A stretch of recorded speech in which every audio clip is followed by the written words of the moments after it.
Hello. How you doing, folks? I just wanted to start off by showing what needle felting is. And this is a little example of a incomplete takoyaki that I made as a little bunny. It has a little tail. Takoyaki are these fried dough balls that contain little bits of octopus. And they're really tasty. They're like my favorite snack in the whole world. And usually they have like little bits of bonito flakes on top and a little bit of kupi, which is a mayo. And specifically a takoyaki sauce, which is, I'd compare it most to like what's it called?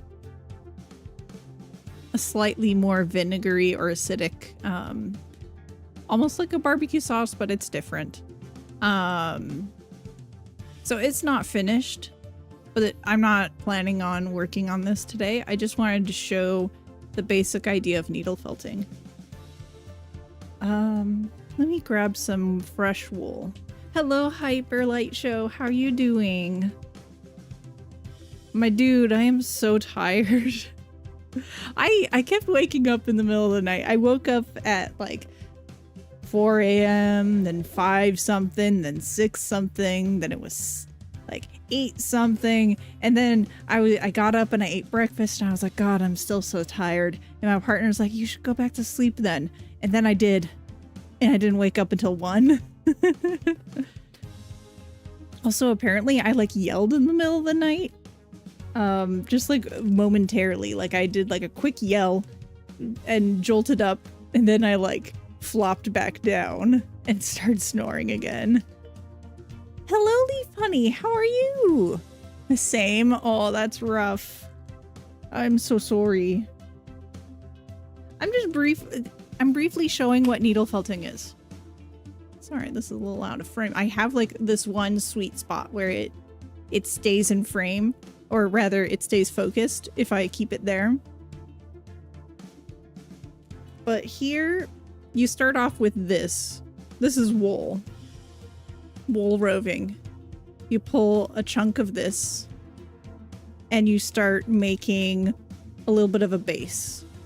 And what you do is you keep stabbing it in that loose stuff and it slowly tangles up because wool has these little barbs on them. And this needle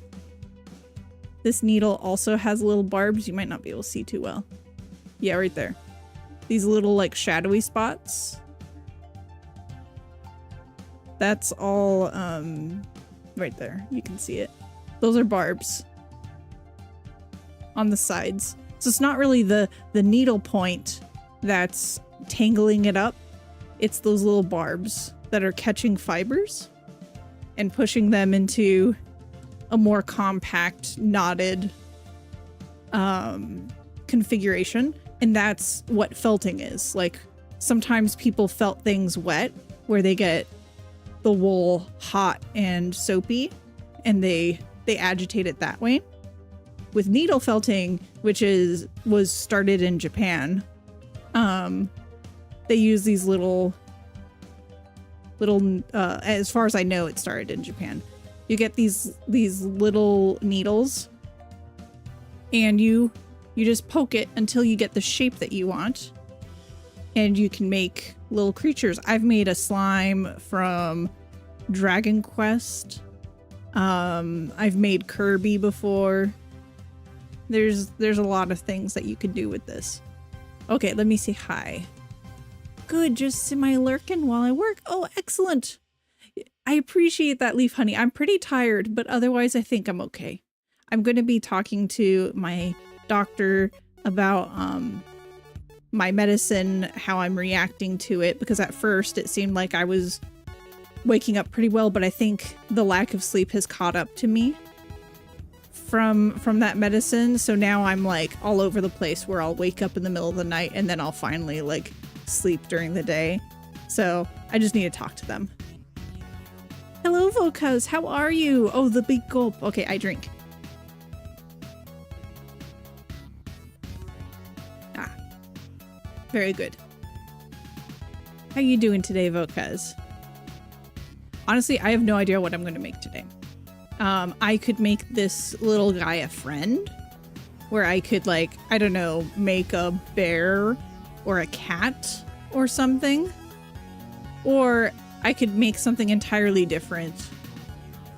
Like, I could try to make the crab from Cassette Beasts, but I think most people in here don't really know what that is.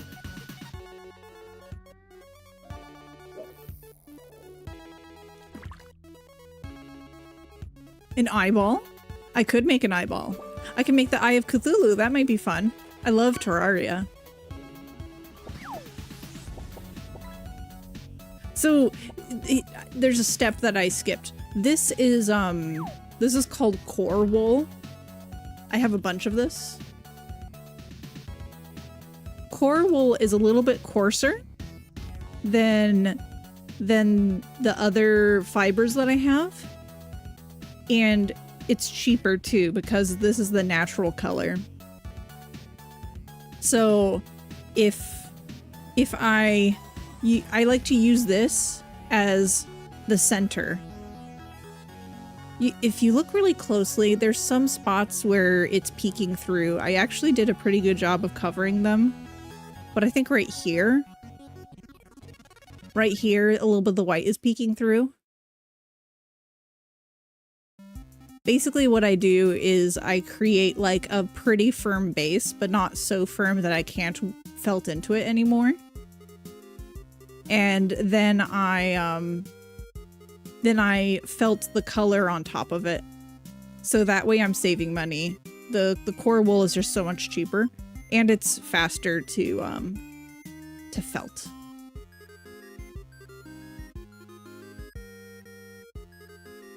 Let's see. Hello! Hello, Ray! How are you doing? I love that nickname, Biwi. I think it's a really cute one. Yeah, I'll make a little eyeball. I don't mind doing easy. So we're gonna have to have like a stab counter because I do sometimes stab myself with these if I'm not careful. Warning, I could draw blood. I have before. But if I do, then I'll try. Basically, if I poke myself, I'll try not to show you. I will try to take a look without showing the camera. And if I draw blood, I'll take a quick break to clean that up and give myself a band-aid. Be safe. Yeah, it's all good. It's not like this is dangerous or anything. As long as you clean, it's not like a deep cut or anything. Cute like you. Aw, that's very sweet. Hello, Jeno. How are you doing? It's so good to see you. We're needle felting. This is an example of something I've made before. It's not done, but it's a takoyaki. I should grab something that I've finished, but they're all on my partner's desk. Do you want me to grab one of my finished pieces, or do you want me to just hang out? Either way. Yeah, takoyaki. It's a bunny takoyaki. I want to put like little bits of green in here, and I might do puffy paint for the mayo. Oh, this is the sauce. I forgot. Yeah, this is the sauce. This is like the brown sauce that goes on top. You're scared of needle felting because of poking yourself? Honestly, it doesn't hurt that much. And it does come, a lot of the sets come with, what's it called? Little finger guards. I don't like using them, but some people do. Let me look.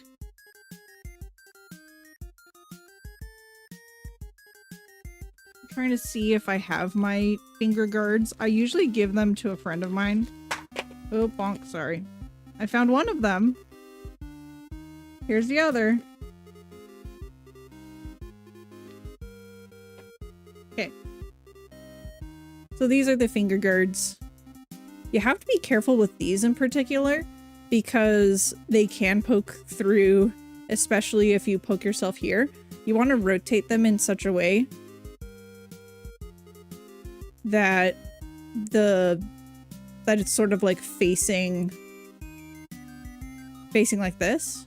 And if you're poking really hard, you can still poke through, but generally it's only gonna poke through if you happen to get yourself just right. So even if you're like, my gosh, I don't want to deal with that, I just want to wear these comfortably, generally speaking, you're most at risk like right next to your work. So it's not that you might still get got, but at the very least it does reduce your risk. Yeah, these are kind of like thimbles, but the thing is, if you use a proper thimble, then you will break your needle. But yeah, some people do use thimbles themselves. I just don't like using these. I'd rather, like, occasionally accidentally stab myself. Don't take that out of context. I'm talking about needle felting. And the key is also to work downward. So you see, sometimes I do this. I should really try to work downward and just rotate the piece as much as I can. Because then you're safer. You're not going to poke through and get to yourself. Now, this hobby is awesome if you're like in Europe or in Japan. It's really easy to just go to the store and get what you need. In the United States, you kind of have to order things ahead of time, because whenever I go to like fiber craft stores, they usually only have yarn. And if they do have any wool, like wool roving, this stuff, if they have any wool roving like this, it's like very limited colors and it's usually not the right texture.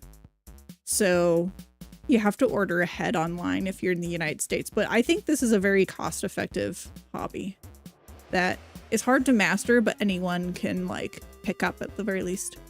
I love takoyaki, but too dumb to eat it and obliterate my mouth. Oh, I see. Like Rogan from Mob Psycho. Yeah. Mwah for the demon. Where's the demon? I don't. Oh, demon's right there. Hello, demon. How are you?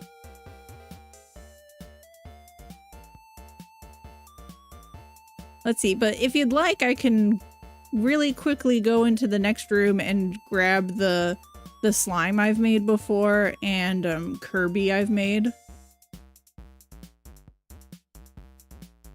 Otherwise, I'll just continue stabbing this little guy. So since I'm making an eyeball, I'm actually probably going to let the core wool show through. I don't think I really have white other than this.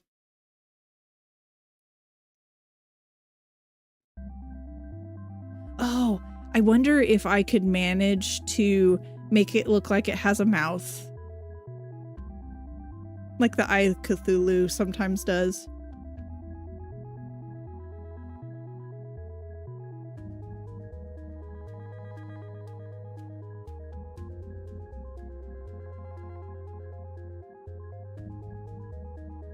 So unfortunately, this is a very slow process.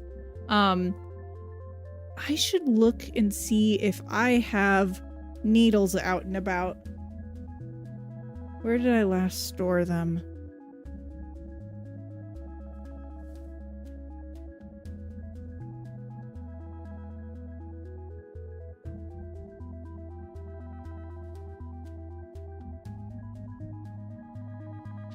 Here we go.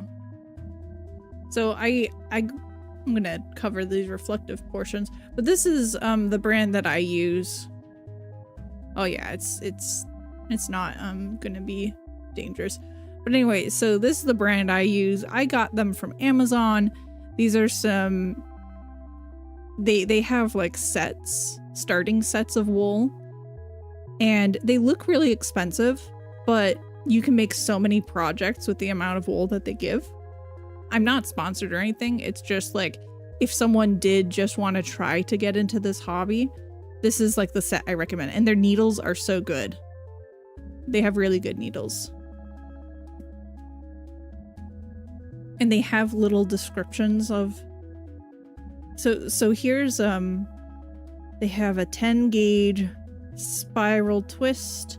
This is like your finishing details. They have this precision felting needle, this 28 gauge star, and this 38, and then this is 36 gauge. So actually I should be using this blue one, not this orange, because when you're first starting you want to use a higher gauge. In this this orange one is probably getting dull by now, but I'll keep using it. Yeah, it's felting much faster. So it depends on how thick the felting is, which gauge you want to use. And you sort of just get a feel for it. Like, you'll feel it tugging, and if it's tugging more, then it's basically if you use your higher gauge, like your thicker needle, and then hold on, wait a minute. No. Let me look at this. 40. Oh. No, the orange one is the one that I should be using. Oh yeah. So right now I have more resistance and therefore it's tugging more. But if periodically you might see me swap back and forth, because if this starts getting like too tuggy, then it's not really going through all the way, it's just getting caught.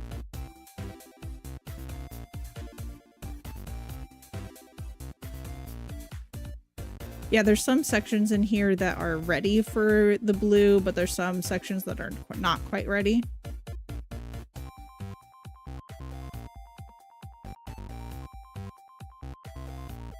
But yeah, the smaller the gauge, the thicker the needle. No, sorry. The thinner the needle. So like a larger numeric gauge has a smaller needle, which is more for detail work and stuff.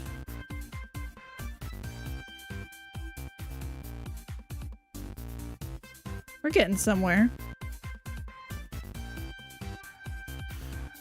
Right now it's still really lumpy and bumpy. The best way to deal with that is to keep rotating as you're going.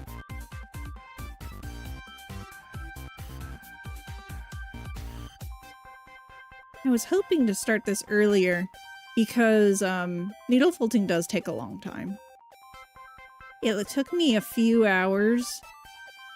Well, it took me several hours to make this because not only did I have to create the body, but I also had to make the ears. And just think, like, I'm squeezing this hard. It's not giving. A little squish. And then there's this one, which it gives all the way through. So that's showing how much tighter I like to make these. Squish, squish. It's not really squishing that much. This one, like, collapses. I really like to make it firm, because that's how I know it's really going to keep its shape. And also that's when you get like the smoothest finish, is when it gets really compact, because all the looser fibers are no longer like bunched up, because a lot of these bumps that you're seeing are because they're like looser fibers compared to other spots.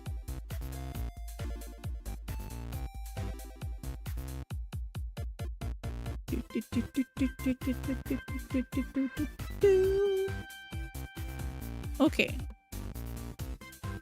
So anything interesting happening? Have you seen any fun streams lately?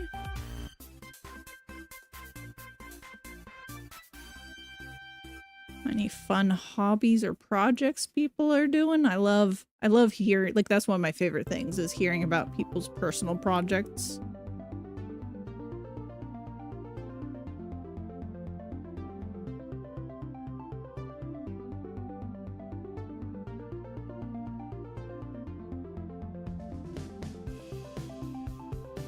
It's actually really key if you do try to get into needle felting, try to actually get a good kit. At least really good needles and really good wool, because a lot of kits give you the wrong wool. Finally the point where I can respond rather than lurk. Excellent. Hello, welcome back in, Light Show. Or B.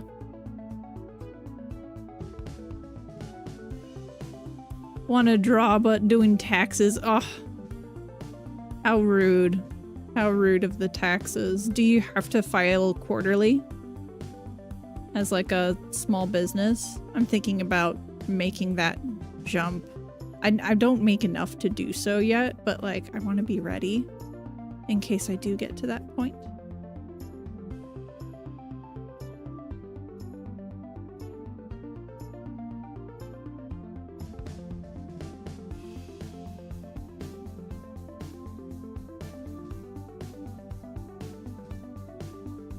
Oh, the federal one, yeah. The big one. Ah, yes, the annual one, which I guess, yeah, I don't usually do it until I get closer to April. But it's a good idea to do it early.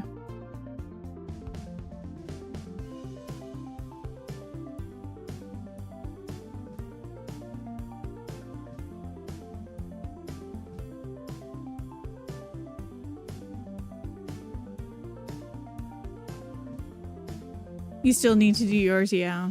I technically still need to do mine too. Well, shoot. I probably...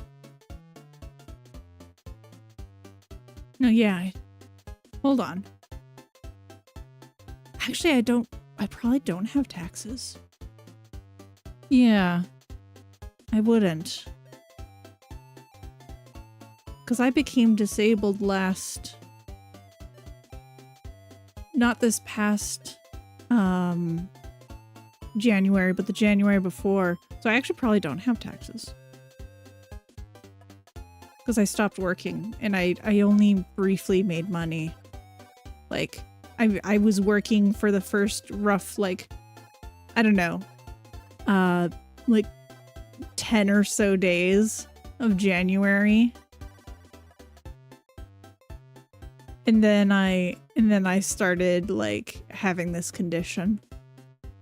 And I haven't really worked since then. The closest is Twitch, but I haven't made enough money on Twitch to need to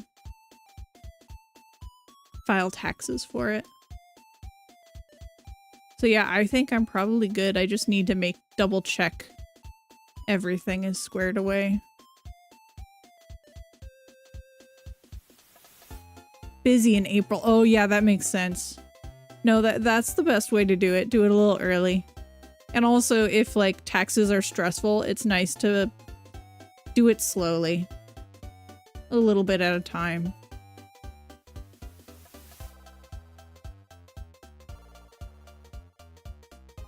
Let's see. Yeah, one less thing to worry about is true. It's very true. But yeah, I'm glad that I logicked myself through that, because I'm pretty sure I basically don't have taxes then.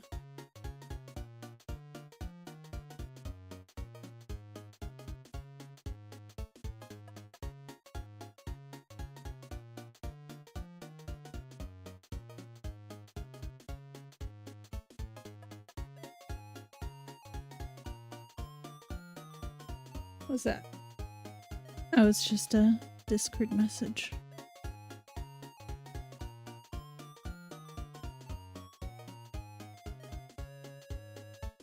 Okay.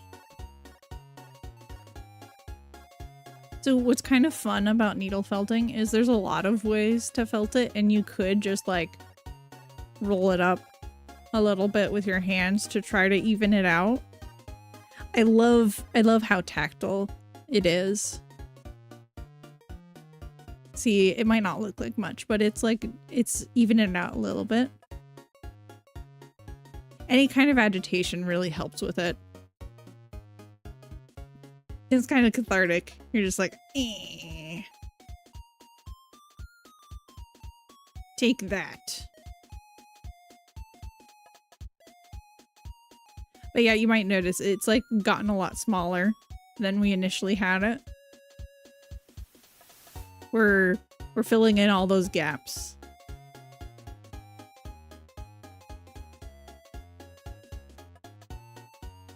Now here's the thing. I do want to make sure that if I'm making an Eye of Cthulhu, I want to be able to make like a pocket in the mouth. So what I could do is I could either try to build up around it after I make the base, or I could try to focus on making a line all the way across. I've never done anything like that before, where I made it like a cave almost. So what I think I might do is I might just continue to make it a ball, and then I can apply another layer on top to build up rather than take away.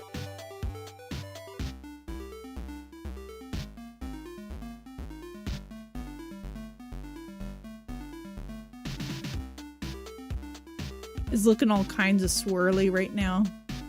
The little gaps. But sometimes I'll like take a thicker needle and like very lightly agitate it. You really don't want to do this too much because you will snap your needle.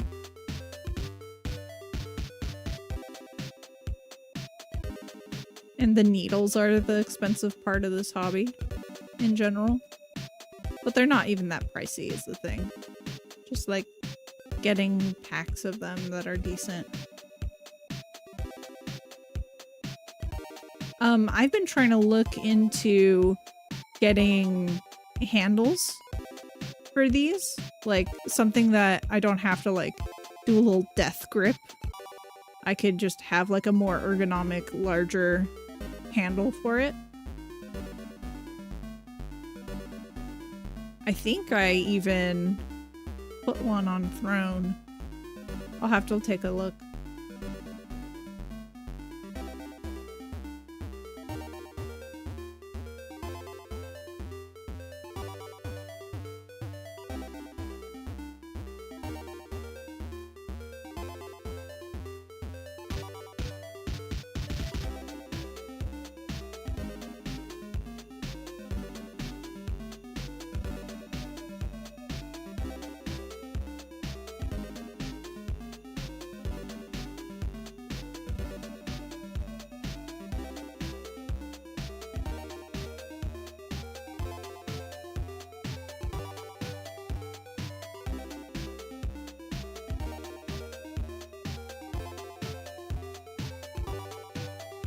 Yeah, I'm starting to feel like a lot of resistance as I'm poking it.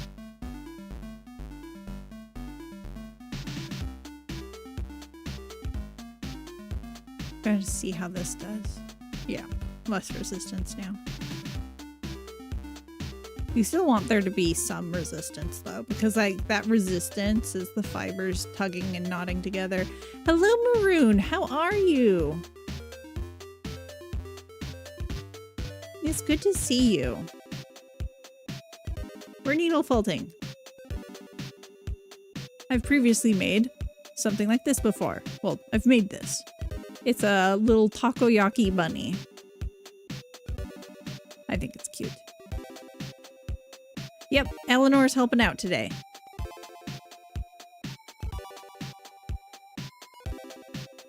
Good, off work early. Wonderful. How am I? I'm so tired.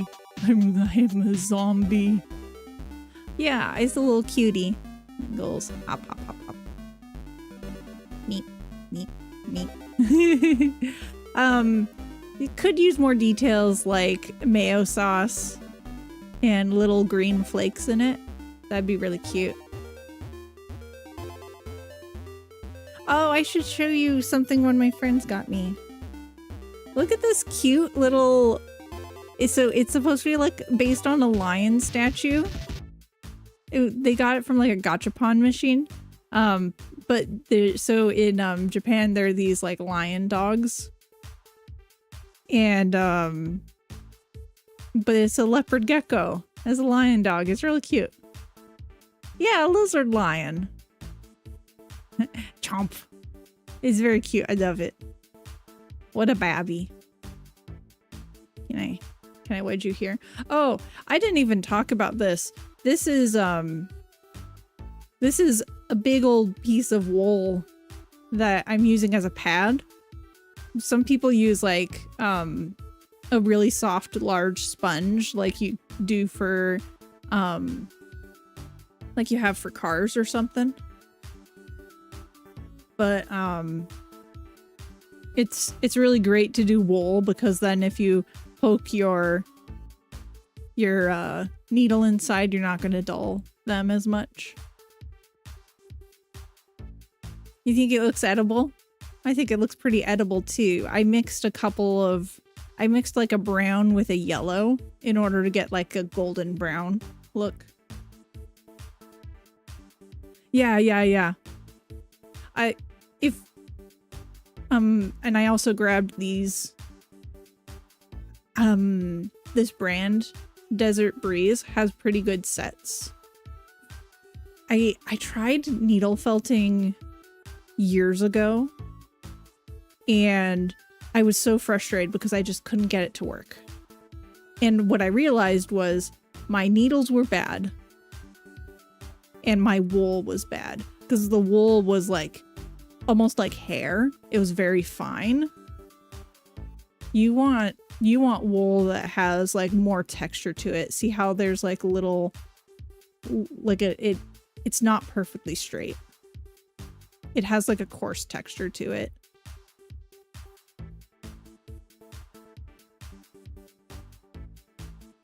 Like it was literally like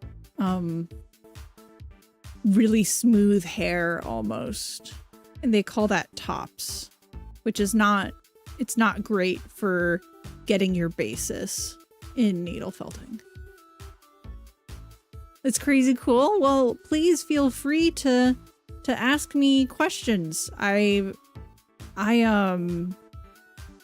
love answering questions about art. I feel like this is it's easy to get into and hard to master. I gotta grab my others. I'm gonna grab two more things I made because they're on my partner's. Have I poked myself yet? Not today, but I have poked myself several times. I think in this project I poked myself about 5 times. This one alone. Let me grab the other 2 things I've made.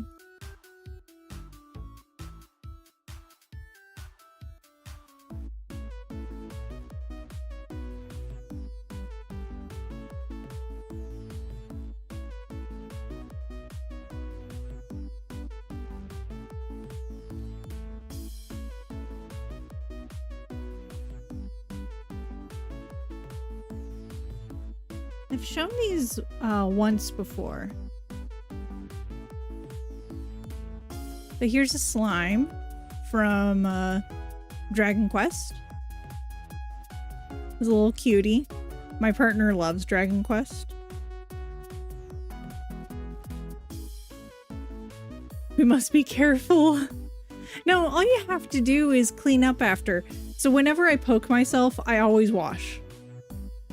I always wash up and use a band-aid to cover it so that way more fibers don't get inside. Yeah, it do like to do that. You love Dragon Quest? That's awesome! My partner gets so sad because nobody knows what Dragon Quest is. or doesn't care about it. And then here's Kirby.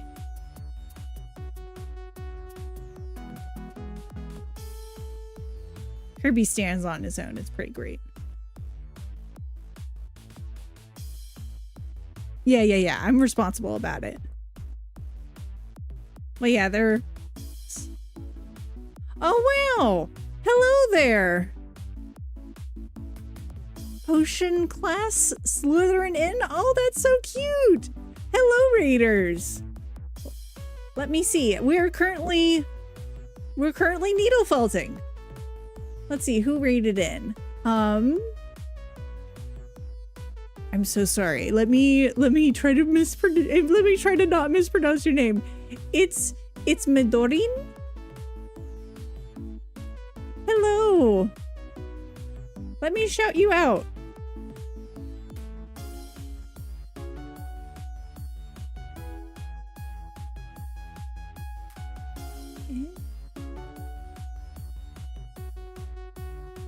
Well, come on in. What were you up to? Is it you like the Kirby? I appreciate that. Let's take a look. Oh, and please, if you need to take a break, please do so. I want you to engage in self-care. Yeah, I was just showing off like my past needle felt creations. Had to grab keyboard. Oh, it was away for stream. Were you doing crafting witch shop kit? Oh my gosh, I need to check you out because I love that sort of stuff. Followed. I need to check out your VOD later because I love that sort of stuff. Welcome on in, people, though. I am Ruby Lark. I am a psychic Lark. I am hashtag not a harpy. Do not listen to my chat. They are liars.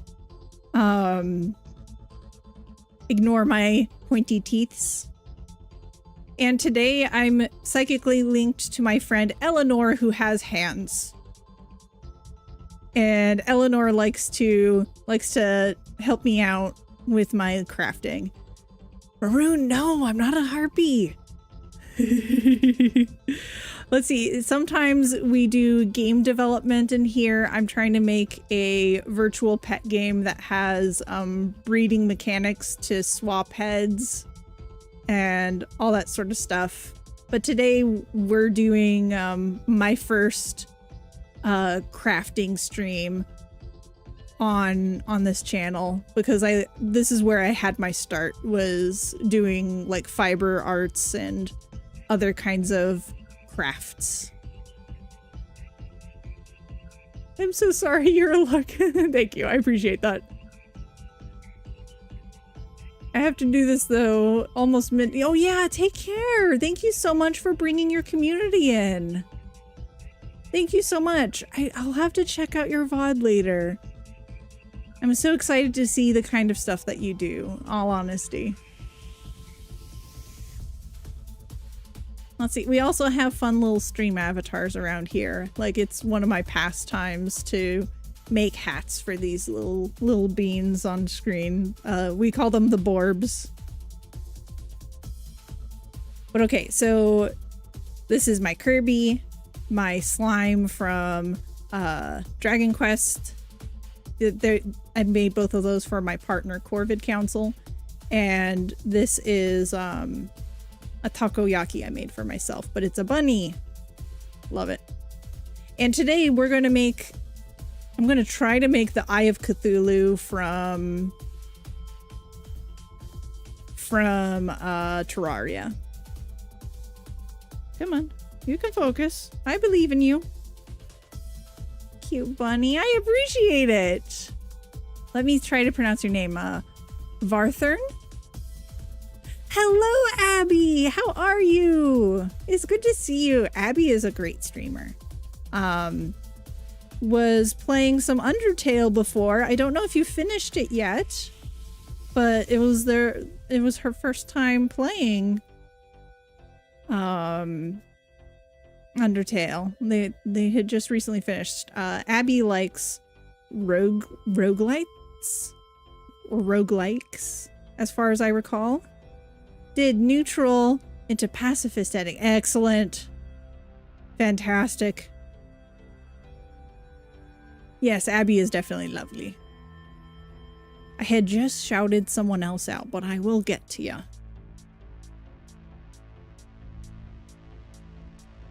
But yeah, I also kind of love how eyeballs look in general. Are my redeems working? I forget if I disabled them.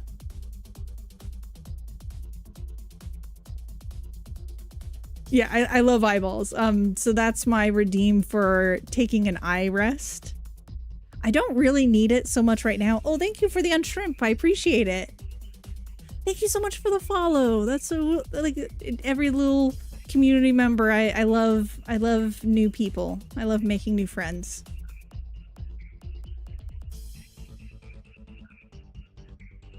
Now we're all going to be sad because I want to add stuff from the soundtrack to my playlist, but there's spoilers in the track name. Oh no! One with the Mystic. I love your username. Thank you for the follow. I appreciate it. And Spirit Wolf, thank you. Oh, Spirit Wolf has won 5 from the catch game. I'm so sorry. I didn't. If you're lurking, I didn't mean to oust you. I'm a chicken at the bottom. Oh yeah. So anyone who's a follower can have can be represented by one of the Borbs, and you can customize them. So, but before you do, if you're new here, I suggest you do ! Season, and you'll get a free hat amongst a few other hats. But this is this month's seasonal hat, is this leprechaun hat. And so how you customize your Borb is, if you're on mobile, you'll want to go to the top right hand side of chat, and there should be a little box, and it should be like a purple box that says SA on it for stream avatars. If you're on desktop, then you'll want to take your cursor and put it onto the video feed, and the purple box that says SA should pop up on the right hand side of the video feed. And as long as you do ! Season, you'll have a few hats to put on. And there's also a lot of colors that are just free to use. For the avatars themselves, you can customize your beak, your feet, your eyes. And there, as you watch the channel, you'll gain more points to be able to spend and customize your Borb even more.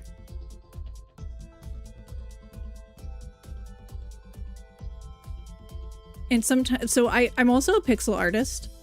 I made my avatars. There's also this cute little command.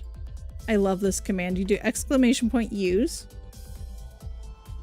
And right now my Borb is set to have a little fishbowl, but I can change that under used _items. I think all of those are free items. And I can swap over to my keytar. That one's my favorite, is my keytar. I love my little keytar. He's just jamming. Look at that Borb being so proud of itself. If I'm not flipping out by like how cute something is, I usually, like, by something that I'm making, usually I think it's awful. So like there's no like, okay, this looks fine-ish. It's either terrible or it's like my favorite thing I've ever made in that moment. It's kind of funny. The duality. Let's see what else is going on. I'm making I mentioned it before, but I'm making a pixel art game for stream, but I'm also planning on having functionality for people who are not streamers. So I'm thinking like there'll be a streamer mode and non-streamer mode. And I want there to be a virtual pet game for PC. where you get to raise creatures, breed them for colors and for traits. One of the parents provides their head, essentially, and the other parent provides the lower body species, so that there's like still an evolution process when they are growing up. And we've made some cursed stuff, like I'm mostly doing aquatic creatures right now. Oh, I'm so sorry about the schmads. Let me write sorry about eggs. I wish I had noticed it. I'm gonna put these off to the side so that way I don't accidentally start stabbing them. So I would do that. That is a very Ruby Lark move. What else do I like? Yeah, I love it's like a hobby of mine basically to have a lot of options for the Borbs. There's a few things in there that don't have preview pictures, and I need to fix that. But I promise they work. For example, sorry about that, my friend. For example, my little guy has like a fire trail when it walks or when it flies. Come on, walk or fly, please. Please. There we go. So it has a green fire trail. But the fire trail, the trails section, it like has no pictures. I promise they work. It's just, I haven't fixed their photos. Because it's not on every frame, that's why it's a problem. Oh, allow it to cool? Why is the temperature so high? Interesting. It said that my camera got too warm. That's interesting. Okay, I'll unplug this.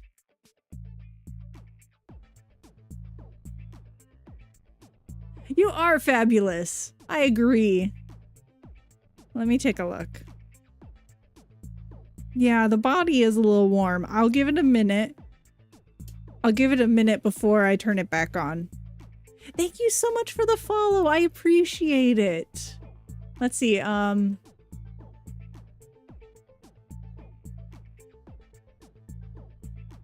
hello. Is it Alozying? Or is it are you pronouncing the L's as a ya? Alozying. Like I'm imagining Alonzi. First one's correct. Okay, excellent. I want to let this cool. Alonzi. Yes. I only know about that because of Doctor Who.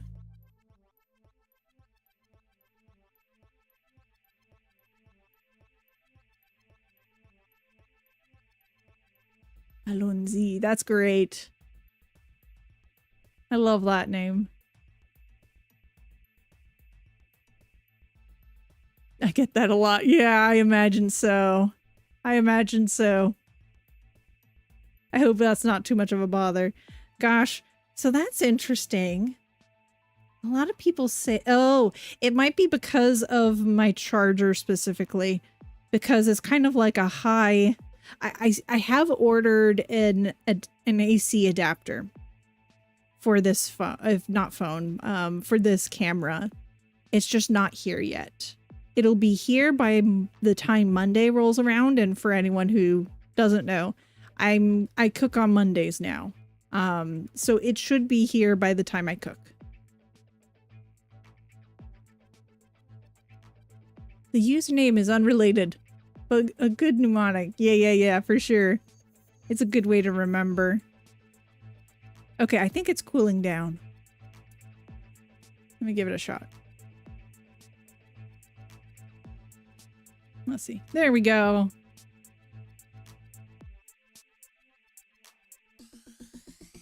Okay. Hello, McCoy. How are you? We're making an eyeball today. Not just any eyeball. The Eye of Cthulhu. Which is a boss in Terraria.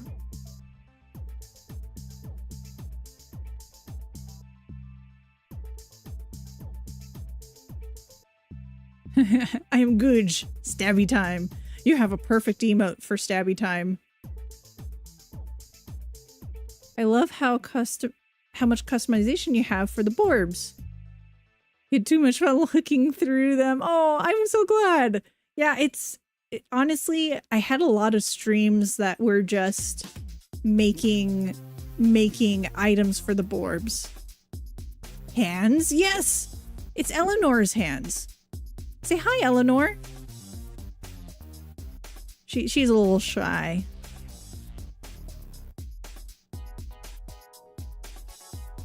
Because you know me, as a bird, I do not have hands.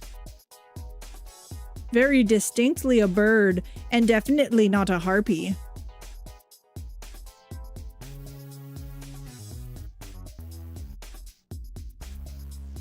Also, hello, Kiso. I hope you're doing well. Jade. So good to see Jade. Okay, what do I want to do next? I am reaching a point. It's so lumpy. Okay, I might want to add another layer of material. So the way you want to pull this apart is you actually want your hands to be fairly far apart. You don't want to cut it because that will shorten the fibers. You want to have nice long fibers. So instead, you take a section and you like pull it. And it'll be hard. Sometimes it's easier. So right now, because of my neurological problems, I have some weakness. But it can be easy. It's easier to pull from farther apart as well. There we go.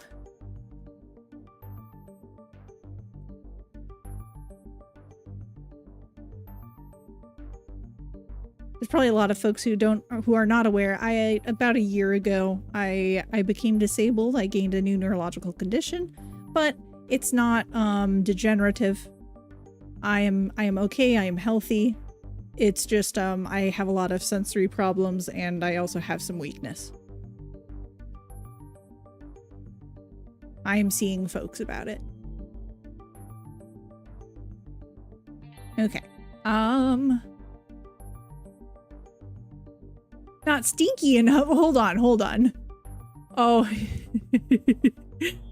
Hyperlight show. You're practically 50% stinky. I think that's plenty. I think that's plenty, my good sir. I'm not a liar. You're doing chibi art, Jade. Excellent.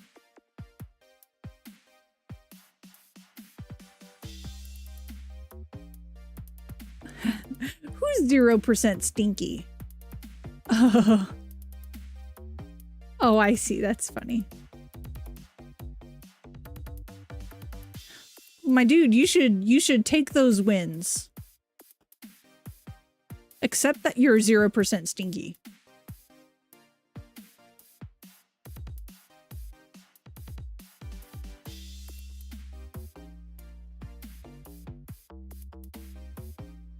You want more stink? Oh, my dude. Okay, so right here, I'm just adding a new layer of felt to try to help even it out. And this time I'll be a little more methodical about it. But I think I'm already kind of being a doofus about it.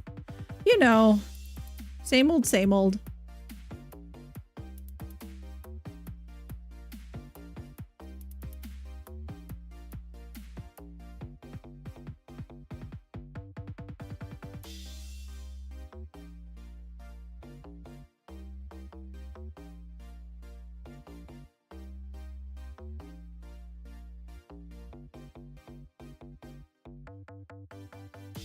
Okay, so it's like, okay, I have no stink. Probably best to give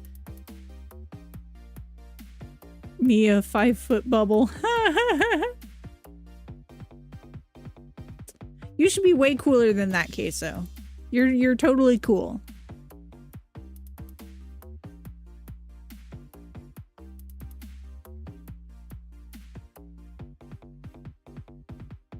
You know, this device was giving me some problems earlier, and I have no idea how I fixed it. I was just going through... So what was happening was my video capture was not working. It was just showing a black screen. And I looked up like, oh, maybe it could be a driver issue. I uninstalled the drivers, reinstalled the drivers. It could have been an issue with my cables. And I was like, I just bought this cable. It'd be really lame if my cable went out on me. So I started playing with the settings of the camera, and just randomly it started working without warning. And I'm like, oh, okay, excellent. So the camera was never broken, by the way. It was like the camera was working. It's just my capture wasn't working.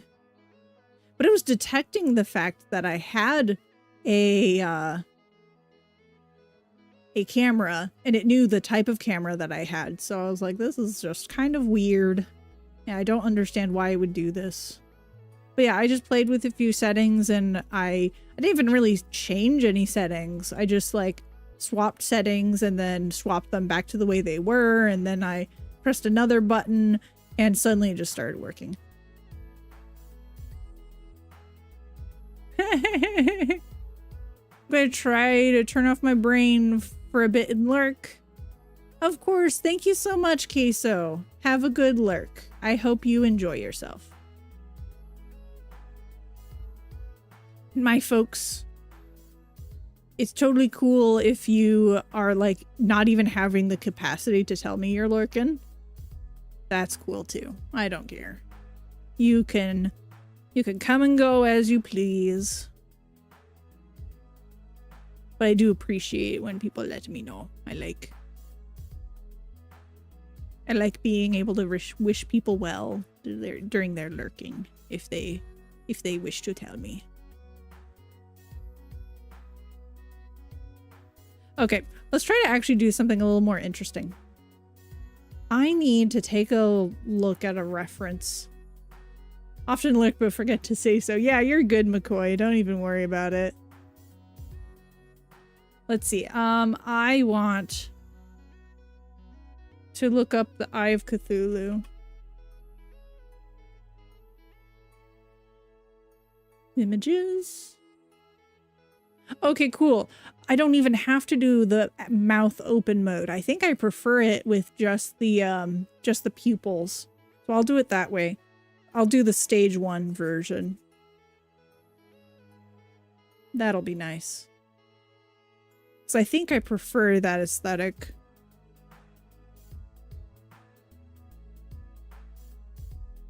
Now the real question is, do I want to be smart about it? I do like being smart sometimes. But sometimes I just want to skip over the smart phase and get to the parts that I want to make. So I might do that.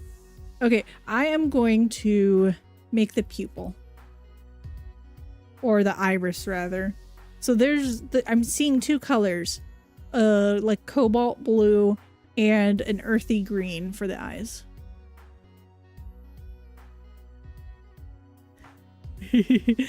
Light show is lurking in the rafters.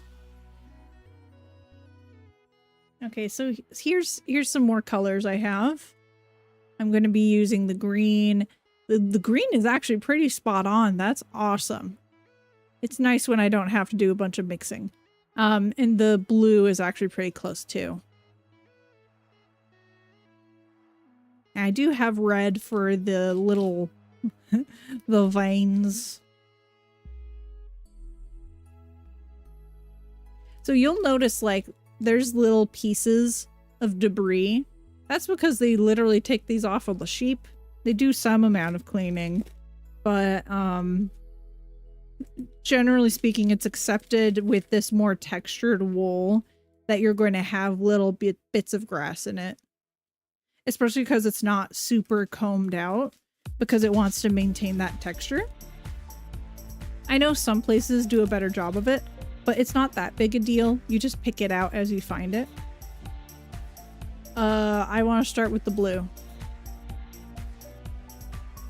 Okay, I guess that's probably a good piece.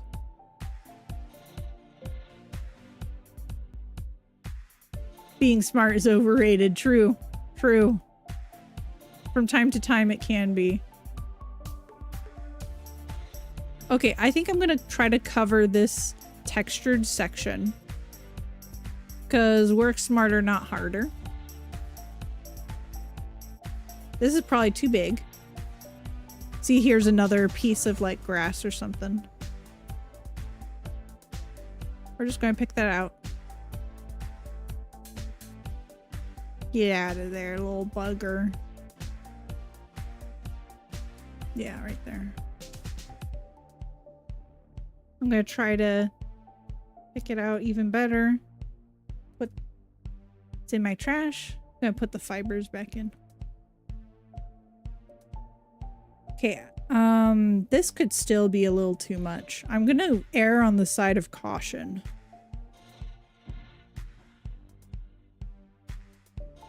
And what I'll do first is actually, I thought I saw another little piece. I'm gonna first, condition it by giving it a little bit of a shaping initially before I even put it on. It just makes it a little bit easier to work with.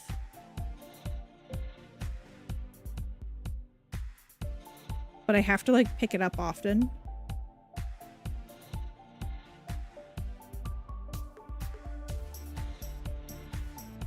Also, this is just sort of my style of things in general. When I am trying to do art and whatnot, I like talking about the materials and the process in general, because who knows, maybe there's someone in chat who is interested in trying this hobby,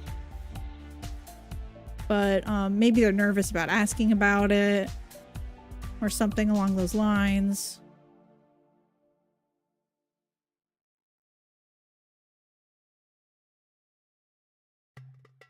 There are plenty of tutorials on YouTube as well for needle felting. That's where I got a lot of my information. There's a few good books out there, but I think before you like go purchasing books, I would recommend looking at tutorials, because there's plenty of good tutorials out there that are like beginner friendly, and a lot of the books, some of them are beginner friendly, but then you're not like spending as much. Okay. So now I have sort of like a pseudo disc shape.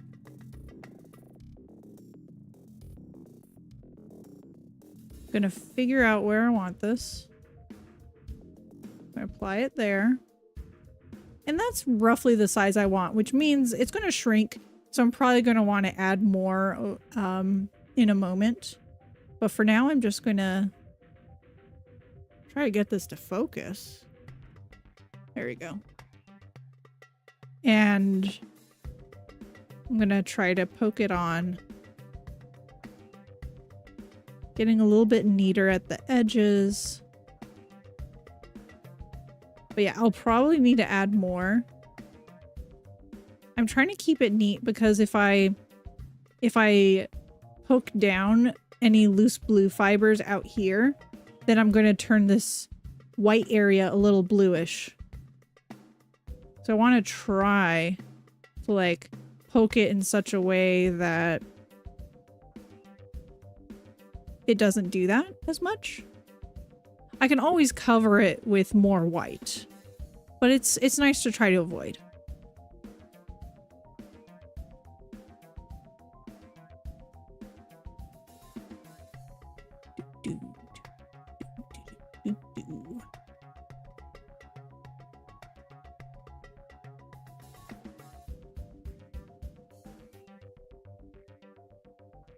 I find this to be one of the more relaxing art projects that I do, because it's not nearly as technical as some other crafts, especially like fiber crafts. Things like knitting and crochet, which I also do a little bit of. I've crocheted some amigurumi. I could show you my first one. That one's within reach. I made this cactus a while back. This is a pattern by... Shoot, what's the username? Club Crochet. This is by Club Crochet. And it's like a separate pot. And this little guy has like feet. And I needle felted some eyes onto it. It's fun. It's definitely, I think it's easier to make good looking stuff in crochet, but it's more technical. It requires more brain power.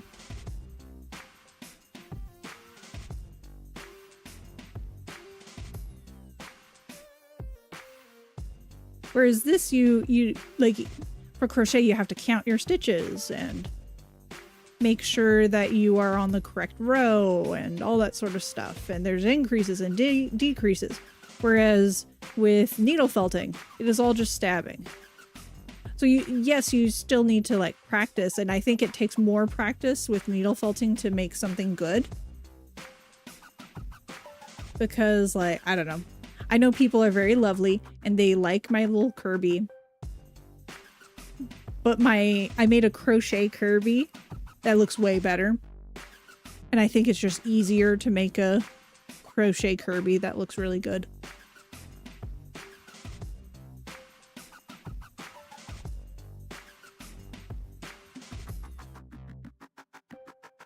So in terms, I find the hobby harder, crochet versus needle felting, but like the learning curve, so the initial learning curve of how to do these things is easier.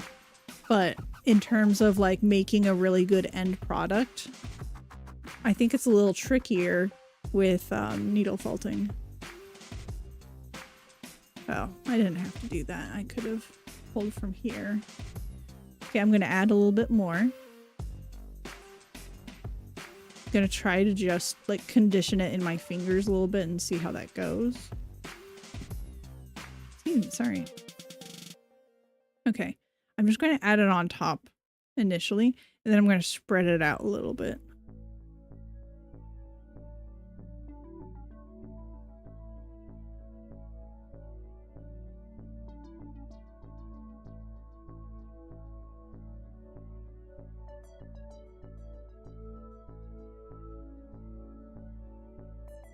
Honestly, that was like a really silly way to do it. Well, that's okay. I'm gonna use a thicker needle so I don't break my needle.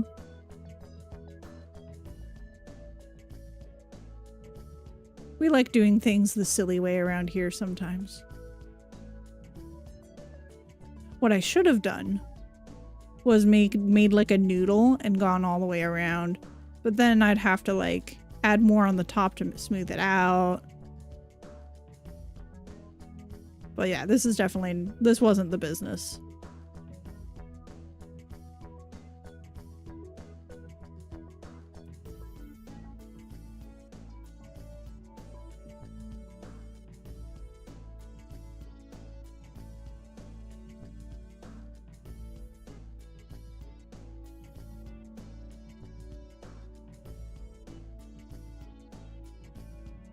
I wonder if Vokuz is still around. He actually gave me the idea to make this.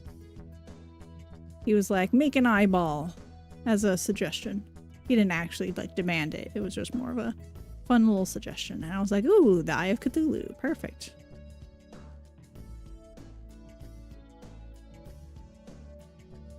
Does anyone here play Terraria? I used to play a bunch. I say a bunch as if like I'm a habitual restarter. So I didn't get very far in Terraria. But I'd like play a game, play for like 10 or so hours, and then go like, oh, that was fun. And then I come back and I'm like, you know what, I should play Terraria. And then I'll be all like, well, I want to start over. So then I start a new file, play for 10 or so hours, get to roughly the same spot and go, that was fun. Well, that was fun. Yep. That's me.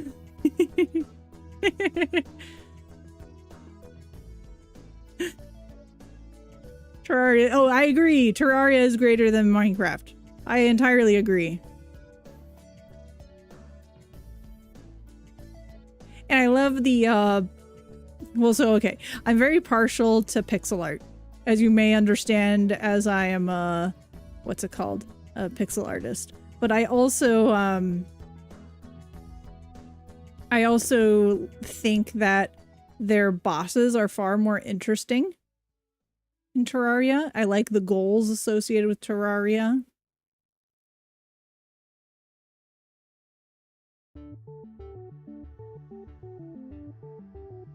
Here we go. This is the slightly smarter method. This is the we're thinking about it method. You used to, but after Voka's mentioned it one time, I want to play it again. Yeah, I would love to play again. I'm not very good at it, I must say that.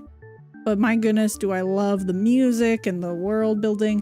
Minecraft also has really nice ambient music. Like, it's a different kind of nice music.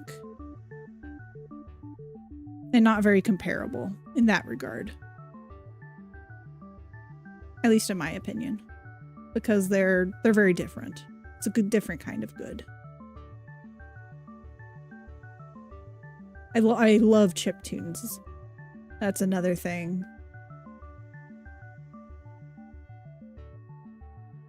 But it's funny, like, I do love a lot of, like, old games, but I do tend to prefer more modern games because game design has generally gotten better over time. But I love the aesthetic of older games.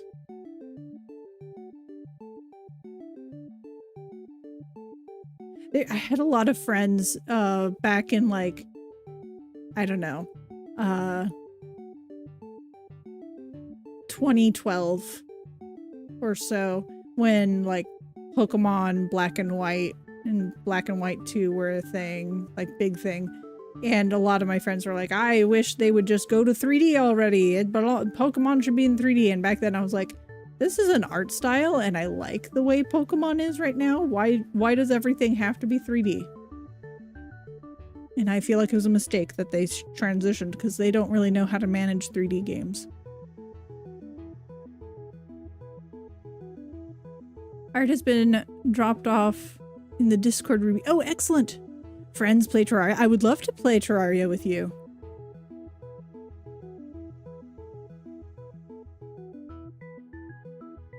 I must look at your art. Let us see. 2D art. Oh, Jade, I love it! I love that you're messing with the proportions more. It looks great.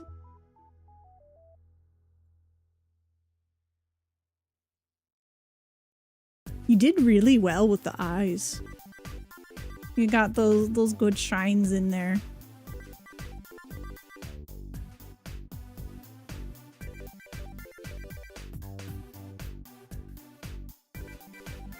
Agree. Queso and I are often talking about how I don't really play games that are too graphics. Yeah. Well, shoot, I mean, so clearly Pokemon Company is mismanaging stuff, right? Like, so they still make tons of money, sure, but the quality of their games has seriously dropped. They release things with tons of bugs, graphical issues, all that sort of stuff. I'm hoping that they figure it out eventually, but I feel like they don't know how to make 3D games. I feel like with the short amount of time that they want to make their games, they should really swap back to a 2D format. It doesn't even need to be sprite based. It just 2D looks so much nicer when you're going for like simple animations and stuff. Let me try to refocus my camera. There we go. Pokemon Black and White has some of the most gorgeous pixel art. I agree. And everyone was like, oh, why isn't it 3D? And I'm like, isn't this is beautiful. They're like in dynamic static poses, meaning that they have like a nice action shot of like a Charizard about to attack or something, but it's, you know, static. It doesn't move, but it's gorgeous. It's like a Pokemon card or something where they try to have a very interesting dynamic image on it. I practice the eyes every day with my calendar art. I like the second nature to you. Oh, excellent! It's showing.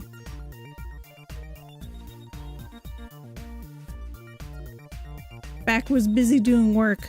Ah, well, I hope you are doing well, Vocuz. We have the beginnings of an eyeball. I think that's enough blue. I can snag that and put it back into the bag. And it's time for me to do a layer of green.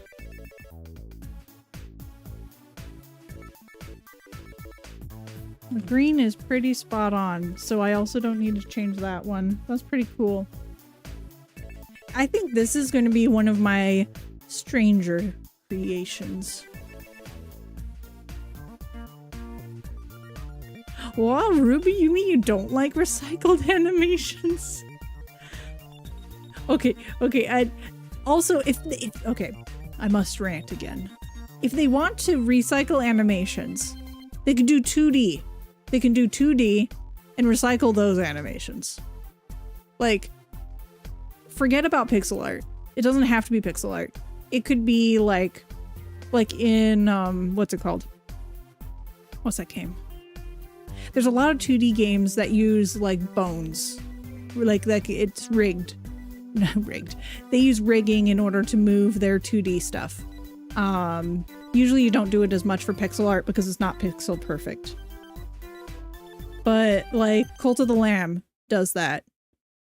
They have just like preset little things.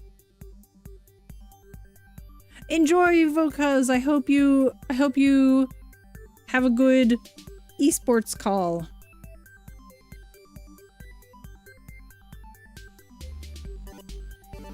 Okay, this will be harder to see.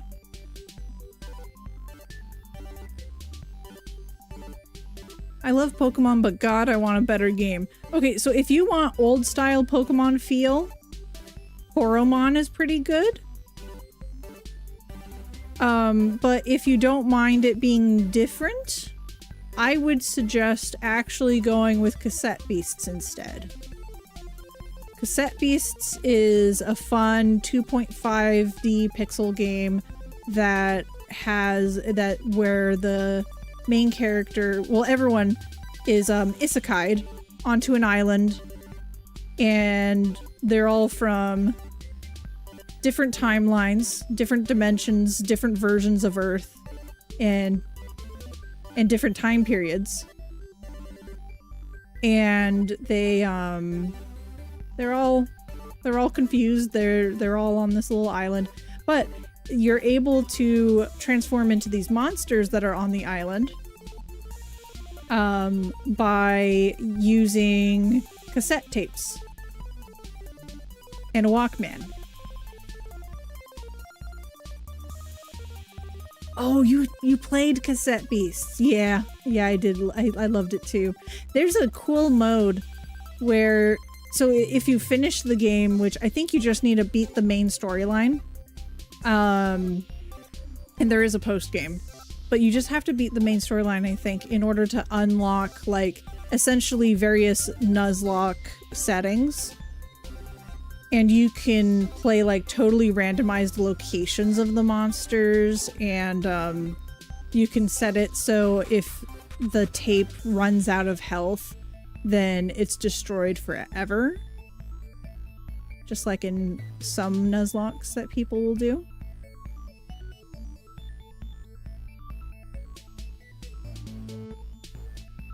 So it just depends on what you want out of the game. You're already late. Ugh. My dude. Time management, it's important. I'm one to talk though. I don't have the best time management skills.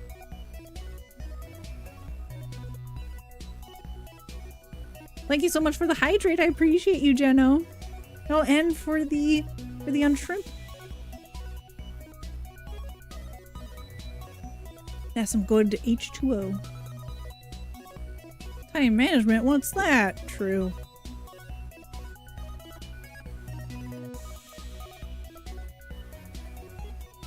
Let's see. Jeno, what you been up to? My partner and his best friend are trying to get me back into Elden Ring. I'm horrible at those kinds of games. Like, horrendous. They carry me. They literally carry me. So I'm a little nervous about getting back into it. But they're nice about, like, they're really sweet about it. And I'm like, ooh, and they're like, it's okay, just hang back. And I'm like, ah.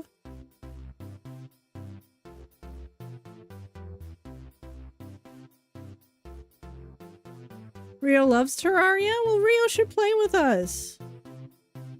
We should get Rio in on a thing of Terraria. It's the only hard thing for me is weekdays tend to be better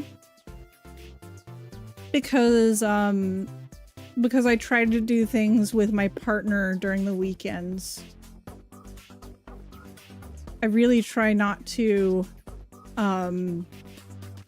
overdo weekend stuff because it's the only time he gets to do anything, and I don't want him to be stuck with like needing to only come up with his own plans.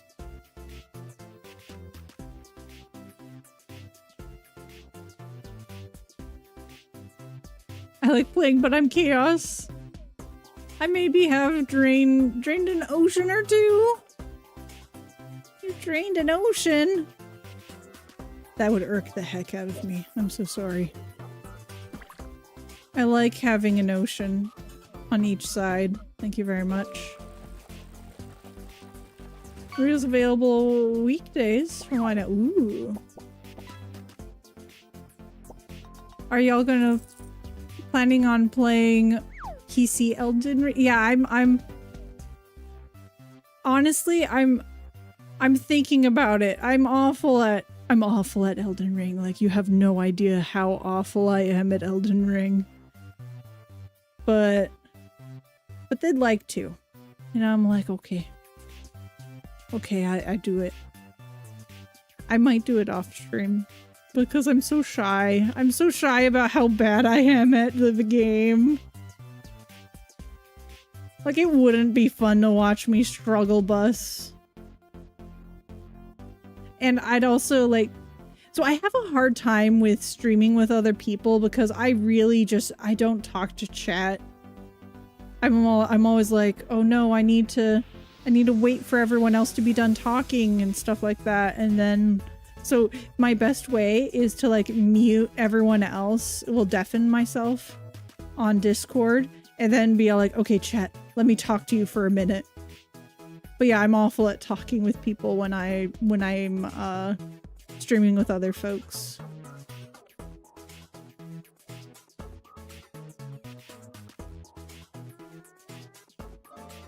Sorry, I was in the totally wrong spot. I'll root you in spirit.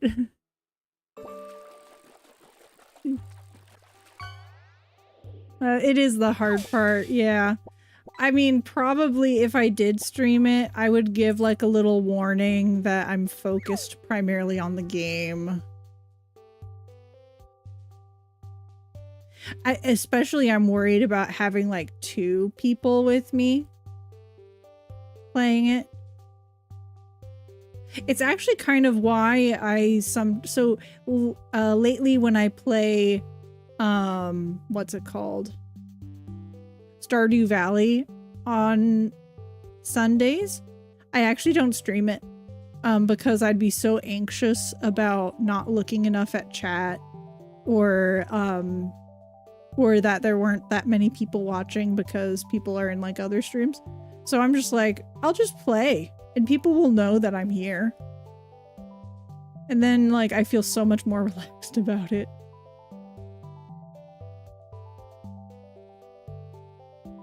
I have that issue when try to research something and any video with a voice message messes me up. Yeah.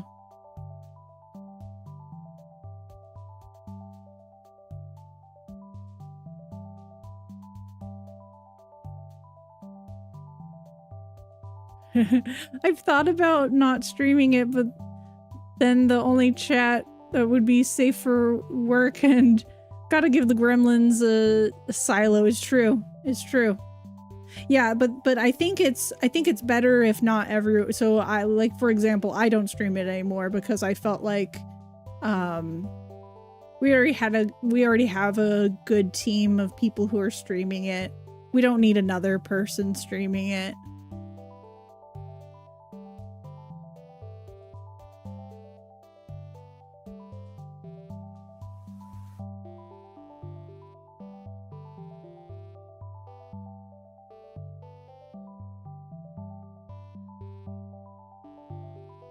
That's why when I go on someone's stream, I don't typically also stream, engage a chat if they need to focus. Yeah, exactly. Exactly. No, yeah, that's what I've been doing a little bit more is sometimes usually I'll stream if it's art because I do love streaming that. That is like my thing. It's like my favorite thing to stream now. I used to be so self-conscious about streaming art though. What really made me anxious initially was because I'd be like, there are some times that I don't talk at all. And I'm nervous that that makes people bored. Or I'm like, wah, people aren't always talking in my chat. They don't like it. But now I'm like I'm more self-assured. And I'm like, if you know what, sometimes there's just times where people are just vibing in the background, and that's a good thing. I want people to be able to vibe. So yeah, I've gotten much better about that. But I used to be so anxious about it.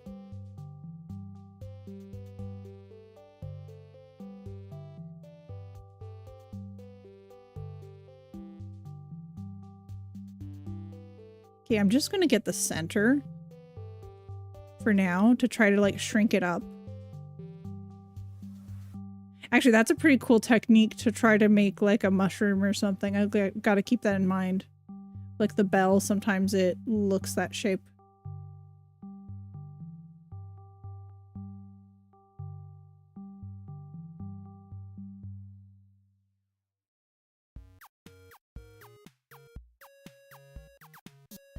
I was looking online at like some print on demand stuff. And what I found out that I would probably really enjoy trying to design are patches that are print on demand. I love patches. Like, I think they're some of the most fun things. I don't have like a jacket full of patches, but I would love to. One of these days I'll have to design something, and unfortunately I can't show it on stream because then people would be able to recognize me. But I would love to make like a patch, like a bunch of patches, and just see where it goes, even if it's just for myself. Because then if it was like print on demand, then I don't have to do anything with it afterwards. Like I'll make it for myself because I'll only make stuff that I'm personally interested in using.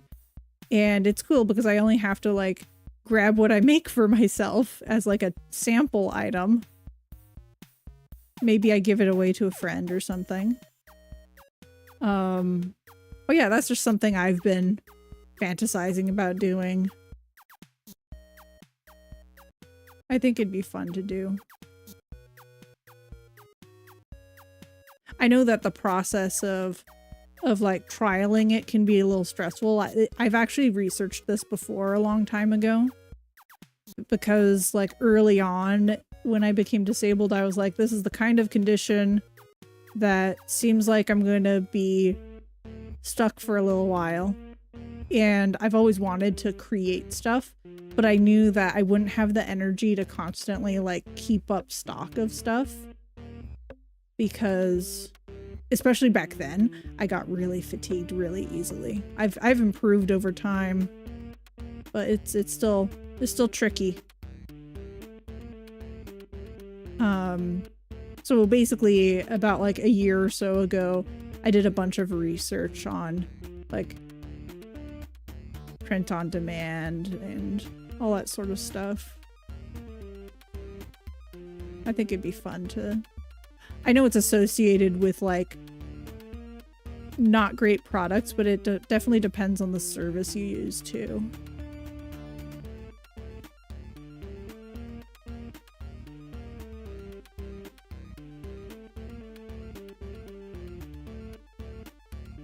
I want to like make like Tamagotchi like patches. I think that would be really cute. Or like stickers. Stickers would be fun to do. I love stickers. I just want stickers to be able to put in my notebooks and stuff.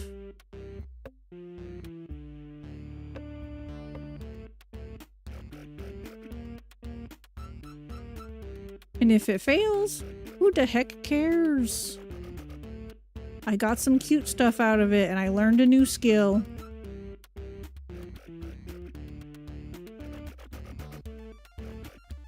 Let's see. Also taking a hiatus for streaming. Burnout hit me hard. Oh, that's so hard. I'm sorry to hear that. Wish I could make pins. I collect pins. I love pins. Pins are trickier for sure because you have to, excuse me, sorry for that sniffle. You have to bulk purchase them for it to be worth it. So you have to like make a significant number of them. And then you have to like sell them. But I would also like that's something that sounds amazing to me as well. I would love to try my hand at that one day.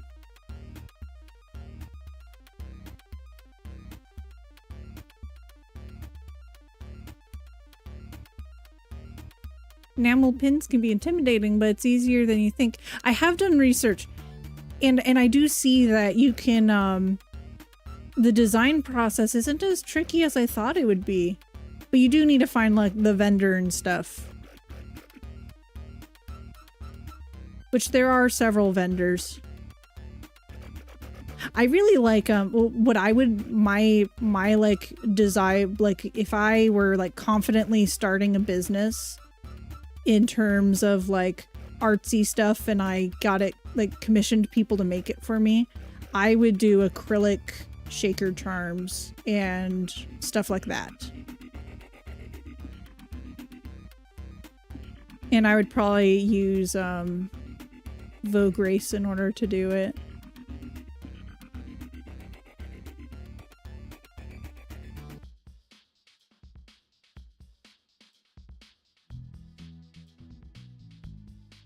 Which is like a company that does several types of printing products and stuff. Like acrylic standees and whatnot. Yeah, Felton.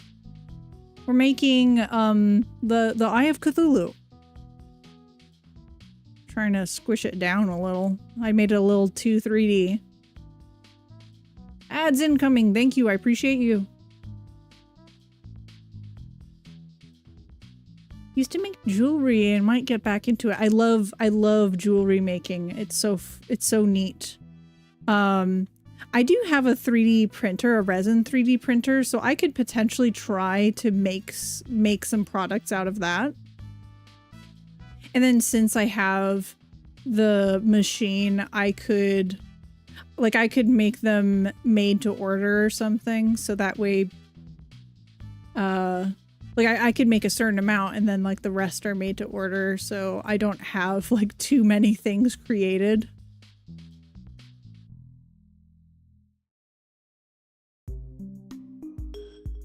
That is something I've thought of.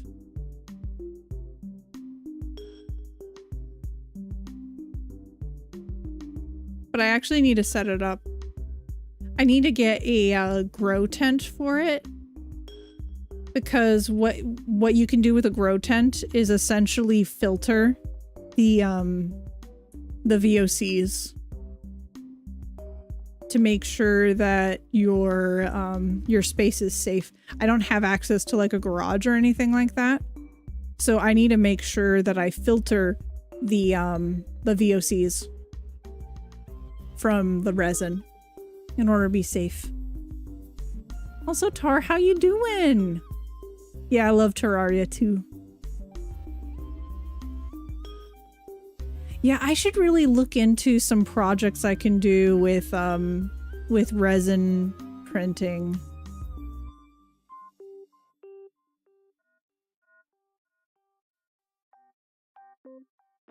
I think I would mostly have to repaint it myself. I mean, I guess what I could do is I could like try to design a... What I would probably really like, actually, is I would make like a...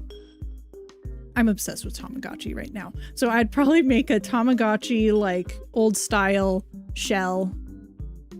And I'd make it, like, I would customize them. So I'd, like, paint the outside. And I don't know, maybe I could make it so I'm making, like, a shell that has shaker stuff inside of it that way, or maybe I just like paint an image on the inside so that it's a static image.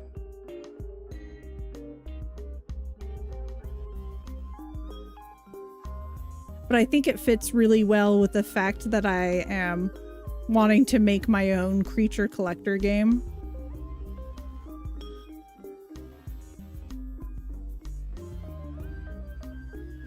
Maybe I could also like print out some images, and like paste it on, like adhere it on the inside or something. Nerds where? My people.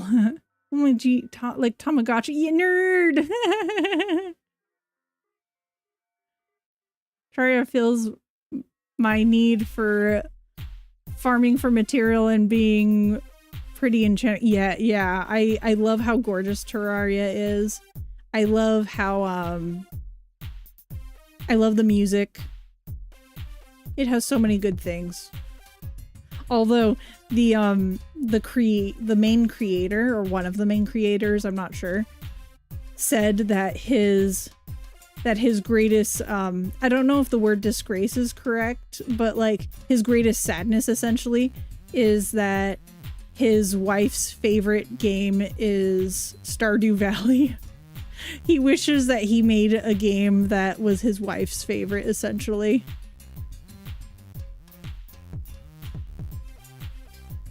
Like that's his biggest like peeve or something like that. Yeah. Sunhaven's also good. I've heard it's pretty good. I've heard so, but I haven't played it myself.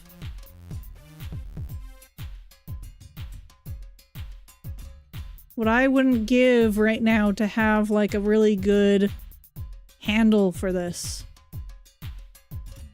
You and Rio play it together. Excellent. I don't have that game at this time, but I have considered grabbing it. But then I think about how I never finished Stardew myself. And I just go, it's going to be another game I don't finish. And every once in a while, if I want to play a... Oh, there's another thing. I want to play Rune Factory 4. That was my first Rune Factory game, and I know a lot of people say it's basically Rune Factory 3.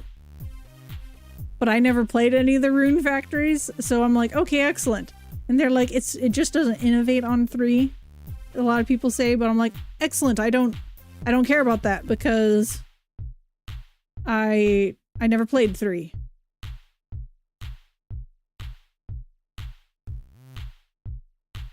Oh, you love Rune Factory 4? I love it too, but I lent it to a friend of mine who was going off to Japan to teach English, and then I didn't get it back. And she still has it, and I've told her to keep it at this point because now I have it on Steam.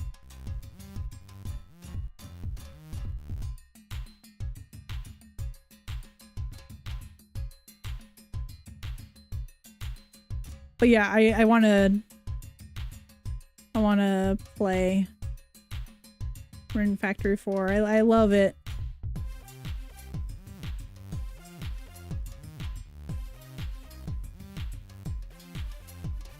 One of your favorites? Excellent. Oh, you're so happy that I know Rune Factory. I have the 3DS. And I can't remember if I had Rune Factory first or Stardew first. But a lot of my friends really like a lot of my friends in college recommended it to me. And I'm glad they did. I think it's because they talked about how they loved Harvest Moon and that sort of stuff, and it kind of gives that vibe. And they're like, oh, instead of grabbing one of the Harvest Moon games, you should try Rune Factory. I also love Fire Emblem. I'm awful at finishing games though, so I never finished any of the Fire Emblems. But one of these days, I wouldn't mind, like, well, shoot. These days, I try to actually avoid playing long-term games on stream, rather, because my thought process is I need to dedicate so much time to a singular game. I would prefer doing something like Stray, where I could play through it in a few days. So that way I can just get it done and people get like a nice complete series, and if someone jumps in and they're not interested in the game, that's okay. They can come back later and see what else I'm doing, like an art stream, or they could jump in on a different game that I pick up next. But yeah, I was just thinking long-term games, probably not as much my style on Twitch. So I might not get back to Baldur's Gate. If I did get back to Baldur's Gate, I'd probably restart.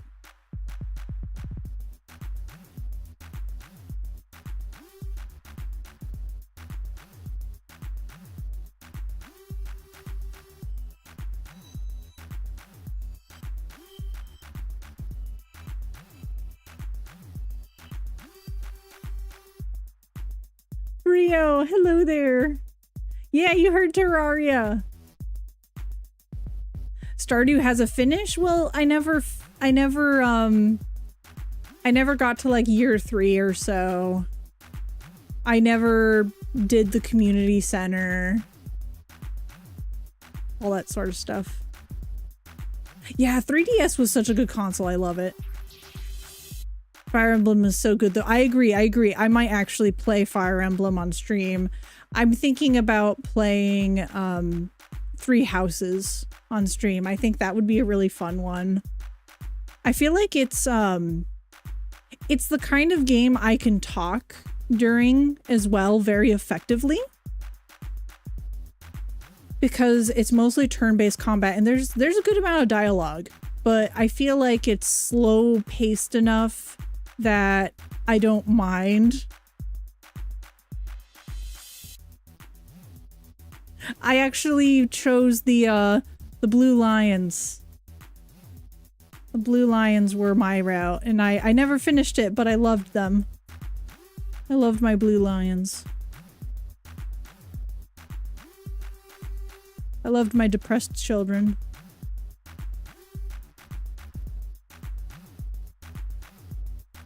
Question, are you and your partner doing modded Terraria? Not at this time. I never, once again, I never really got all that far in Terraria, so I don't even feel the need to mod it because I never got that far. I need black. Let me look at this figure real quick. You know, I could step this up a bit if I mix a ring of like a lighter shade of green, and I might try it. I might ruin it, but that's okay.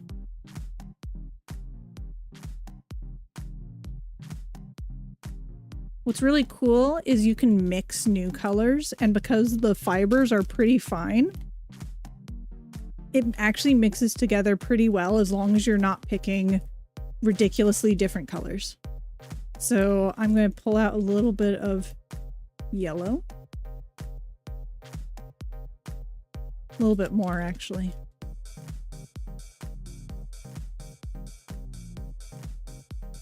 Gonna grab a little green.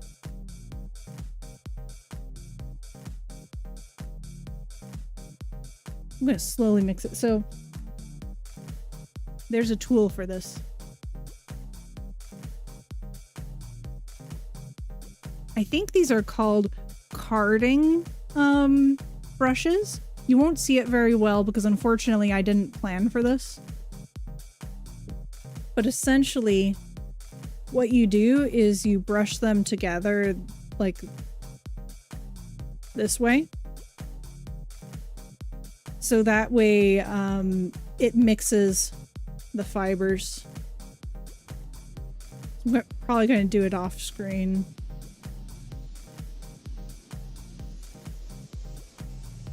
Let me see, could I manage? I might be able to.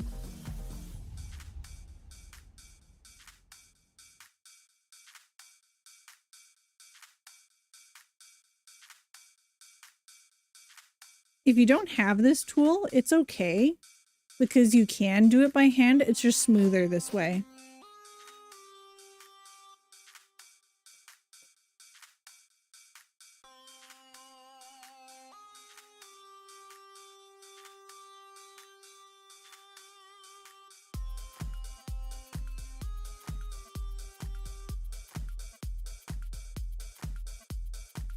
I just talked a friend of mine into playing Awakening for the first time. Made me want to play again. Oh, I love Awakening. I love Awakening. I played it again. So I never finished, as is tradition. But in my attempts to finish it, I realized that Matt Mercer voiced Crom. And you know, it's just a couple of voice lines. You don't get that many voice lines in Awakening. It's not like Three Houses. But all I could hear was Matt Mercer. I watched Critical Role. Well, I used to. I haven't watched in a very long time. But yeah, all I could hear was the fact that it was Matt Mercer. It wasn't Crom anymore. It was just Matt Mercer.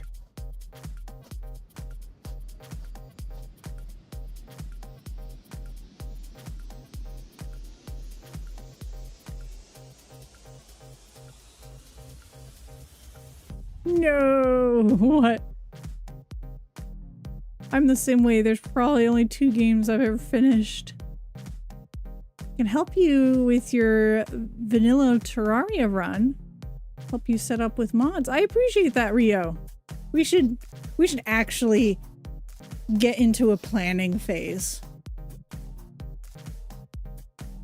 Because I need to do stuff. You do stuff with people.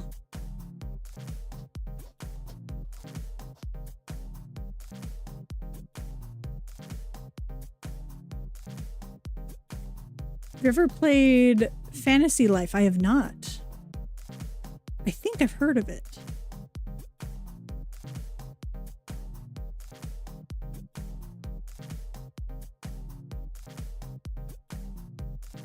I'd totally do a crit roll watch parties if you wanted to. Honestly, I'd consider it. I'd consider it. I would probably start.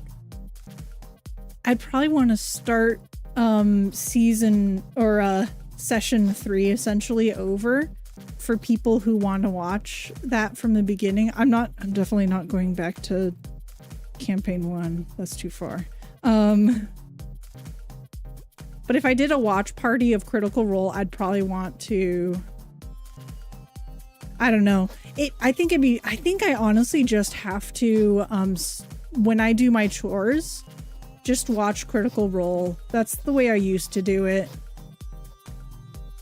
And I think that would actually be the best way for me to accomplish it, because then I'll like watch a few sessions a week if I did it that way.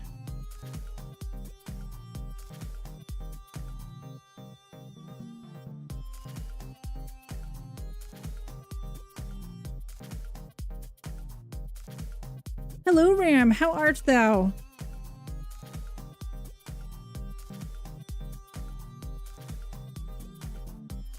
You're a Terraria calamity veteran. That's amazing. You are a mad lad. Okay, I'm just trying to pull as much of this off as I can.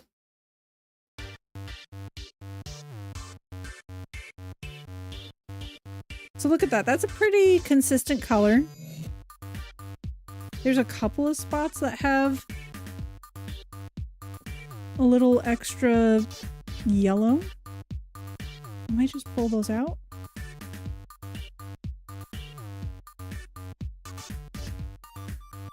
Yeah, that's like a little too much right there. Okay. And see, now we have a significantly different shade of a yellowish green.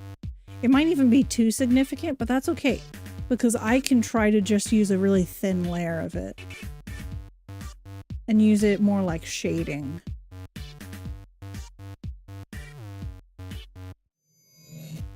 I'm doing well. I'm incredibly tired though. Please, I have such a hard time catching up on Critical Role. Oh, you watched 2? I watched the entirety of season 1, well, like campaign 1 and campaign 2. I always call them seasons, but it's really campaigns.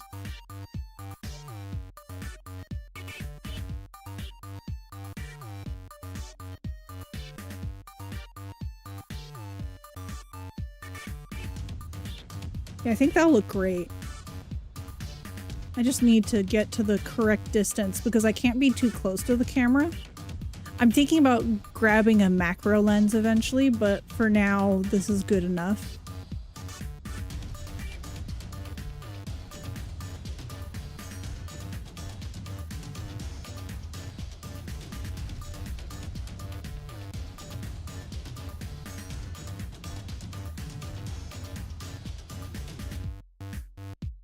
I think I only got to like 20 episode 20 something for the latest campaign.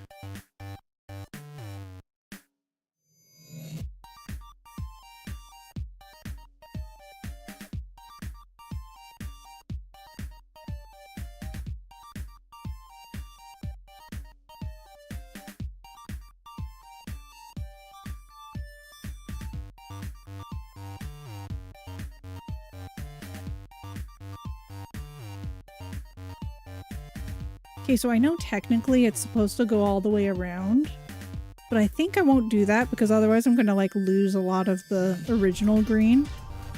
I think I'll more so just do it in my own style.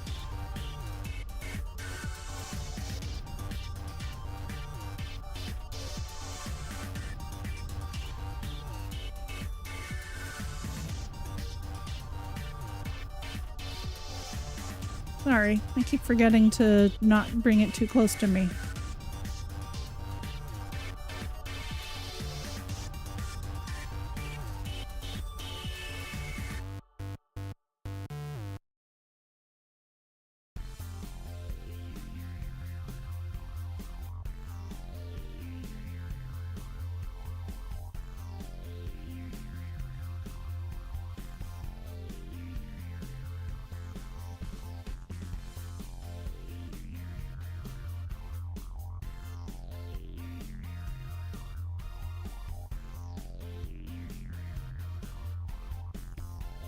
Okay, let me look at chat.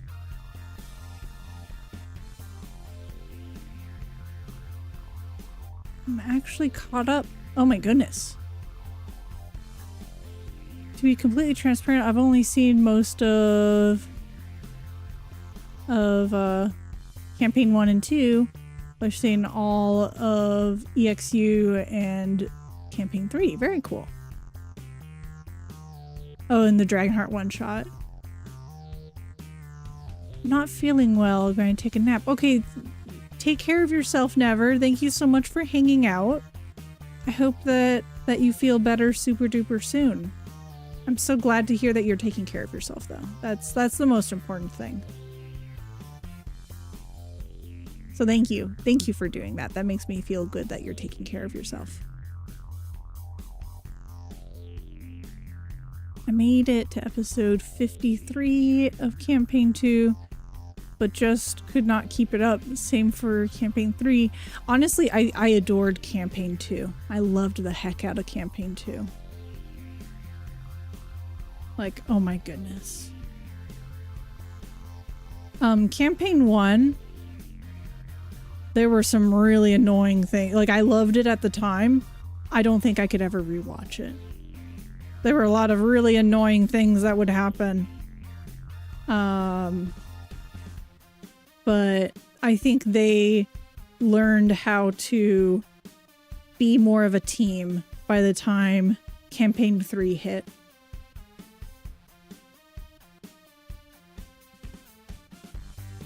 For Critical Role.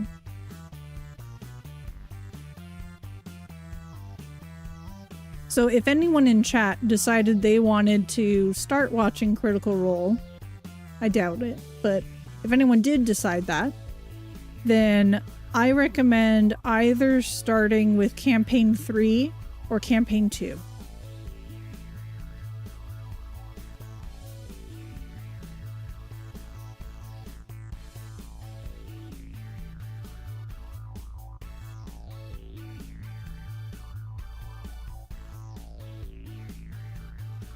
I have an issue with listening to it and not focus because I do work. Hyperfixate on one or the other. Yeah, that's hard. The way that I really caught up with campaign 2 was I would do art. I would do art and listen at the same time. There was a span of time that I was painting a dragon miniature. Where is my Tama? I heard it.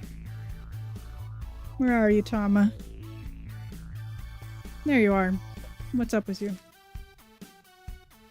Oh, you need me to clean the floor. Okay.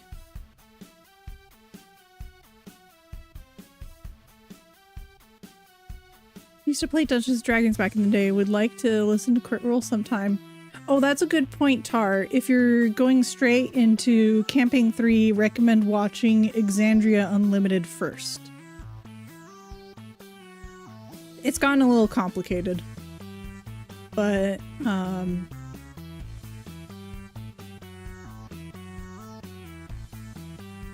yeah, I love it. There are a bunch of voice actors who are playing, and the dungeon master is a really great voice actor named Matt Mercer, who has been playing Dungeons and Dragons since he was a child. So he's really good at the storytelling and all that stuff.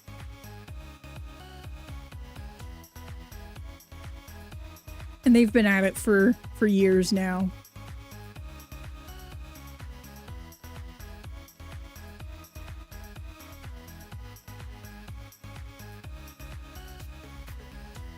Yeah, the Exandria Unlimited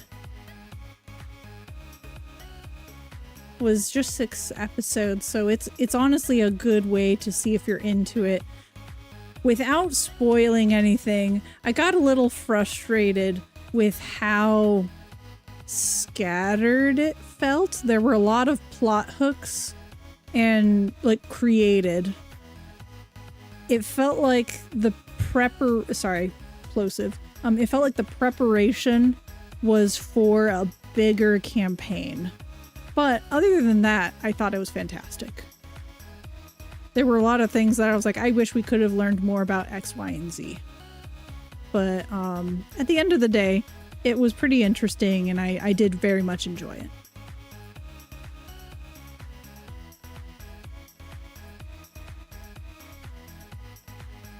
For anyone that just don't have the time for Crit Role, I recommend Dimension 20. The DM there is just as amazing with a different style. Unfortunately, most of their content is behind a paywall. Oh, interesting. I have a couple of campaigns for free on YouTube. I didn't realize that. There's also a few good podcasts I hear for D&D. Yeah, Critical Role, technically it's like they're on podcast websites, but they're also like on Twitch and YouTube. That's how they got their start, was on Twitch. And then they started re-uploading VODs onto YouTube. Back when they were part of Geek and Sundry.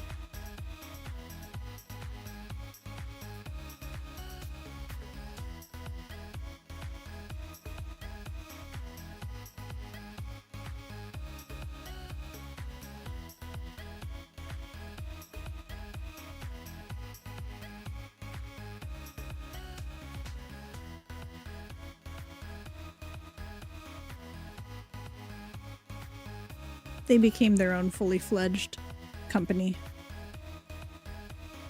They're popular enough. Most definitely popular enough.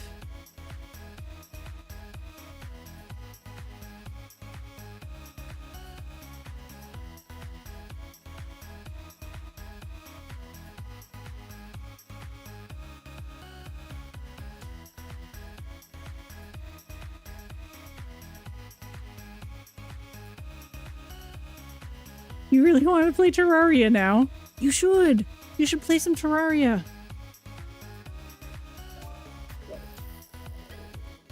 I'm gonna try to push in some of this yellow because I think there's a little too much now.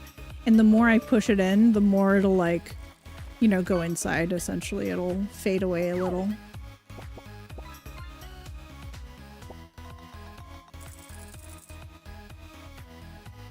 I'm trying to like specifically poke in the spots that have the most yellow.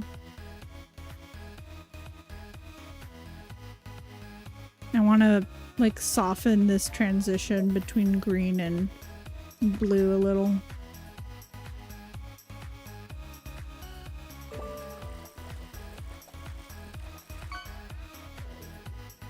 We like to hear the sound of fishing around here. I need all the D&D infos, yeah. There's various other YouTube channels.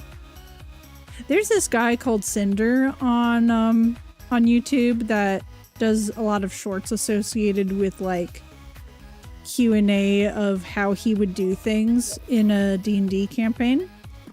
I like a lot of his takes because he kind of has a similar line of thinking to me where it's like you can reflavor things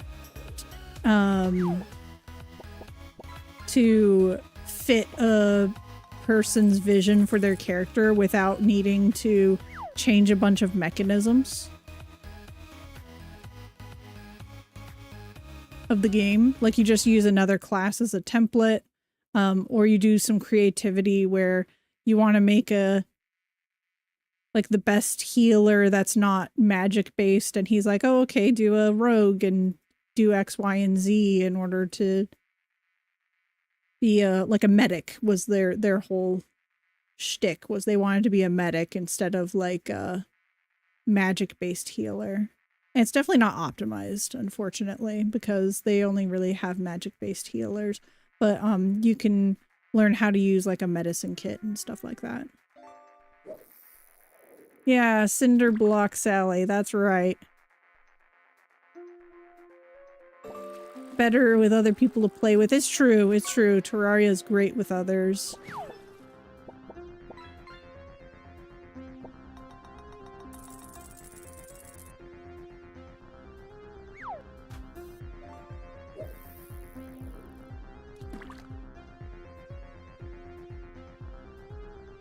Yeah, field medic. Yeah, that was a good short. Medkit, health potions, dash as a bonus action. Yeah. So being really able to get up close and personal with your friends. Oh, that's much better. That's much better. You can't see it too well though. Hold on. There we go. Yeah, that's good to know. My camera was probably overheating because of the active charging. Like, I had it on pretty high power charging, and so for it to be running and charging at the same time was probably what did it in.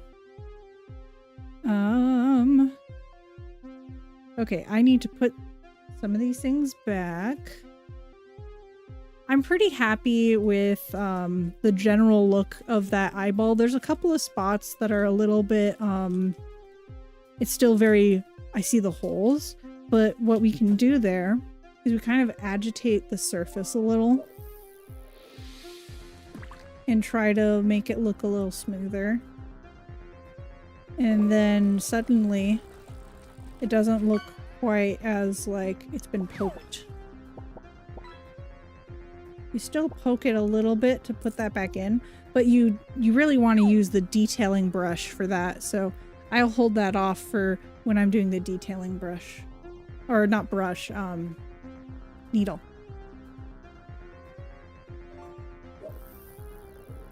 Okay. I need black.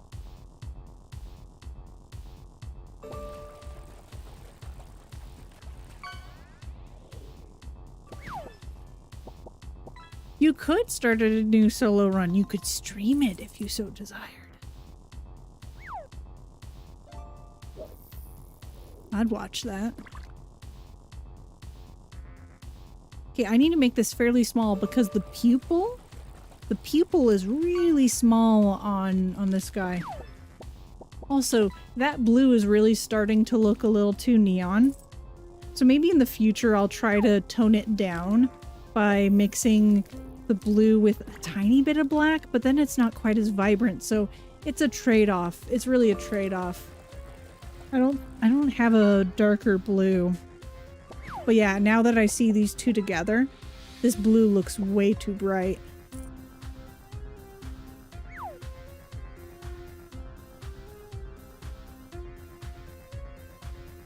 I think I need even less.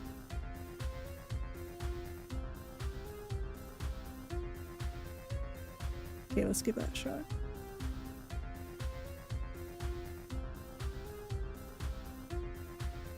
Stream it. Yeah, stream it.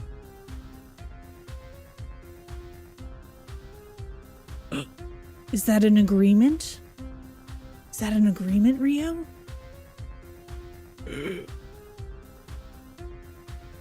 Rio, real Stremmer? Literally, I'd be so excited.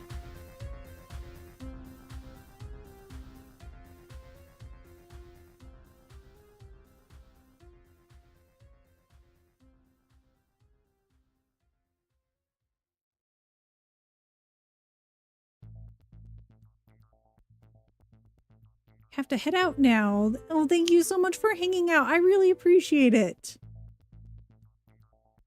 I hope you have a fantastic time, Leaf Honey. If you're going to go rest, I hope you rest well. If you have more things to do, then I hope it goes smoothly. And may all your meals be delicious.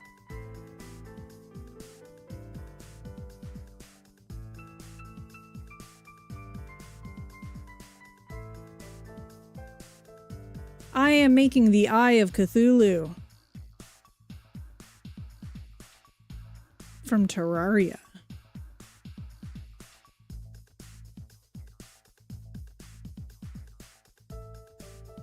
Of course. Take care, Leaf Honey.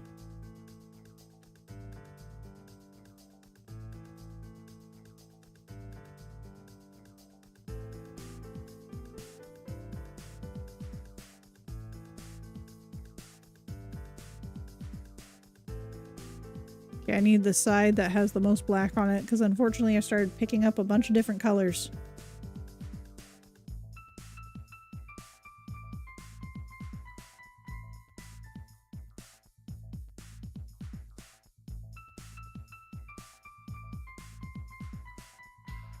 Ooh, before I forget, y'all should check out Leaf Honey.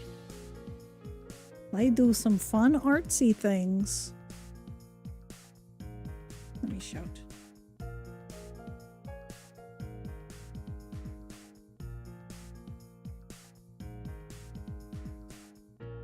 Let me take a quick look at their stuff again to confirm what I'm remembering. Yeah, they do pixel art. They do pixel art, and they have such cute pixel art. I love it. Honestly, if you like my pixel art streams, you should check them out.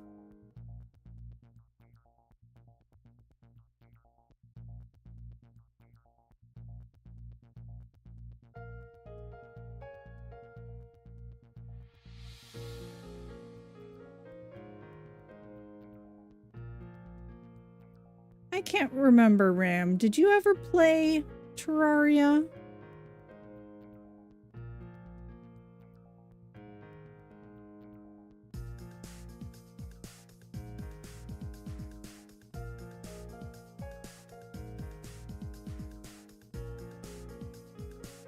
Oh, that looks so much better with a little pupil.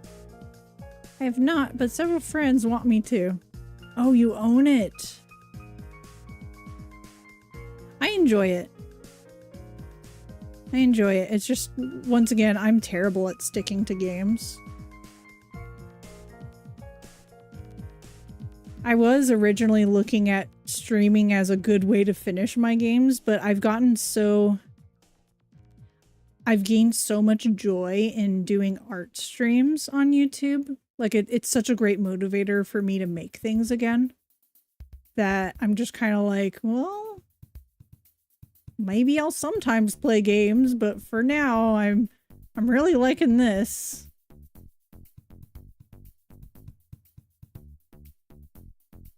It's so funny because I like started out and I was like, oh no, I wanted to be an art streamer, but I'm so self-conscious. Oh no, maybe I'm just a gaming streamer. But then like, just something shifted. I got really comfortable with the art streams. And now it's like my favorite thing to do. Look at that eyeball. Oh, that's so fun. Oh, it's a creepy boy. I'm gonna do more transition.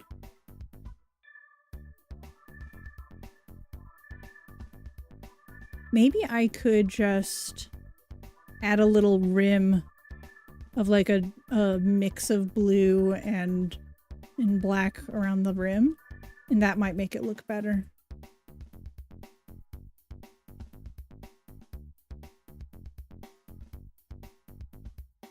I should pull out a detail. Yeah, we stabbing around here. Okay, here's my high detail, like finishing up needles, the 40 gauge. And they're spiral / twist. A spiral is basically really good at not leaving behind holes. So we're getting to a point where we're seeing a lot of holes in the piece. So it's a good idea. Oh, thank you so much for the hydrate. I appreciate it. Also, how you doing, Jacob? Jurassic Jacob, I mean. There's nothing to save. Gaze into this eyeball and you know that it shall be marked within thy memory.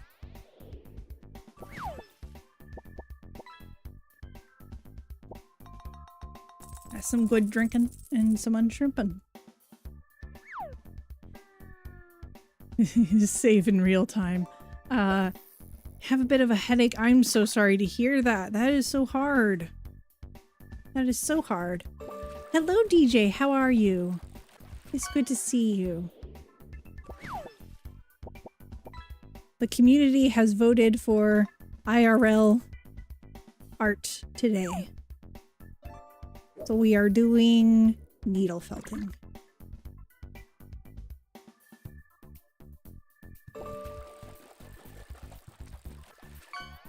I do like that. And this is supposed to be the Eye of Cthulhu from Terraria. That's the wrong one. I'm supposed to be using the green boy. Well, that's so much better.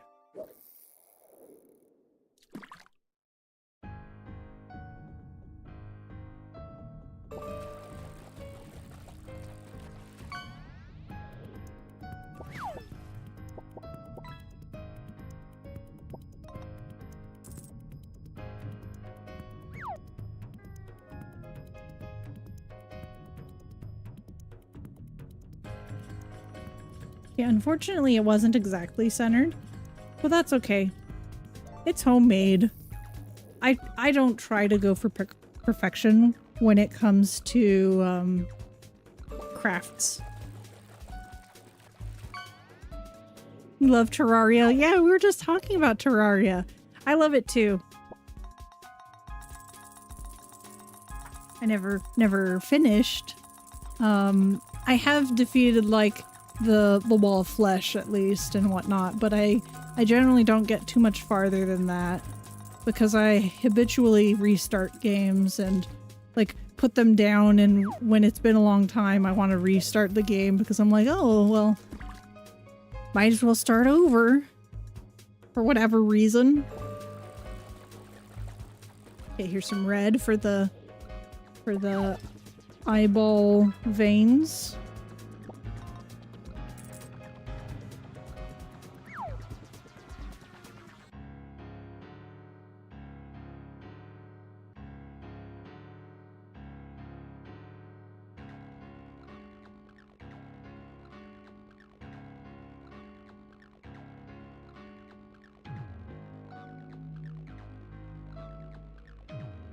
Perfect for co-working. Yeah, I do like it. I do like the co-working. Never beat Terraria. Get 80% done and stop until I crave it again. Yeah. Darthor's... Oh, hey Darthor, how are you? I get like that. I get a character 40% into the game. Time to start a new character. Yeah. I think my fishing session might be done for now. That's totally fine.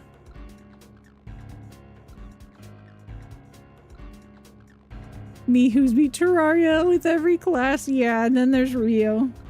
There's people like Rio who are masters of finishing games. I don't have it in me. Unless I play with people. Okay, so I know I sort of did this out of order, but that's fine. Because now what I'll do is I will do like a darker ring around the pupil.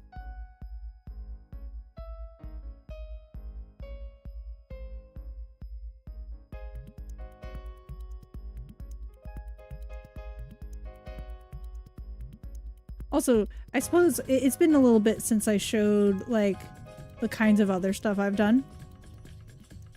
So for myself, I made a takoyaki bunny. It's not finished. It needs a little more details, like a little green bits on the top and like some kupi, which is Japanese mayo. The first thing I made was this slime for my partner. He loves Dragon Quest, and this is a creature from Dragon Quest. And my partner also absolutely adores Kirby. So I made this Kirby for him as well. I'm much better at finishing things when it's for other people. As evidenced by I never finished my takoyaki bunny.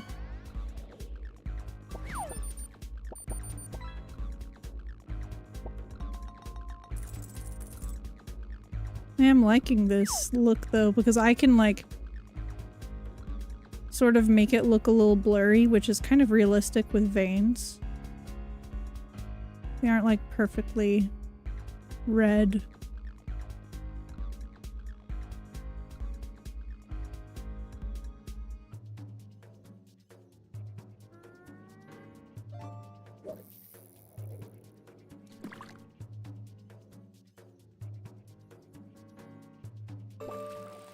Kirby's to go. It's true. Kirby's such a good little boy. I never really played any Kirby games growing up. I should really play Kirby's Forgotten.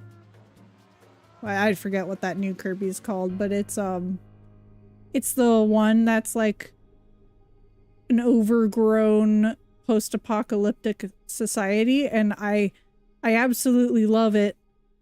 Forgotten World? Forgotten Realm? I don't know. but I think it's beautiful. That's like the perfect aesthetic to me. It's kind of like how in a lot of Miyazaki art or like settings, he has like that overgrown look in Japan, which is actually true. There's like a lot of areas in Japan that are like have overgrown tree, like buildings that have like a lot of plants and vegetation on them, and like broken down buildings, because there's like historical buildings that there's a lot of strict regulations on how you can restore them, but as a result a lot of these buildings go into disrepair because people can't afford to restore them.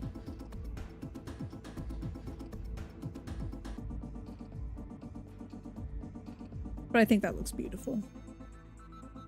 When I went to Japan, there was a little onsen town near Nagano that I went to. And yeah, there were a lot of, how do I pronounce it? Ryukin?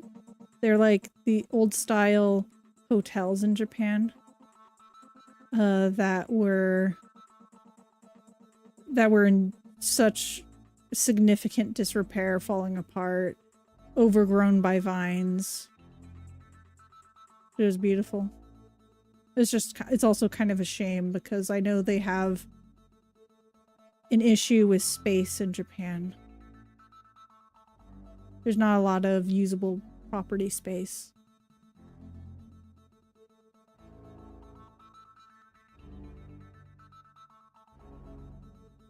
Also, Ram, you never answered my question. Oh, there's a question for Ram?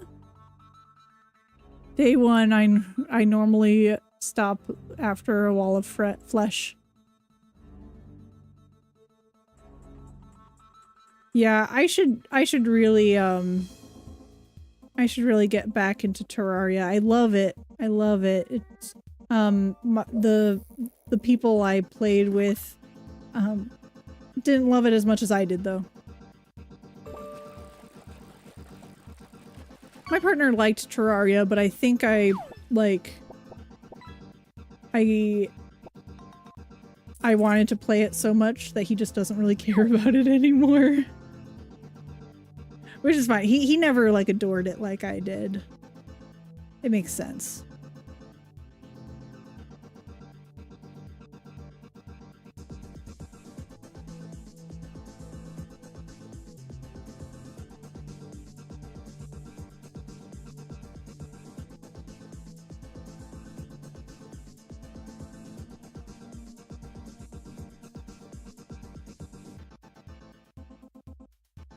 Okay, let's go over here.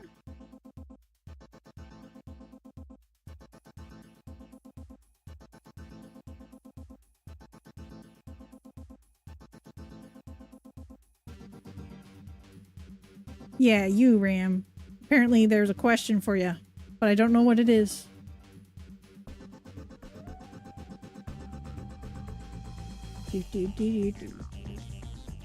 Also, I heckin' adore music from Terraria. It is amazing. I actually play it on my phone frequently. I love chip tunes. I would love to learn how to make chip tunes, but like, oh my gosh, that's like a whole other can of worms. I want to learn how to do everything, unfortunately.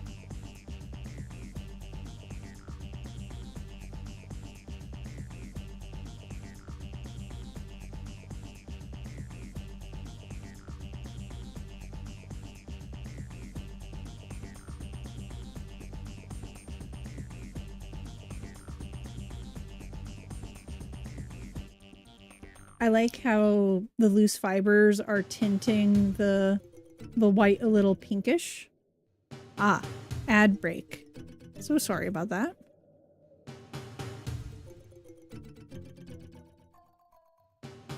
Rearranging your whole room while having me on the phone. Interesting. I'm so glad that you're able to do some co-working with me. I appreciate it. Because that's something that I'm really grateful to other streamers for, is for me to be able to co-work like that.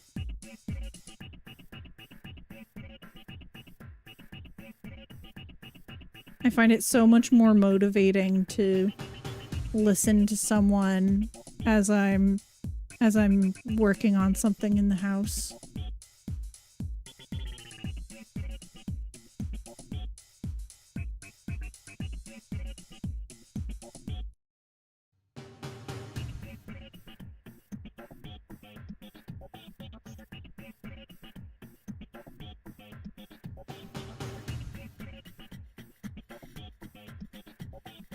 I'm about ready to ask my partner to ask his colleague at work where the kittens were taken to. So for those of you who don't know, that at my partner's workplace there were some kittens found with their mom, and they let the mom take care of the kittens. They were in a safe place. And when they were old enough, there was a shelter that came out with, they have experience with catching cats. They were able to catch all the kittens, the mom and the mom's sister. And there was a day that I went in to his work and held a few of the kittens. And I fell in love. They were so sweet, so cute. And so we're thinking about possibly trying to adopt a pair of them, because we want a bonded pair of cats. Cats do the best if they have either a sibling of theirs, or at a very young age they are bonded with a cat, because they're very social creatures. They're very social creatures, and of course, if you have a cat that doesn't want a friend, that's fine and dandy. But if you're able to pair them from childhood, then that's like best case scenario for them.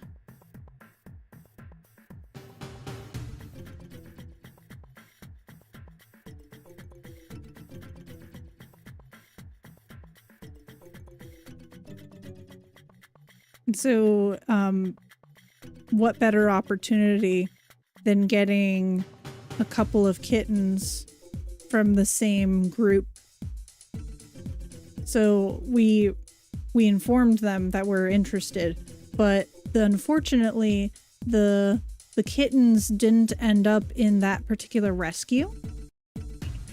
The kittens ended up in another, it's not rescue, sorry, shelter. They ended up in another shelter because so many of the shelters in that area were full, including the people who came out and got the kittens. So I'm wanting to ask my partner for the information on the shelter. Maybe I could even visit them and say, hey, we're interested in those kittens that you got from this place. Is there an application process? Because I want to be sure that we are within your system for whenever these kittens are ready.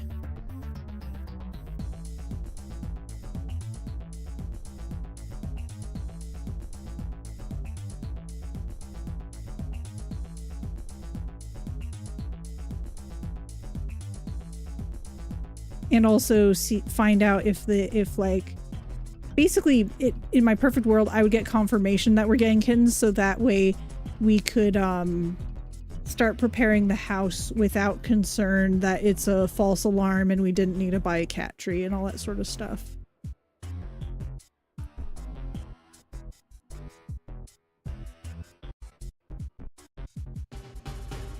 Also, these kittens are mostly black cats. They're most of them have at least a tiny bit of white on them. Yeah, I would too. Yeah, exactly. Especially because kittens get picked up so quickly. But I know we'd be a really great home for them. We want them to, we want a couple of them to stay together. That's like the ideal situation for the cats.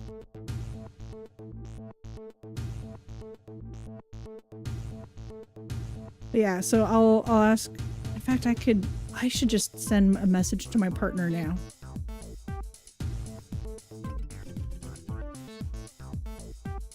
Can you get the details to the shelter with the cats?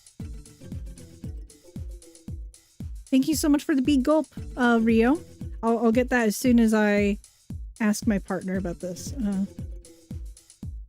I want to apply for said cats if we are able.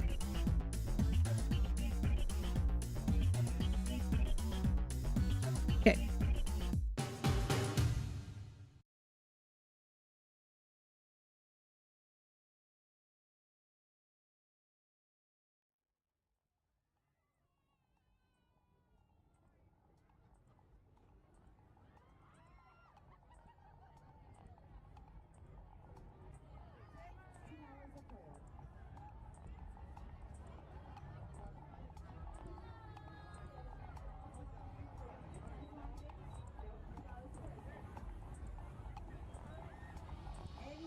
And I know someone from my partner's work that just wants one of the cats. It makes me sad.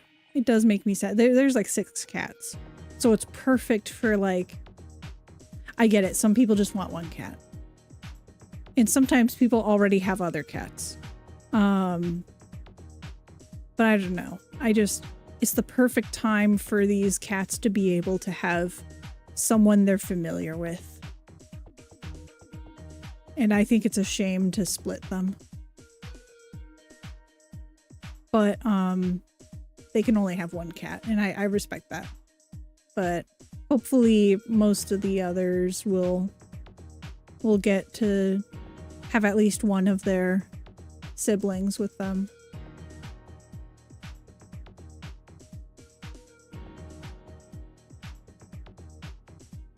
Okay, here's a good start. I'm going to mix up some black and blue to create a little bit of a ring around here, because the Eye of Cthulhu, its eyes are darker than this. This is a little too bright for the blue portion.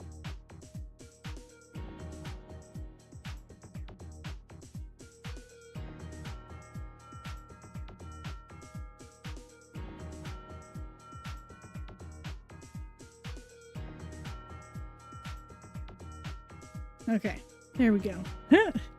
It's always silly to see my model fly all over the place when I bend over.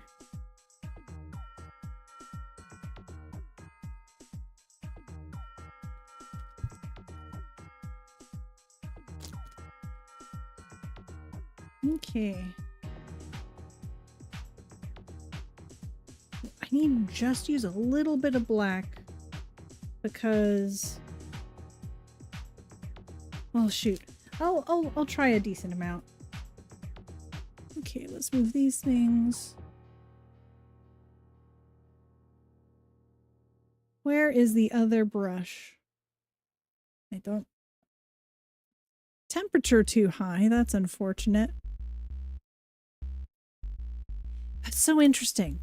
I know a lot of people say that this is good for streaming. This happened earlier, Ram. I just need to let it cool for a little bit. But that's interesting to know. I wonder how other people deal with it, because it normally doesn't do that for a lot of folks. It could just be because I initially had it charging that it might be struggling because it never fully cooled down.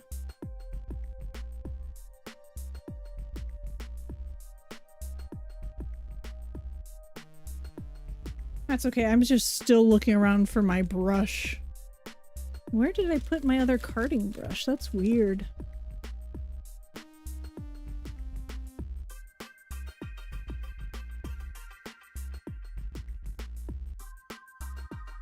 I'm gonna stand up for a moment, see if that helps me find it.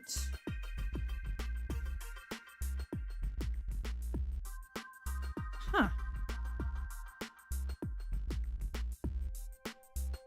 What did I do with it? I found it. I'm gonna start carding it because it's like the least interesting part is mixing these colors. It's just brushing back and forth.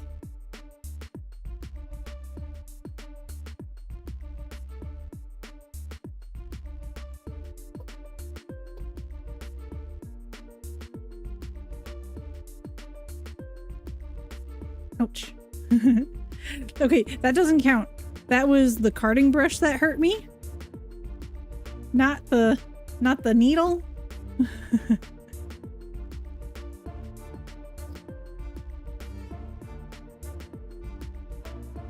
No blood though.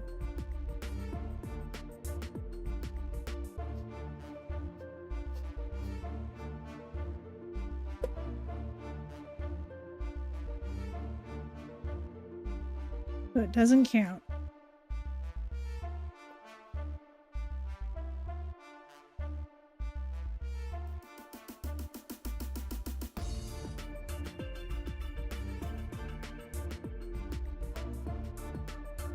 It's having a little bit more trouble mixing. It's probably because I can visually tell it's like two distinct colors. I'm gonna do it by hand a little bit.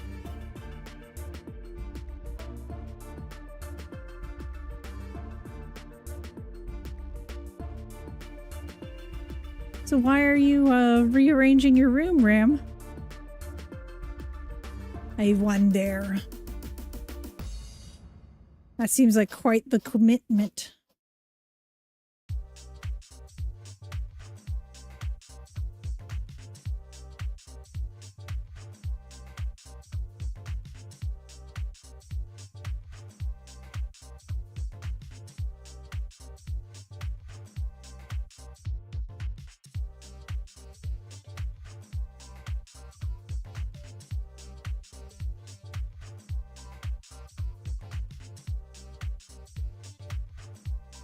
And if you're in the middle of doing this, the act of moving stuff around, it's all good. No need to reply.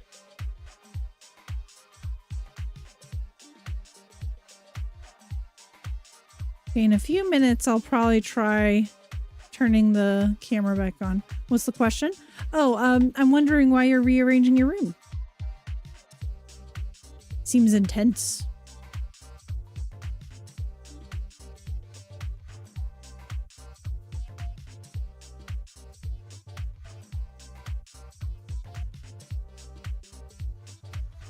I have to admit, this dark blue is not very pretty. Try and make better use of the space. See if there's a more comfortable arrangement. That sounds awesome. Do do do do do do do do. Do do do.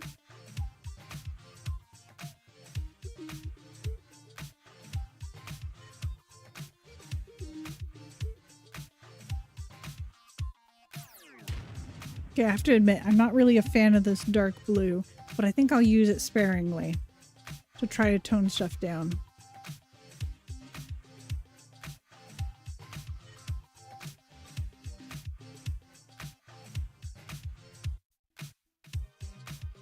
Okay, we're back, folks.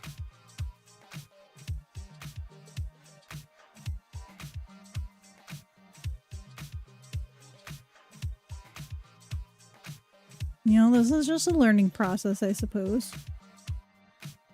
I do need to look into that, though, about the camera overheating.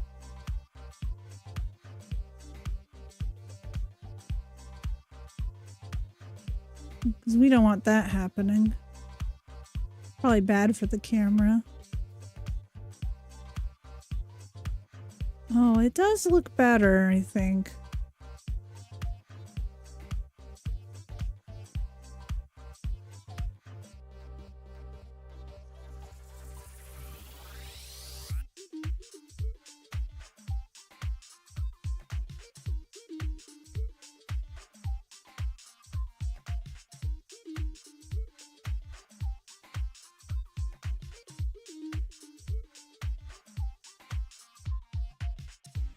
It'd be better if it was like a vibrant but dark blue. But that's not what I have right now. So we make do with what we do have.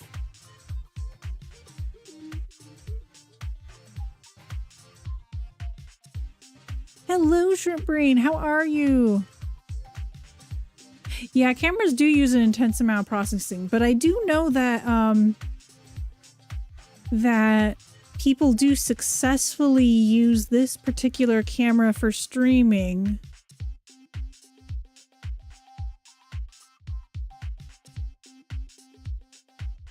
So I'll just need to look into it, like how long do they stream it with it? Do they give it breaks and stuff?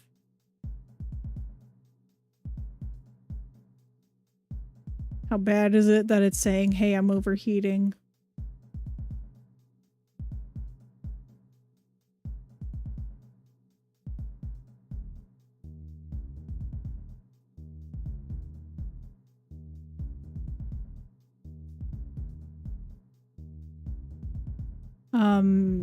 Will it help that I'm swapping over to an AC adapter? I'm hoping so.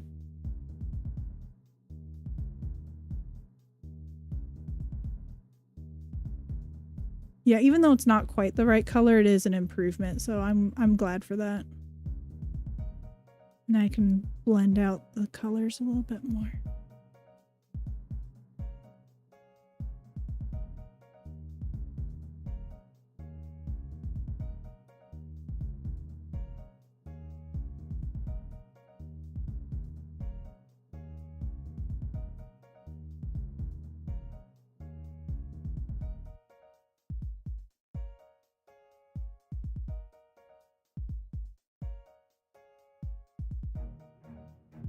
I think that's a massive improvement. I'm so impressed.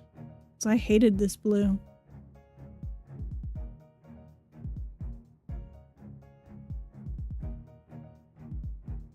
That one spot's a little too dark.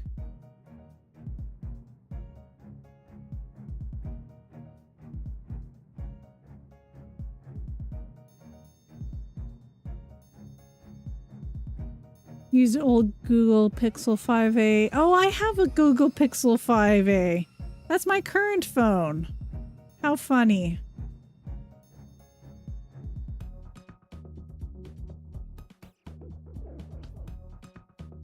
Yeah, I have a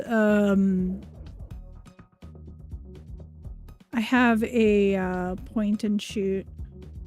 Well, it's a, what's it called? Sony ZV E10.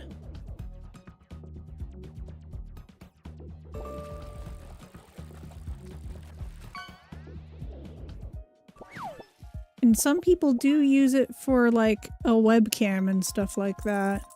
I don't know, maybe those meetings are short, but I've also heard people have success with streaming with it. So I'll just have to look and see what people do with it. And if I have to, then I'll just have to do shorter spurts, and I'll like take breaks maybe. Might be the way to do it.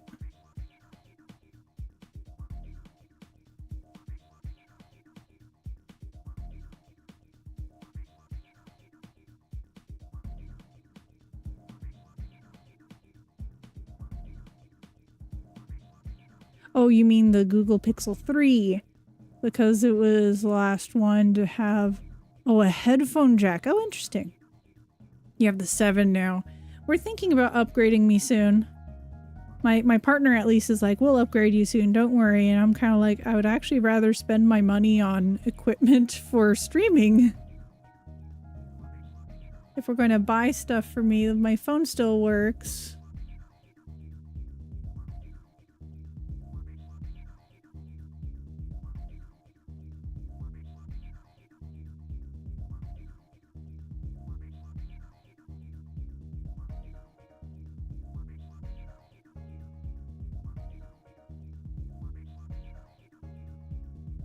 How are you doing, Shrimp? I am pretty tired today, but otherwise I am doing a-okay. I woke up a ton last night. I think I went to sleep at 12. And then I woke up at like 4 a.m. and then 5 something, then 6 something, then 8 something, and I got up at that point and actually ate breakfast, and I was like, God, I'm still so tired. And my partner's like, you should go back to sleep.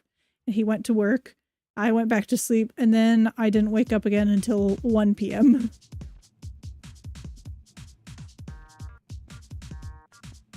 So my Wellbutrin might be causing some sleep disturbance issues, because it does cause issues with sustaining sleep. That's a possibility. So I need to talk to my doctor about it.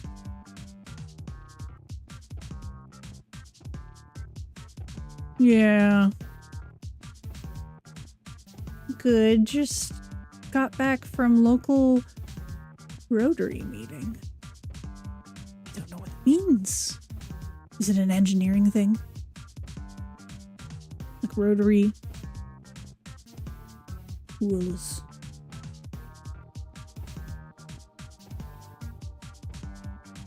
Don't understand.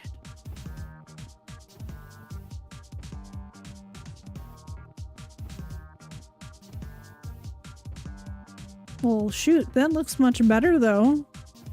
I like that much more. That's pretty good.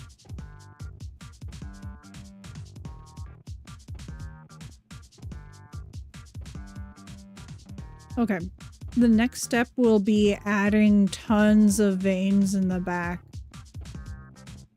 And eventually making like nerves coming off, like nerve fibers coming off at the end. It's not very realistic, but those are the steps.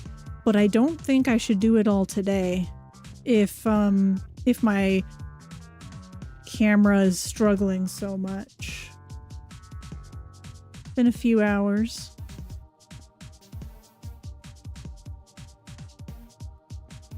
So I think I'll work on this a little bit more.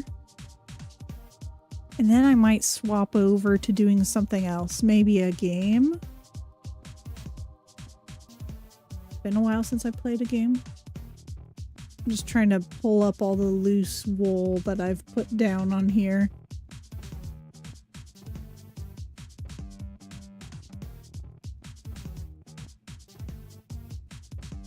Rotary International is one of the largest service organizations in the world. Oh.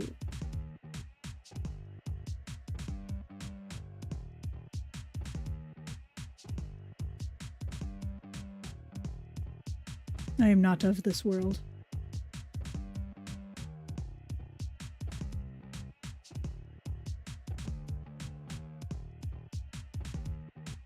Okay. There we go. It's so funny because I have to like specifically go in this spot for the camera to correctly focus.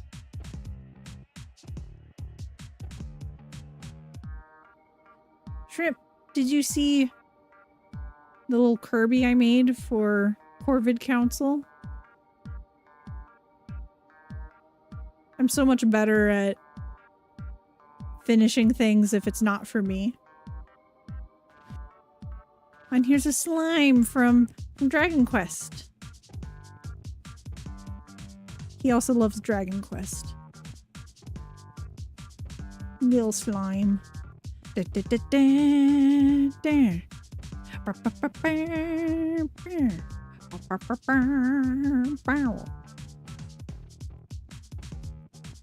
And I made a takoyaki for myself, but I never finished it.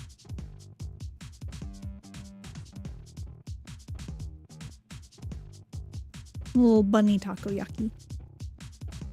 Excuse me. I sneezed. Yeah, it was a fun suggestion. Voka's was like, oh, I know it's simple, but you could do an eye. And I was like, oh, I love eyeballs, and I can do the Eye of Cthulhu.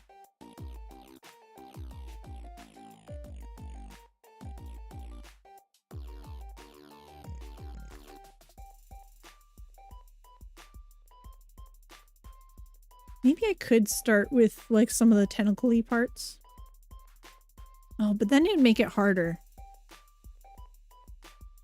I need to open up my reference.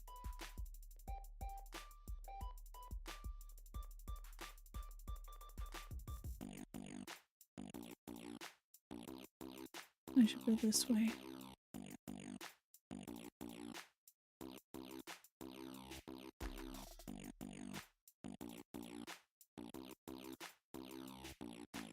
Okay. What I want to do is I want to make like a skinny piece.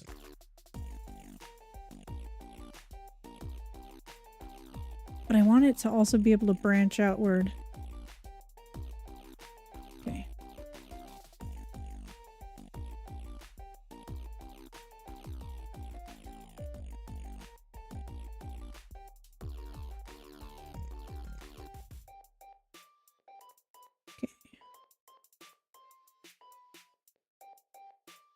I'm just trying to like refine its location by like pushing it towards the middle. So that way it looks like a skinnier vein.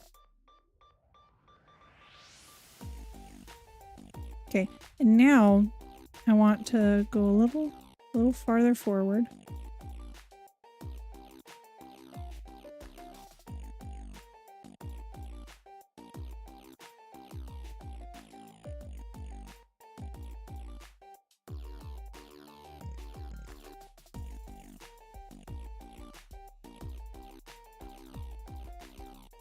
Okay, now I want it to branch at this point.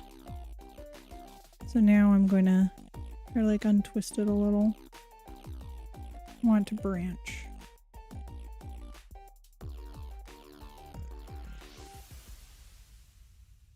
Okay, let's try that.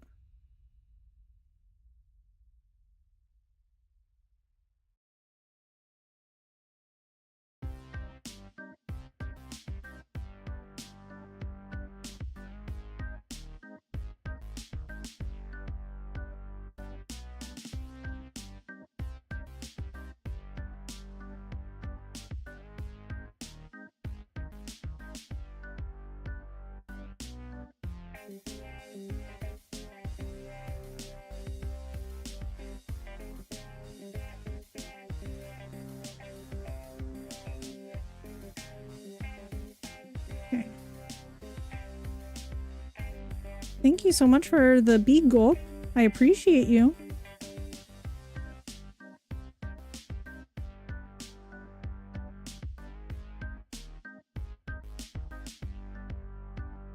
Let me just finish up what I'm in the middle of.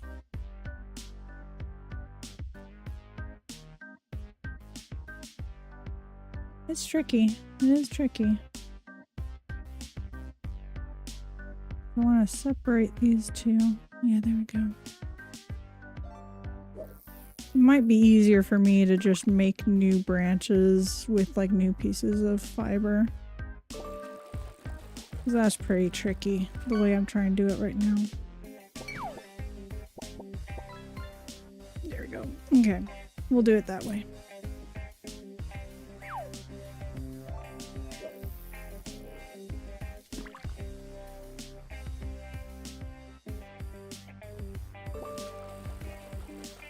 Okay, now I drink. With the big gulp.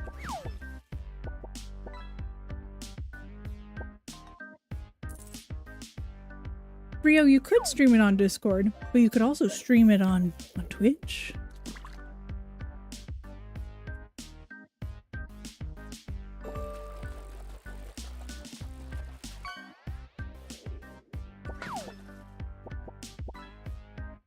Of course, if you don't want to, that's totally reasonable.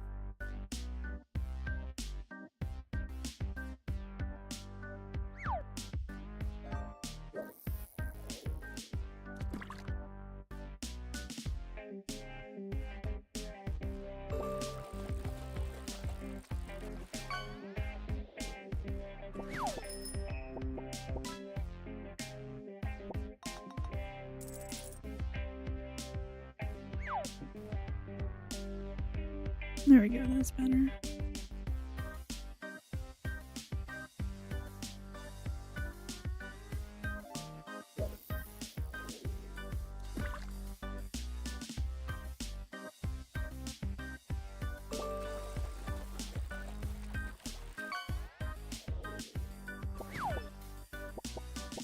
Okay, there's a little tendril now, right there.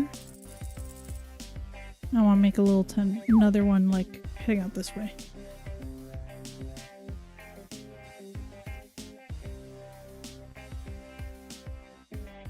You just haven't set up streaming stuff? Do you want to hang out and set that up sometime? With me?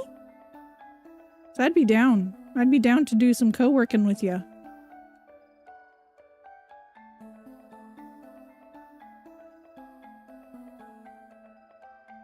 Why you complain? Oh dear. I almost like knocked something off loud on my computer.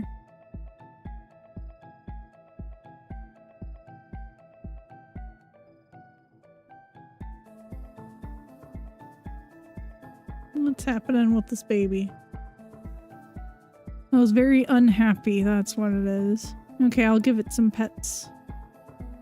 Yeah, that'd be great, Rio. He's very upset with me. I give pets.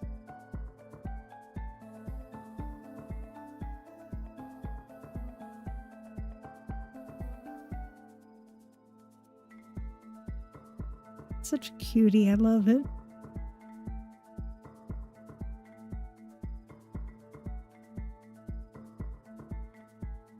I didn't realize how many hecking pixels were in these newer Tamas. They have so many pixels. But their designs are still so simple. It's really interesting to see.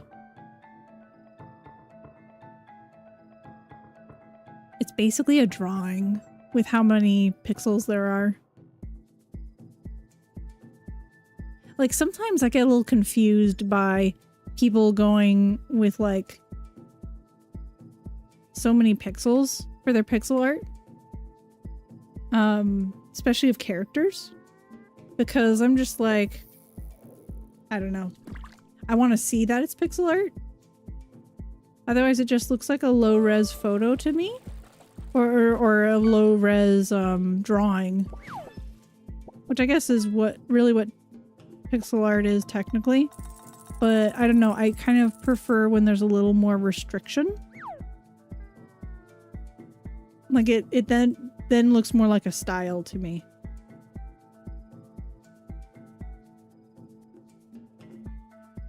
But maybe that's the hardware limitations they have. Like they're trying to go as high resolution as they can, but they can't exactly do like anything more detailed than that with their screens. I'm not sure.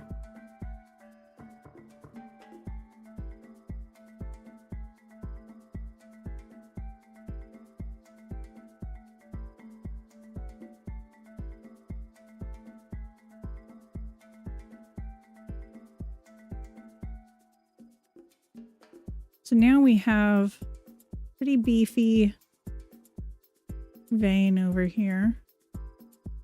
In theory, I should try to make it skinnier. I think a few really big veins are fine. And now I just need to bring it all the way back here.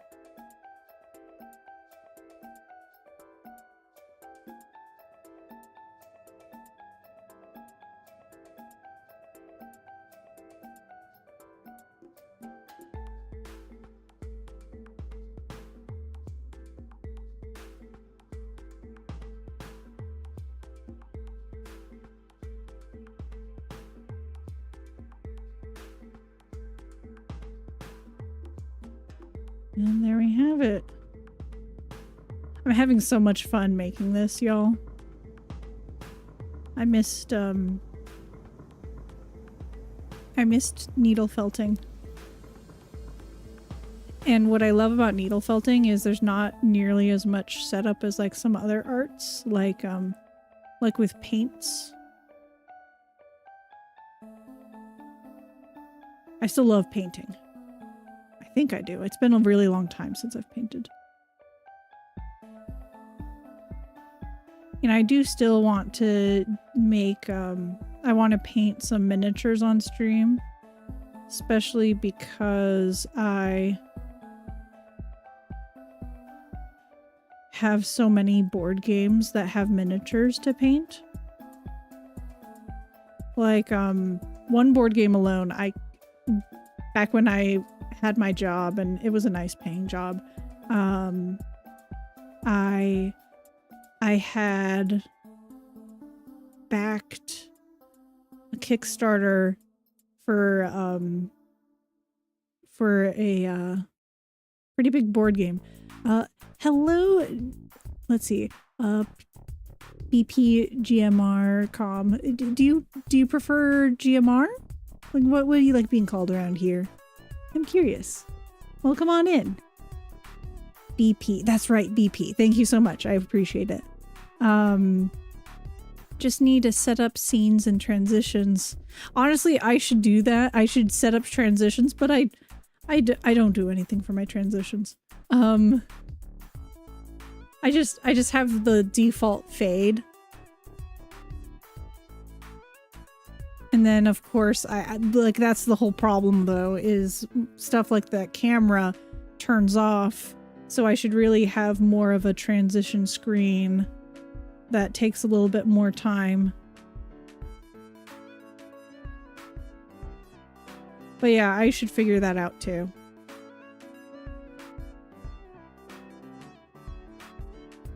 We're doing some needle felting today. We're making the Eye of Cthulhu from Terraria.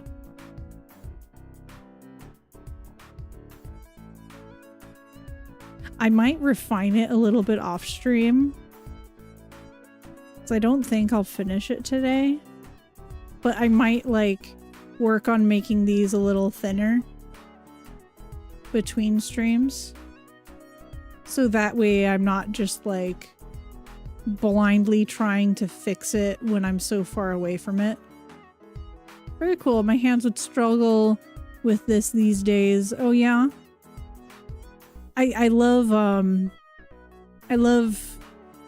how intuitive needle felting is. What I really need, though, because my hand is getting tired, I need to get a handle for these. I need to get like at least 3 handles. 3. Because I have 3 different gauges that I work with. And instead of swapping by changing it out all the time, it'd be great if I could just have a few handles that I work with all set up, because it does take a toll on your hand after a while. Oh. I think my camera has just decided that it's time to stop. That seems like a good idea. Yeah, they do sell those. It gave up. That time it was battery. So my camera situation tomorrow, my AC adapter should be coming in, but I'm going to look into the overheating problems as well. I might swap over to some gameplay though, because my hands are pretty tired. It's a good idea to take breaks from crafts like this because you don't want to overwork your hands. That's the kind of situation where you get repetitive hand injuries, nerve injuries, or sorry, repetitive motion injuries is what I meant to say earlier. It's good to take breaks. It's good to change what your hands are doing. So, oh yeah, it's the lens area that's pretty warm. That's interesting. I do have a 3D printer. But it's resin. It's a resin 3D printer. Most people who make little knickknacks for the house tend to do FDM, if I understand correctly. Okay, I'm gonna quickly put away a few supplies.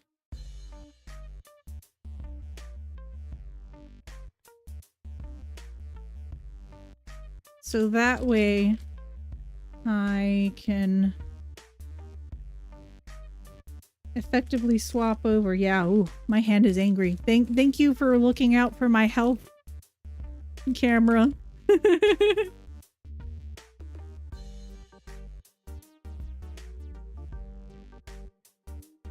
How considerate of it to consider my hands.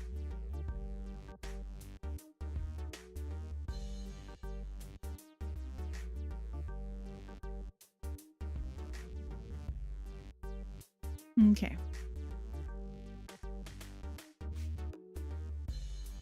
I'm gonna remove this clamp that's in front of me so that way I don't knock my knees into it. That's how I was holding up the camera. Okay, we're good now. Pretty much.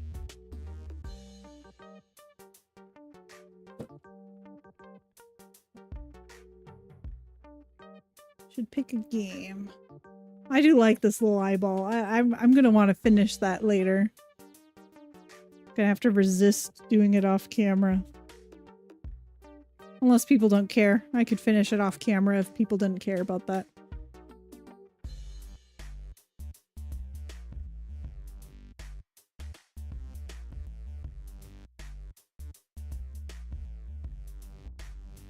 Tempted to set up scenes and see how far I get. Don't remember how to do it. Well, you could always give it a shot. Could you print a handle with that? I might be able to. I actually haven't set it up yet, though. FDM for structure and resin for pretty, usually. Yeah, exactly. There are some resin prints, like there's some resins that are a little bit more flexible, but they're pricey. And also they don't have the lower VOC option for those. What I want to do is I want to try to generally go for the lower VOC resins in case my setup for filtering the VOCs isn't as effective as I expect it to be, because I'm in an apartment, so there's no way to really set it into a safe space. Like I have to filter it for it to be safe. And the goal is I'm going to have it in a grow tent and filter it going with a hose going out the window. Just so as many places as possible, I'm trying to reduce our exposure.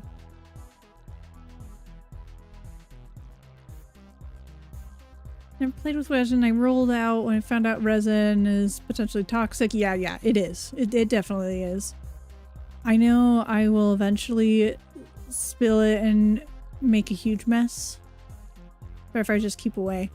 I'm pretty good with that sort of stuff as long as the containers aren't too giniferous.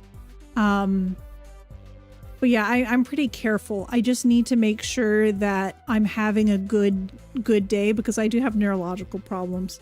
And some days I'm a little more tired than others. I'm trying to look at the games.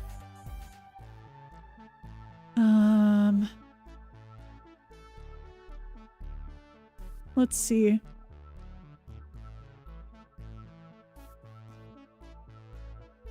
I picked up a game recently that was free. That looked really cute. But I don't know if I downloaded it.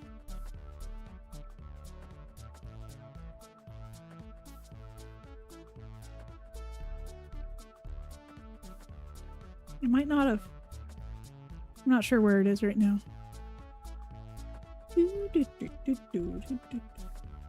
Or I could play Koromon. That's a good point. I could play Koromon. Yeah, I think I will. Ooh, I think I should use the restroom before I do that. I'm going to chat with y'all for a little bit longer, and then I'll set that up.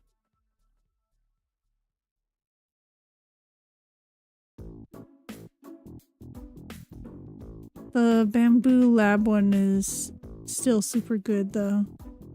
Bamboo Lab. Let me look at what that is.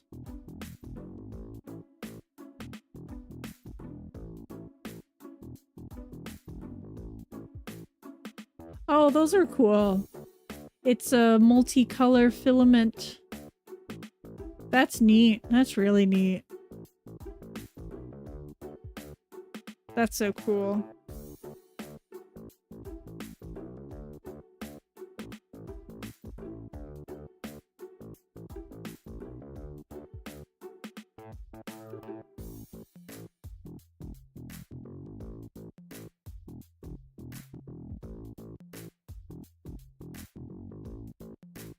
Trying to fix this Ender 3 got for free and it was a pain. Oh, yeah. Need a new extruder. Oh my goodness. Just installed a new bed. Oh my gosh. How good am I with GeoGuessr? Awful. Awful. Okay, well, I will be right back. I need to do a little bit of self-care for but a moment, but then we'll swap over to cassette beasts. You are still able to go fishing as we do so, though. So I will be right back.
Okay, I'm gonna turn off the music.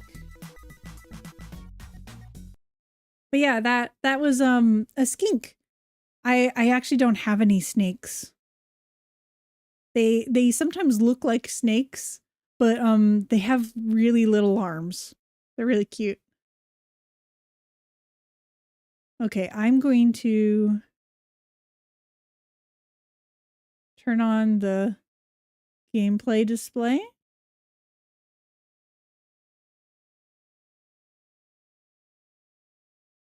Here we are.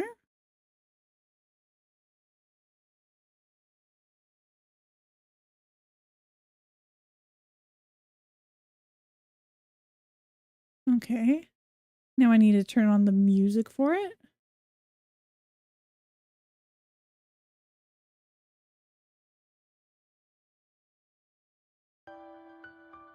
There we go. I just want to grab the controller.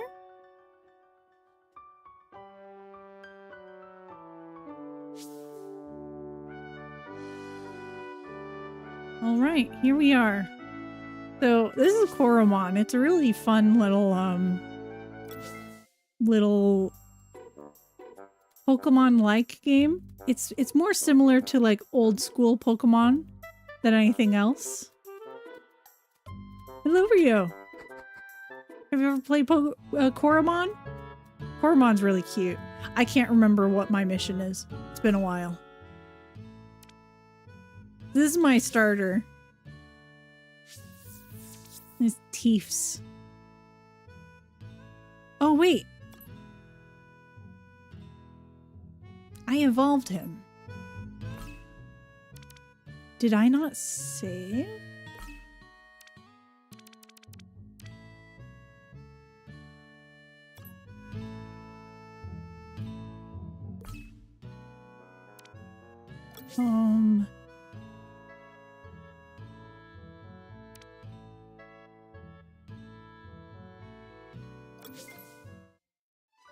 Might not have saved. That's unfortunate. Oh no. That's unfortunate.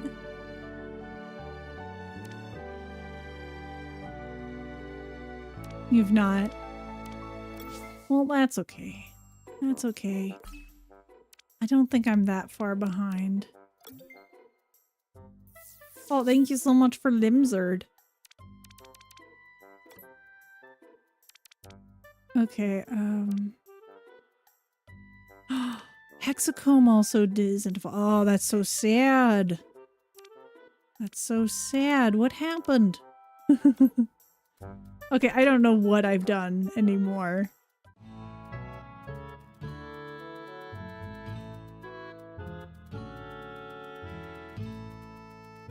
I guess I didn't save.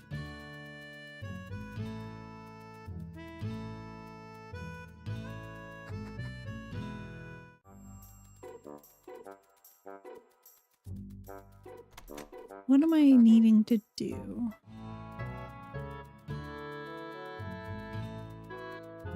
This is a really cute little game, though. Oh, my delivery. Oh, Oh, okay. Yeah, okay. I thought you're someone for a moment. My name is Noah. I'm working on a teleporter. Okay, yeah. So I did this mission before, but I guess I didn't save.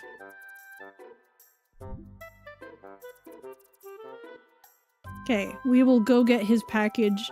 It's stuck somewhere.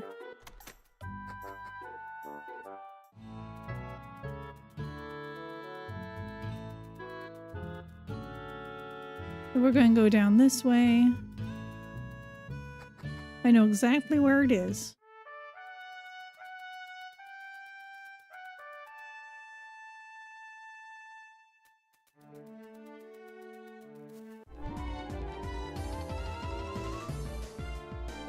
Oh, that is a special boy. Okay. Potent. Okay, so there's sort of a shiny system in this game. And there's 3 color schemes for every creature. there's the normal color scheme.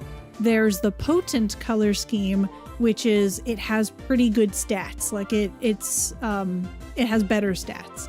And then there's the perfect, and that's a different color scheme. So whenever you see a different color scheme, mechanically it's nice because it's a better version of the creature. So that's pretty cool of this game.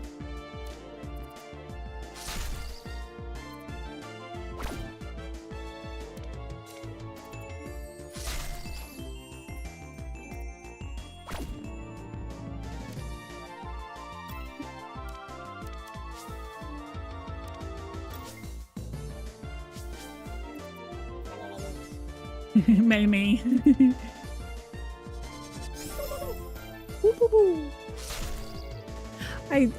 I do love this game. So yeah, the one that I have on the left, Dill, that one is a better, it is not as good. It's the normal color scheme.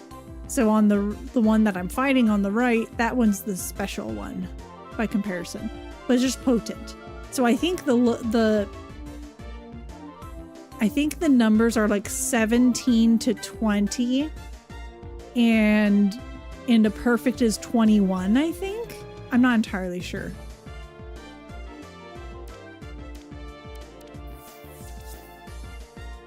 I'm gonna try to use a spinner, which is the Pokeballs of this game. Got it. Woo!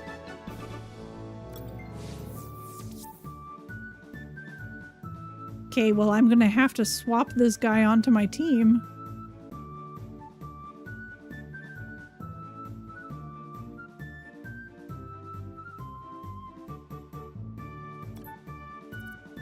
Yes, I will keep. All right, what do we name this cute little armadillo?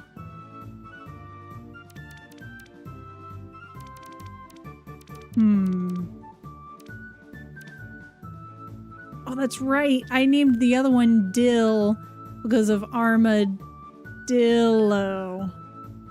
That was clever of me. I spent that though. What is a cute name?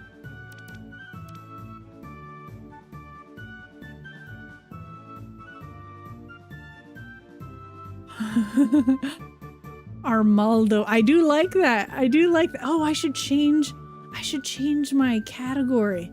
Hold, please. Also, welcome on in. Kemuri? Kemuri-kana? Let's see. I need to change my details.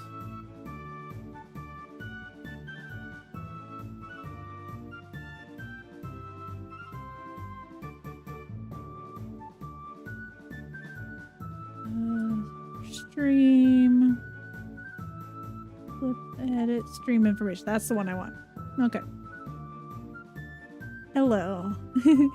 Often go by Kana. That's good. That's very good to know. Thank you so much. How are you doing?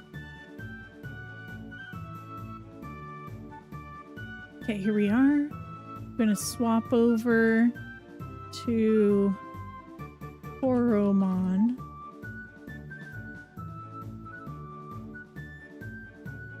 Done. Okay, we've done it. But yeah, I like that name. Let me... Oh, thank you so much for the big gulp. I appreciate it. We were just doing some needle felting earlier.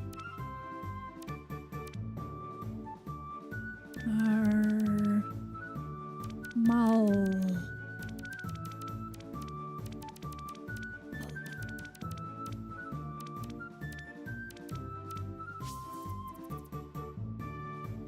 Yeah, I want to replace Dill. Milestone achieved. Excellent.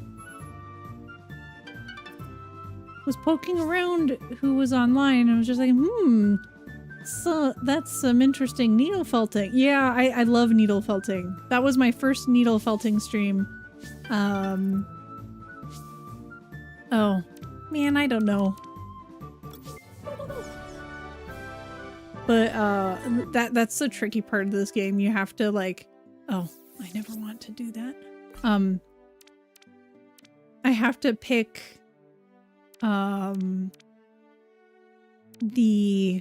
there's what the stats go into. Let's see. I think I'll keep Hexacomb in the front for now. Oh, that's a cute little beeping sound. Greetings, young traveler. I'm a ranger of Radiant Park. If you follow a path north, you will reach Hadel. Be careful.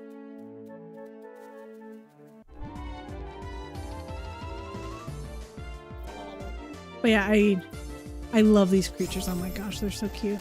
Run.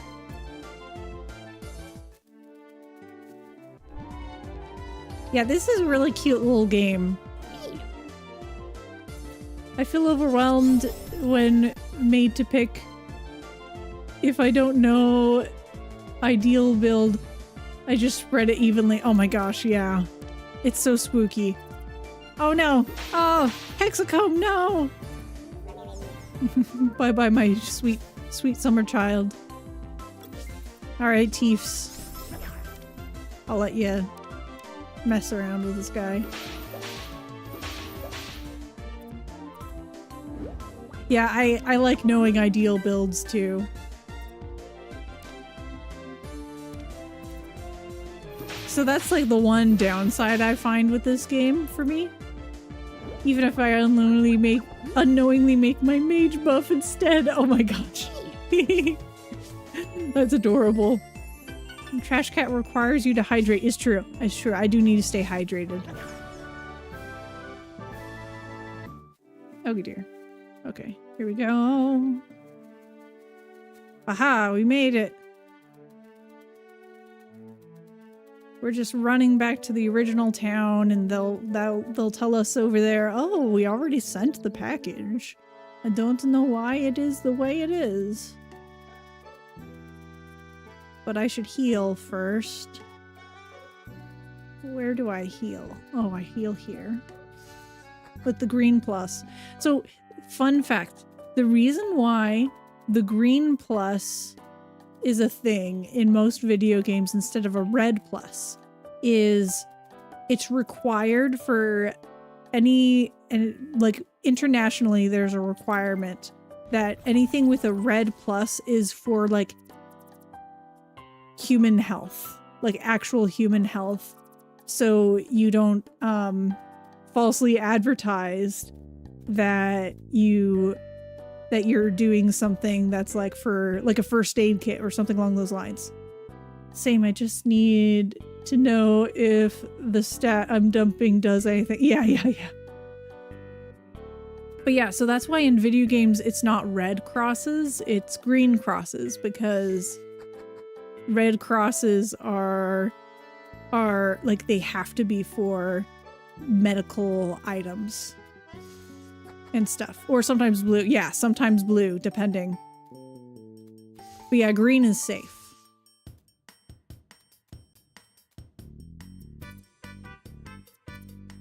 Let's see, Noah sent me here. He ordered a package from you, hasn't arrived yet. Oh, that's right, I almost forgot about it. But just a little while ago, I sent it.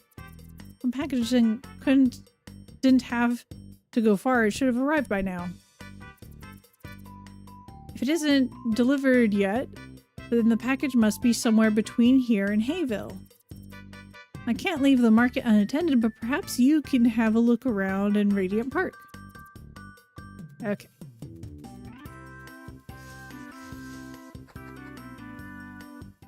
Have you found a casino in this game? You know, I'm so early in the game, actually. I wouldn't be surprised if there were a casino.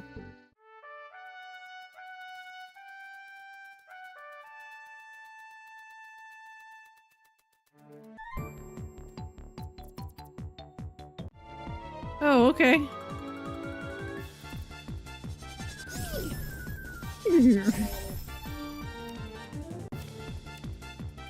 Okay,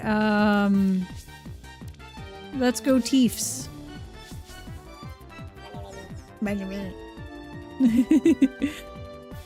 I actually adore this game. It's so cute. I love creature collector games in general. I played Cassette Beasts on stream. I'm working on that collector-esque virtual pet game. It's just, I love creature design and I love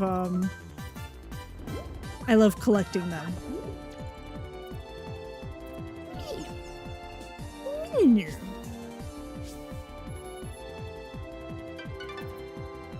Woohoo! Hexcomb! Alright, dude. You train a bit more. Yes, you do, sir. Alright, we're going.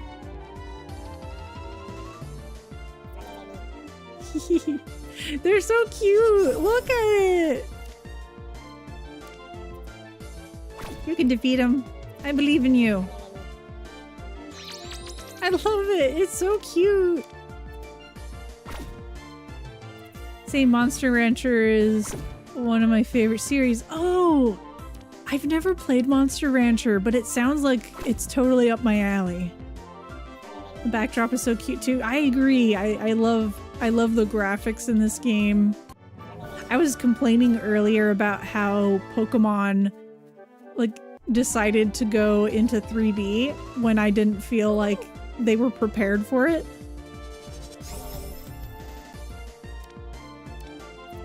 Like it requires more resources to create compelling 3D models and animations. Thank you so much. I appreciate the hydrate, Rio.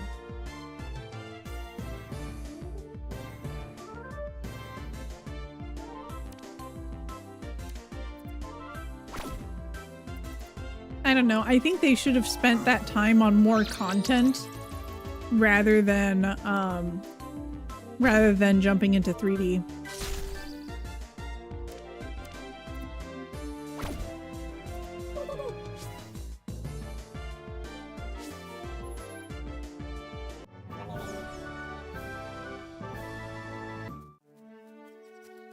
I don't want to spend 60 USD on like a buggy game.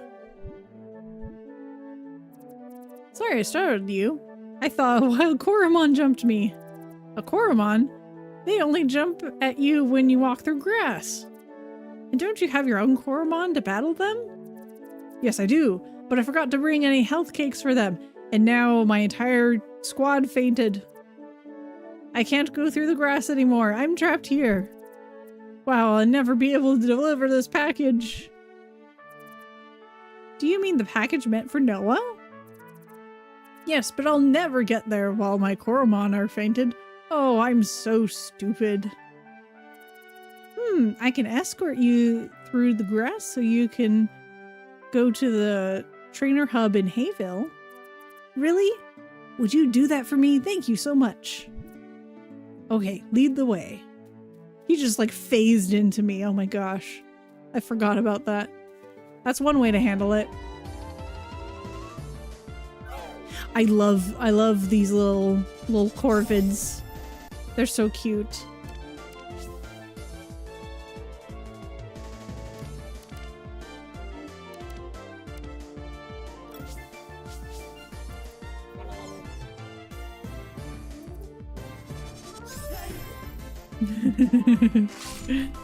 Oh, I love the bug. I just love the designs in this game. They're so cute. Yeah, Pokemon Battle Revolution was like the one game with good 3D animations. Even custom feigning animations, but maybe it was because the game scale was way smaller, potentially. Yeah, it makes sense. I don't know, if the issue is scope, then I think they really need to accept what their scope is, right? It's so much easier to make a nice looking 2D image with some simple preset animations than to make a static 3D model look interesting, in my opinion.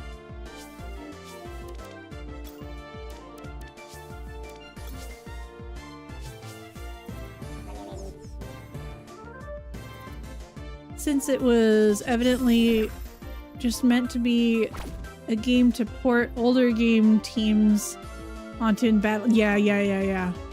Exactly. It's like Pokemon Stadium. I loved Pokemon Stadium for the Nintendo 360. No, sorry, not 360. Nintendo 64. My goodness, I was mixing up the Xbox with Nintendo. How embarrassing.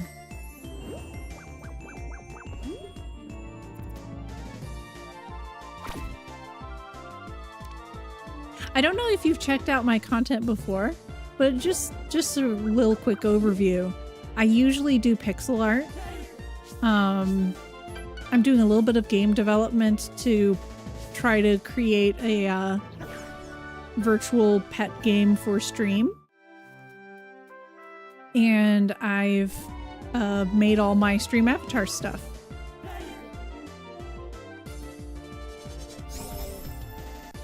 I just, it's so fun. The pixel art stuff is really fun for me.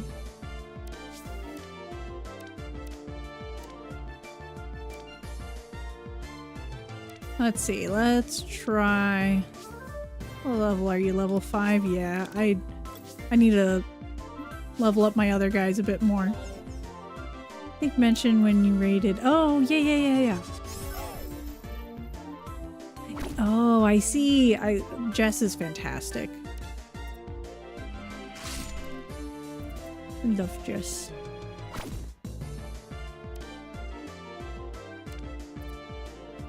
So creative. I would love to learn how to sew, honestly. I'm so sorry, Corv. Ah, poor baby.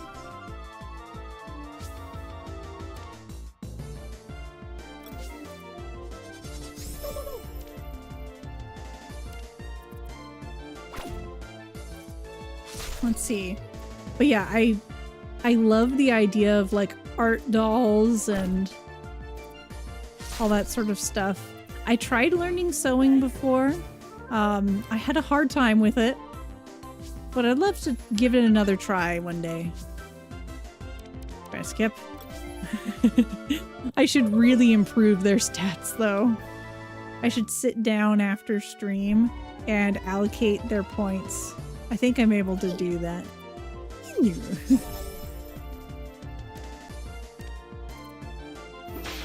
Because right now they're all underpowered because I'm delaying giving them stats. Oh no! Poor Hexacomb.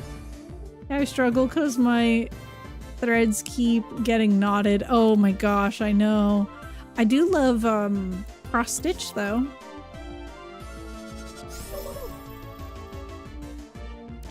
It doesn't, the thread doesn't like crisscross as much or get knotted as much, but it's still good practice with that, I think. Oh dear. I'm sorry.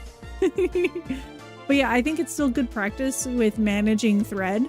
And it's thicker, so it doesn't get quite as tangled.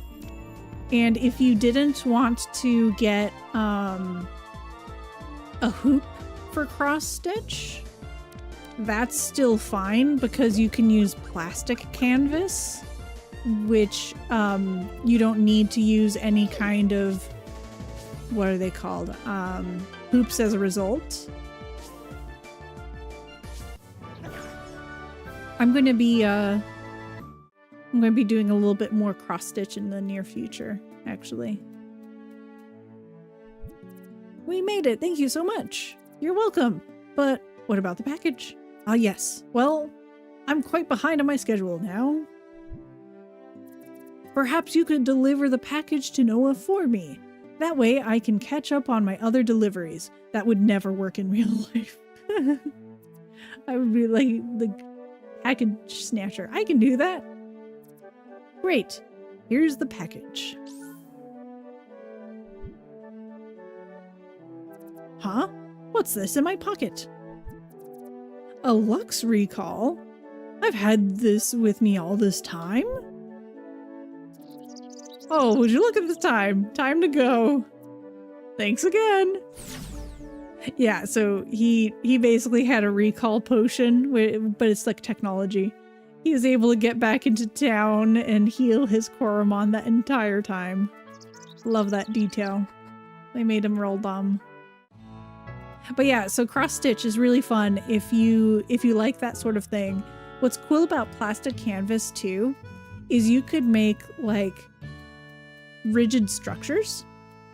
So you can make like little charms for yourself, or you could make a tissue box cover by like using a whip stitch and sewing them together, because it's rigid, but all you have to do is put like a little simple stitch around it to join the edges together.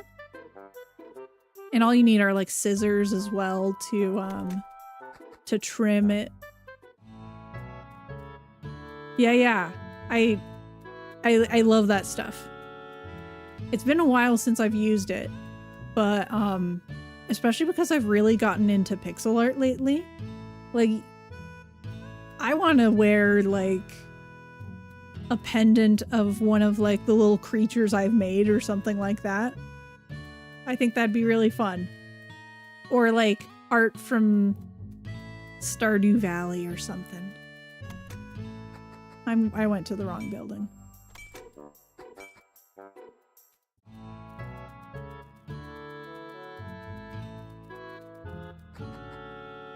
Yeah, I appreciate that. It'd be funny if a coincidence, but the player character, it is customizable, yes. Yeah, so I tried to pick what looked closest to my model, yeah. Ruby, there you are. Do you have any news? I do, the shopkeeper did send the package. The delivery man got delayed. Oh, what happened? He forgot healing cakes, so the entire squad fainted. Beginner error. What happened to the package? Okay, here you go. I was like, oh wowie. What are the odds of their being so similar? That's great. I love it.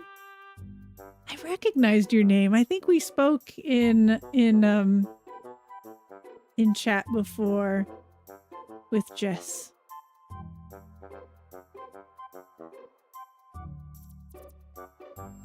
I'll get right to it. It took long enough already. Okay, yeah, so basically what we just did is gathered a package so we can teleport to this town. Mayhaps it's true. Broken teleporter. Okay. I have used a teleporter before. All right, no testing. I'm just going to use it.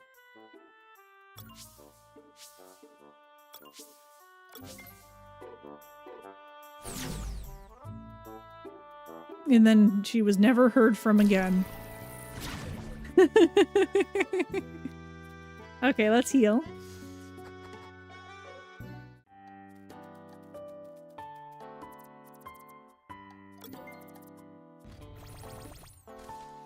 I love this game. It's so cute.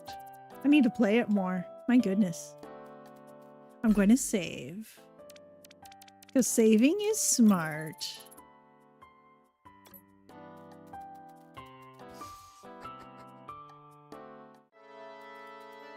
Okay, I think I'm supposed to teleport back here.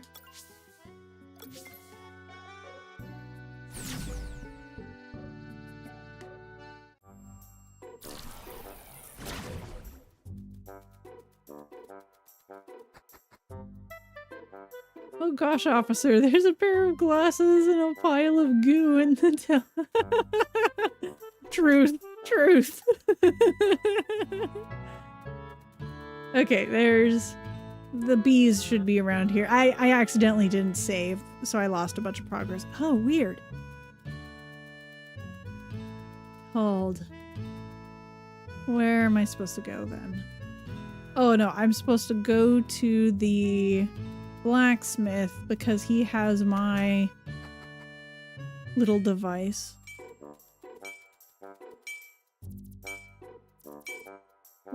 Oh, I need to go to the library. Oh my goodness, I've done so many things.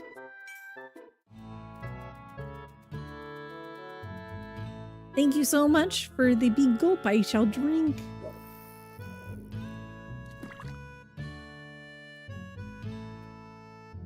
Ah, that's much better. Okay. I'm just going to speed run to this guy.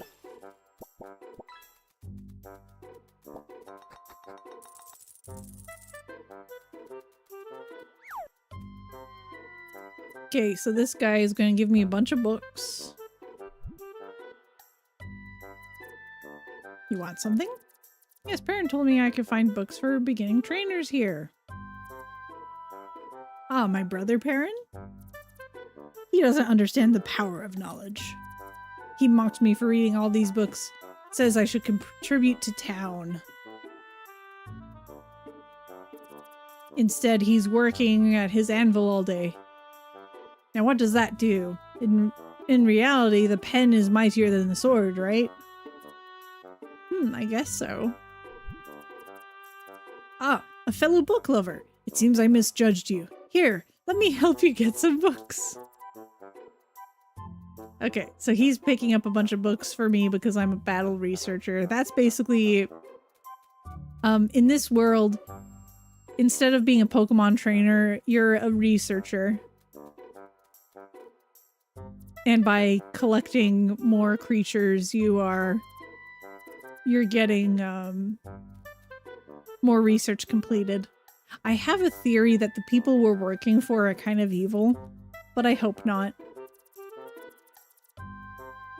Perhaps you'll even be able to pass Jebediah's quiz. He likes to think he's the smartest. He challenges others to a battle of wits. Honestly, I'd love a lot more of these types of games with different roles. Yeah, I agree. I like it. So we have a special mission to find Titan materials. Oh gosh, I did lose a lot of progress. I just realized now. That's okay though.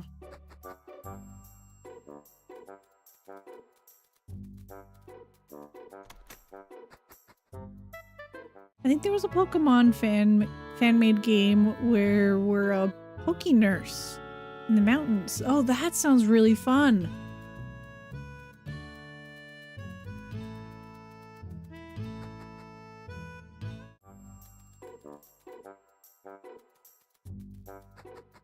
I'm trying to find this one person that I'm supposed to talk to.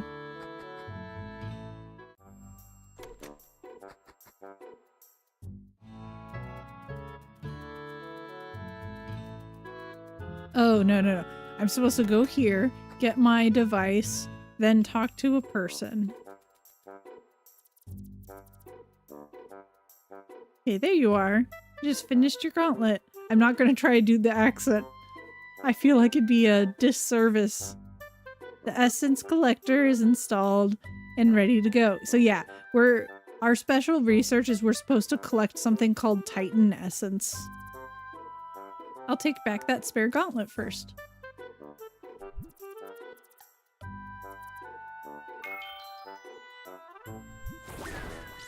Woo!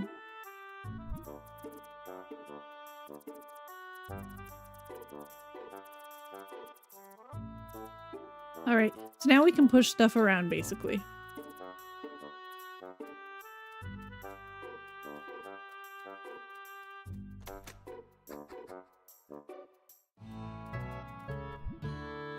All right, here's the lady.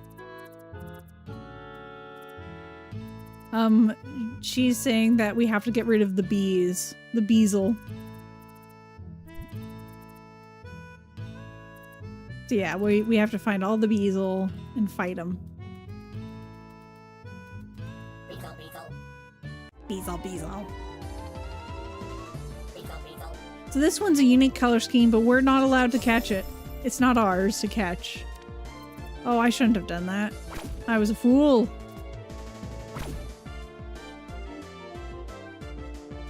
Yeah, I do like it. I agree. Let's see. Let's use Teefs.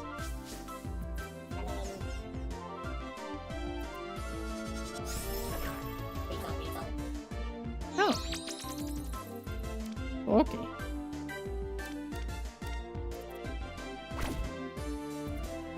Get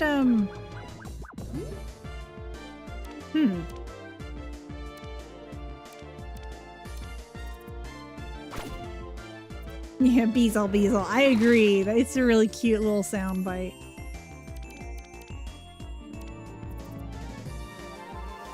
Ah! How dare you! Okay, I'm gonna try to get this guy. Okay. Oh dear. Okay. Got him. Excellent. Beezle.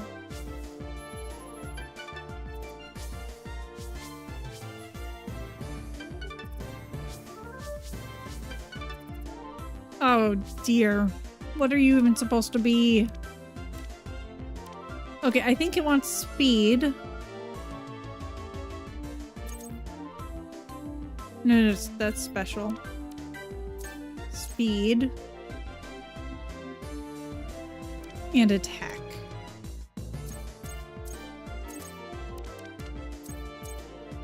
Okay, I will go with that. I have to imagine there's a way to respec eventually.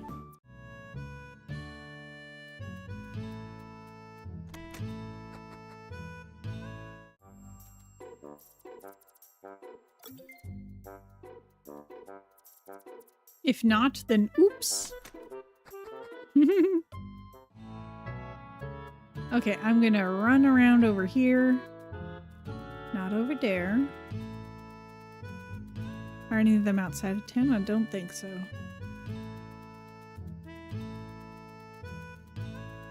Let's try to be systematic, as it were. Oh, here's a boy. Oh, I forgot that this counted as tall grass.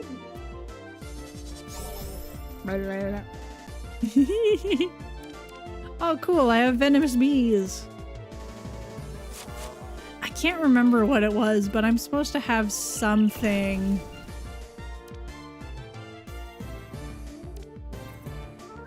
There's like a pre-requirement to evolve this guy.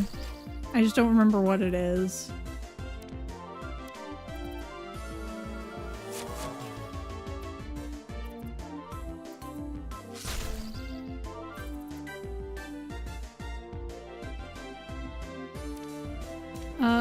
Oh, I think I have to do a bunch of rage and then attack. I think that's what I have to do.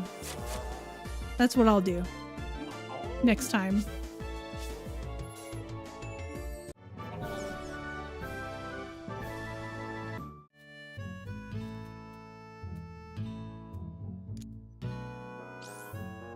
Phoenix Shard.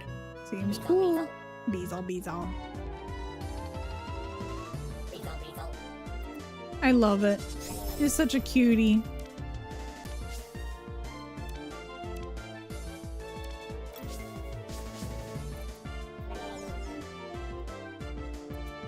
Beezle.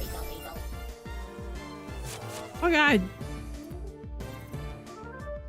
It's very effective? That's weird.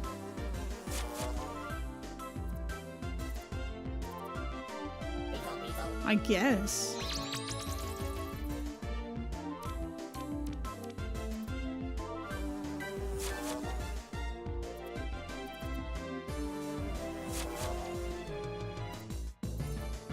That's so funny. I always love when Pokemon and other things are like super effective against themselves. Like, I am my greatest weakness. Just like Dragon type in Pokemon.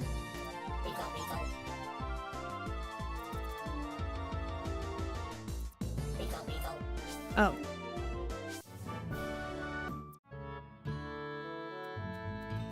All right. Let us heal for but a moment. This game is so heckin' cute. It's kind of laid out as if it's gonna boot you for update? Oh, that's weird. Well, I just gotta say thank you for hanging out. I do appreciate it. That's so funny that it's gonna boot you, though. Come on, Twitch. Do it between watching.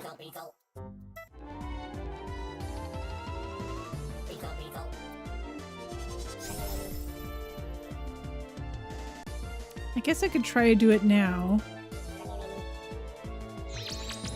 Attack increase. I think I need to do it 4 or 5 times, and I'm not sure if I need to do it 4 times or 5 times.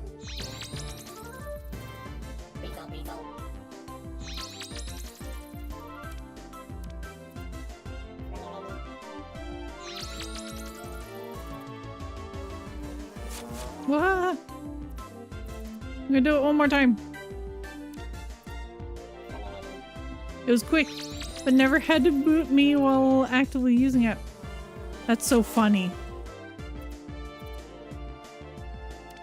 Okay, let me...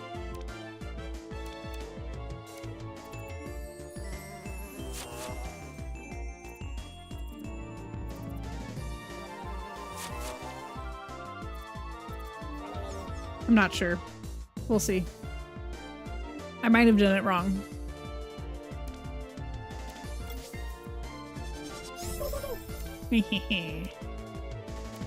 Let's go, scratch him. Oh dear. Yeah, scratch him.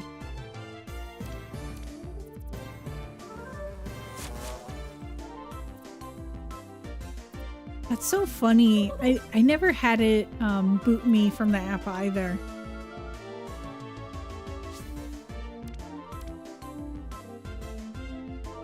Okay, we'll use Teefs. This is my starter, by the way, is the Shark.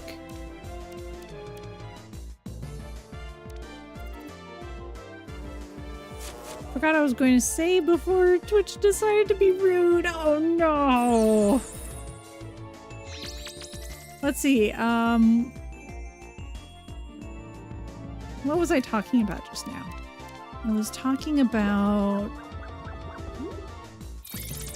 how dragon types are silly because they're strong against themselves. Yes.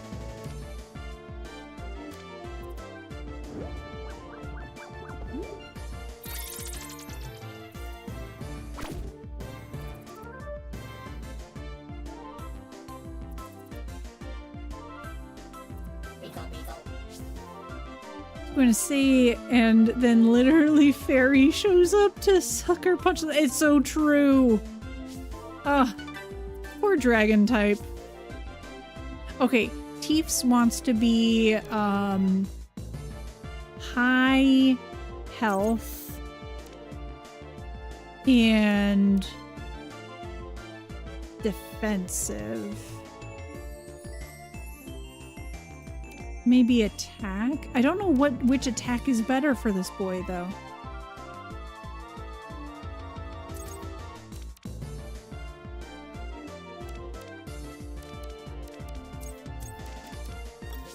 More health never hurts. Never hurts a tank anyway. I'm so sorry for the ads, folks. I always forget to keep an eye out for them.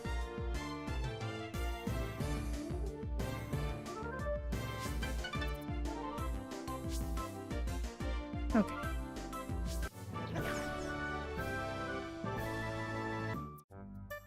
That's 3. Excellent. Let's roll.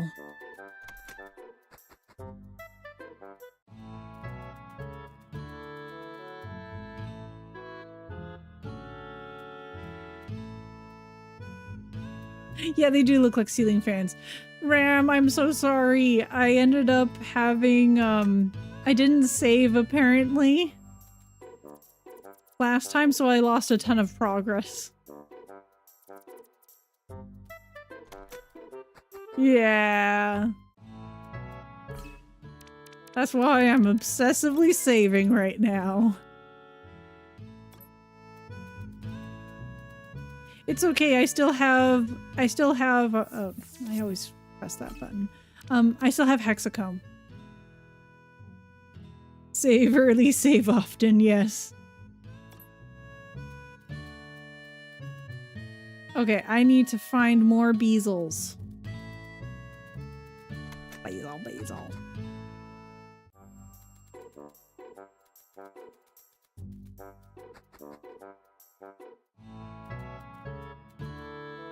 Aha!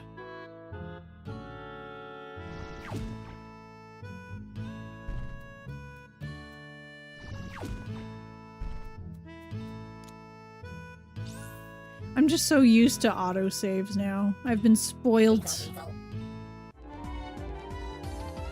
Time to give Save You Work some extra usage. Save you game. Yeah, it's true. Oh yeah, so I didn't do the thing successfully. I'm gonna try this again.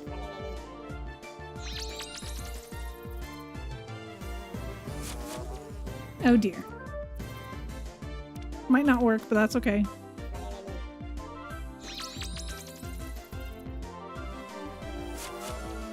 Yeah, no, it's not gonna work.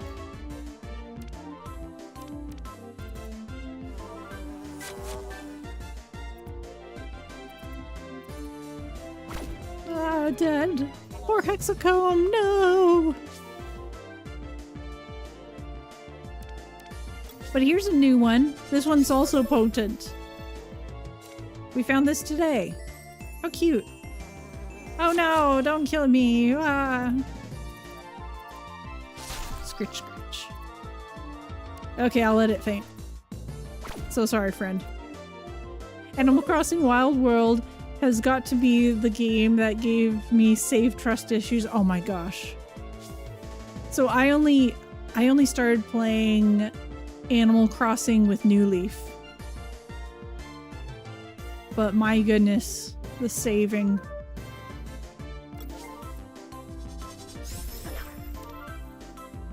I kind of miss Rossetti.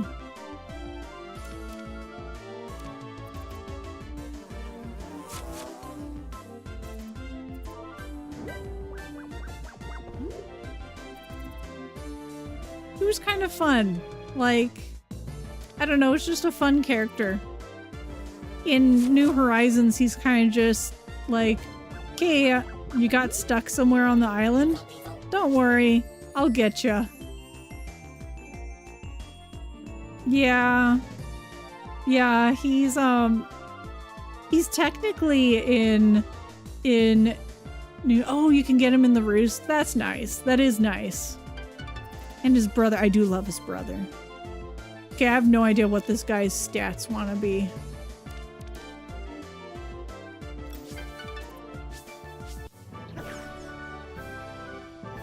Don't know if this is just my copy being funky, but I'd save and it would tell me it was safe to close the game, except it wasn't. Oh my gosh, no! That's evil. Evil and rude. And Rossetti would come yelling, no!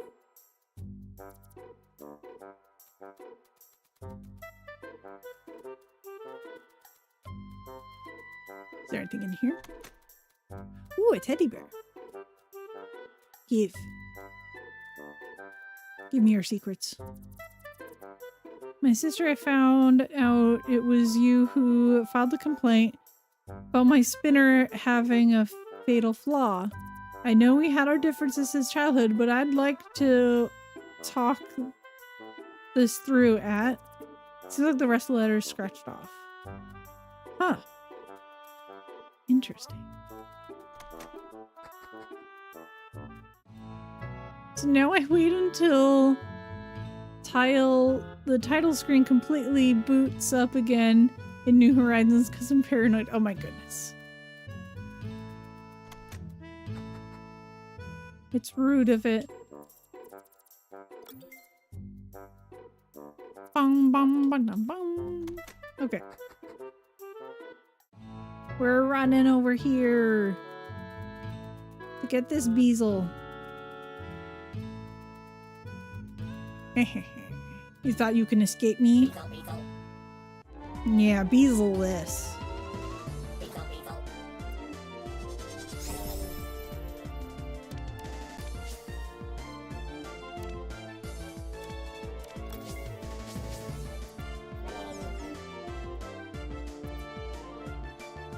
All that progress lost. Just give me Mr. Rossetti. I saved. I swear I did. Oh, that's so sad. I love the evolved form of this creature I'm using, the shark. He's so cute. He becomes like a chunky little monkey. Not a monkey, but you know what I mean. He just becomes chunky. And I love it. He's so cute.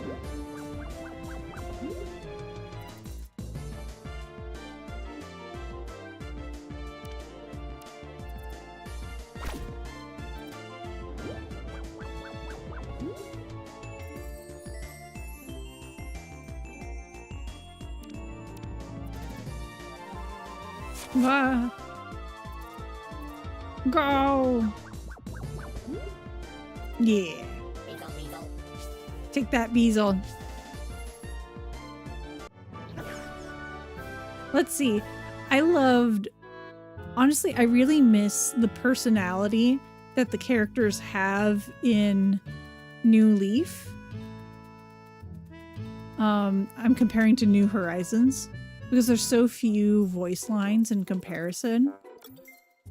But I have to say the gameplay itself, I like more in New Horizons because of, like, I love decorating the town. I don't care at all about decorating the inside of my building, like my house. I can't be bothered. But I love decorating the island.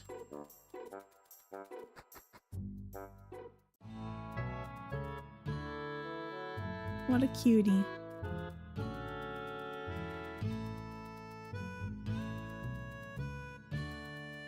Okay, I know there's a weird one somewhere.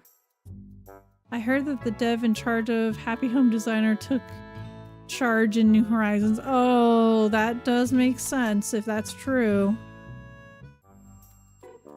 That would make sense.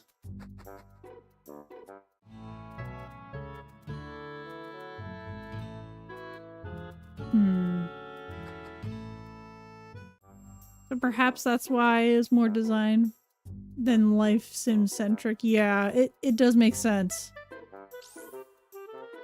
I have to say, I feel like it's more replayable as a like design centric game. But it does make me sad because my favorite part was getting to know the villagers and making friends with them.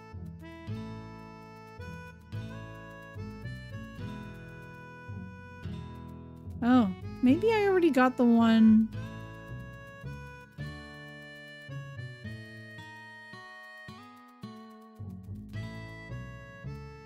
It does not look like needle felting. You are correct. I needed to take a break from needle felting. I guess I should change the title as well. Okay,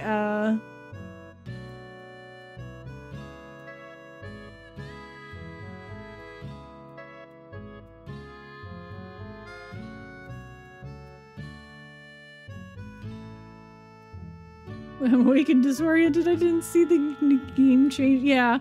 Yeah, it's, this is Koromon. It's a really cute little game. If you like old Pokemon, I highly recommend this game. No, you're good. Don't worry about it. No, I in all honesty, I was like, oh, maybe I should do this. Coupon? Heck yeah. Give me those savings. No, no, no, no.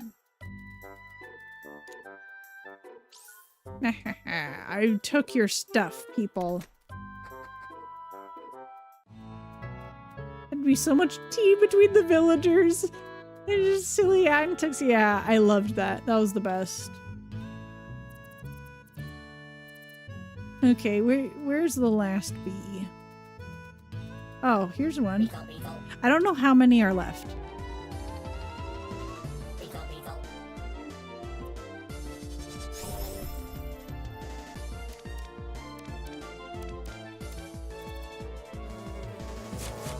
I know there's a trick to this guy.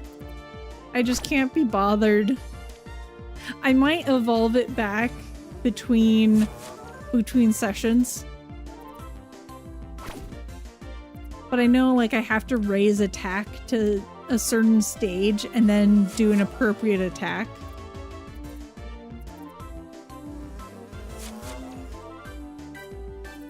Poor Hexacomb.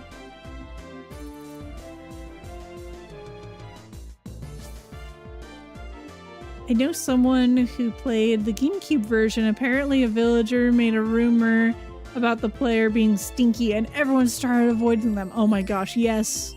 That sounds, honestly, as a child, that would stink. No pun intended. But as an adult, I think that would be hilarious.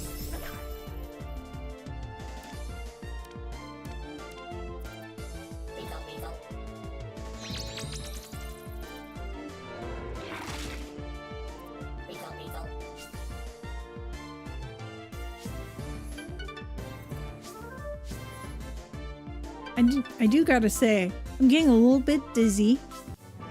I'll probably only go for a little bit longer. Which is unfortunate. I'm having a lot of fun. Oh, found all of them. Yay! But yeah, I think I'll only play a little bit longer. Because my I'm starting to sway. For anyone who doesn't know, I have a neurological condition that makes me tired and dizzy.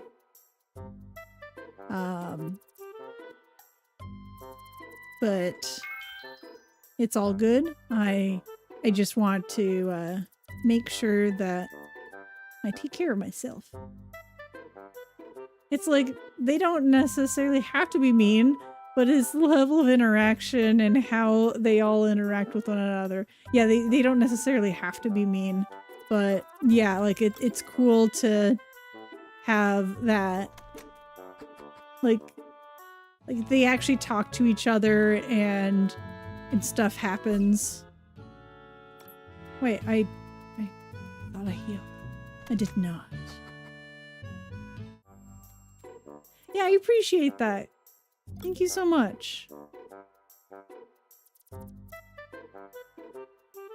Oh, my neck. Wah.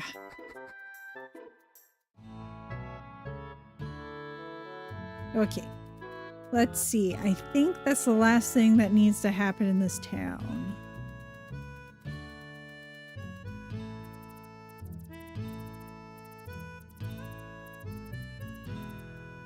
Now I can start putting...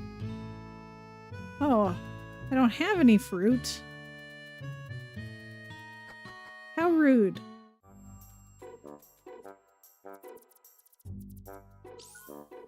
Thank you for the fruit. Thank you for the fruit. Thank you for the fruit. Excellent.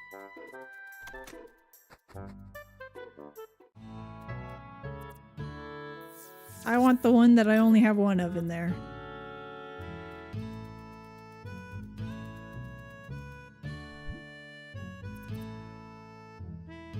Hey, over there on the other side.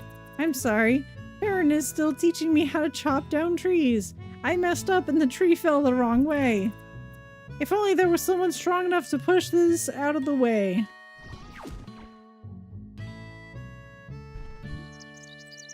I did it. Wow, thank you so much for that. Now the road is finally clear again. I better get back to Perrin's for some more tree cutting practice. See you. What a dude. I think I'll try to get to the next zone. And then I'll wrap up. Oh, that's right.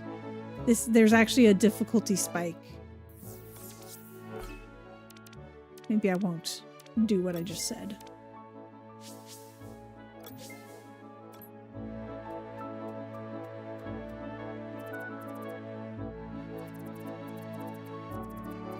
Let's see. So if you see a person with a gauntlet, like on the, like where I'm blocking, unfortunately, then that's an indication of someone that's going to fight you. Had a moment with pixel art today where I was just playing with the SNES OG Super Mario, and the night levels were so pretty. Oh, I love pixel art night skies. They're so awesome. If they prove to be a challenge, consider enabling the easy battle setting.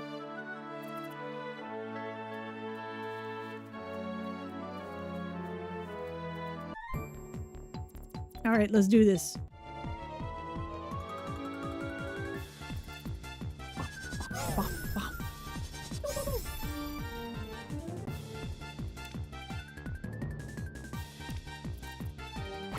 Ah.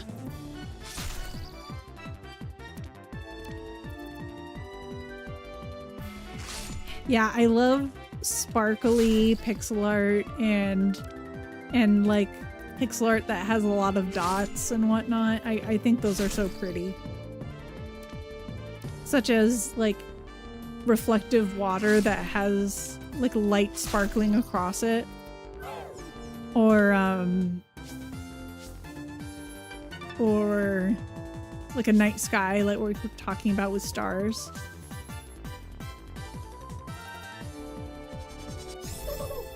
Oh. He also has a fancy one. That's so funny. Well, I'm just gonna let this guy get hurt. So sorry. Well, I guess we'll go again.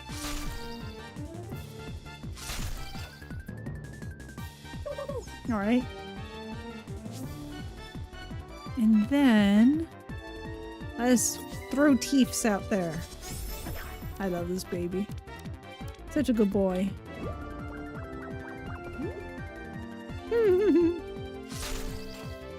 Such a little sassy dude. There is something that bothers me about this pixel art. You probably can't tell if you're on mobile, but there's sections where inside the eye it turns like the skin color, and that bothers me. I wish it was more like clearly the like the separation of the eye and the skin. I guess it's also like, I guess it's supposed to be a shadow maybe, rather than like an outline of the eye. Yeah. And I think the pixel art is beautiful in this game, like don't get me wrong, but that's not a stylistic choice I would make.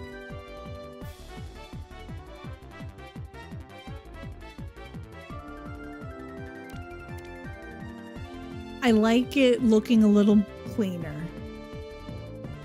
But as a result, I tend to make things a little more static. Because I'm so concerned about consistency that I'm aware that I make pretty static stuff. Does seem like it's bleeding in, yeah, a little bit. So it's just different styles.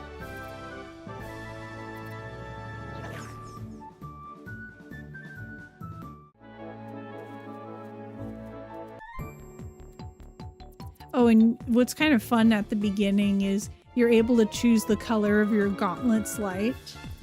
So this lady has a red gauntlet.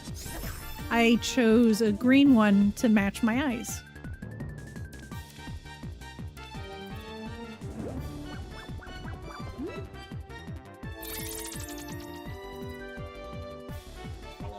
Also bright green, just like my model's eyes. That's my favorite color.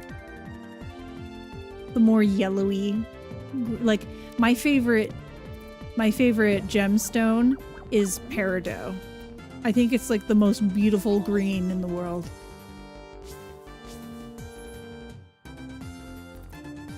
Speaking of teeth size though, it reminds me of a Digimon's kind of. Oh, I bet. I bet. Do you know which Digimon? I'm not too familiar with Digimon, honestly, but my partner is. Corvid Council. He loves Digimon. So I know by extension a little bit of stuff. Agumon. I love Agumon. Yeah, that does make sense. Yeah, the little dino boy. I think he has blue eyes. But yeah, it's a very similar shape.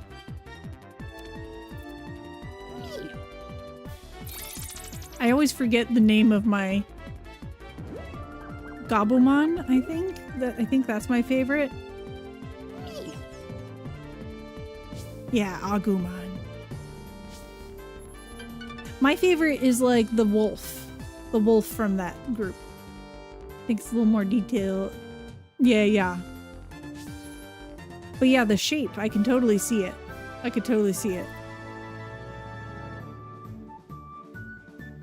Let's see. Well, at least we scared off the bugs with the battle. Yeah, Gabumon has the red eyes too. Yeah. Okay. I need to head backwards. Ooh, an item. I love those. Yeah, it looks like in general they have a little bit of the bleeding effect. Like right here, I'm seeing it where it gets a little messy.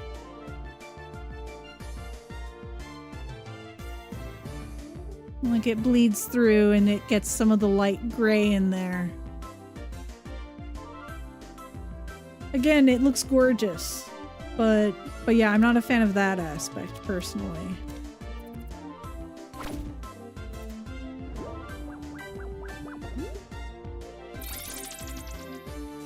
I think in general the animation is great. I wonder if they used some kind of tool that automatically did some of the animations and they didn't really clean it up that much later. Because there are programs that do that.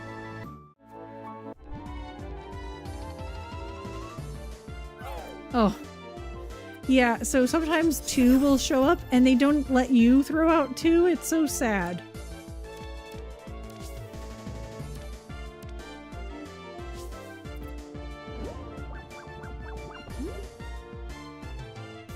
Oh, but they're lower level. Okay, that's good. Yeah, kind of like help.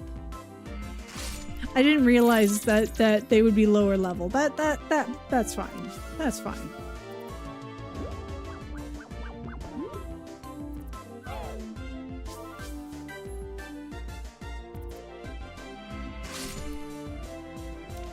All right.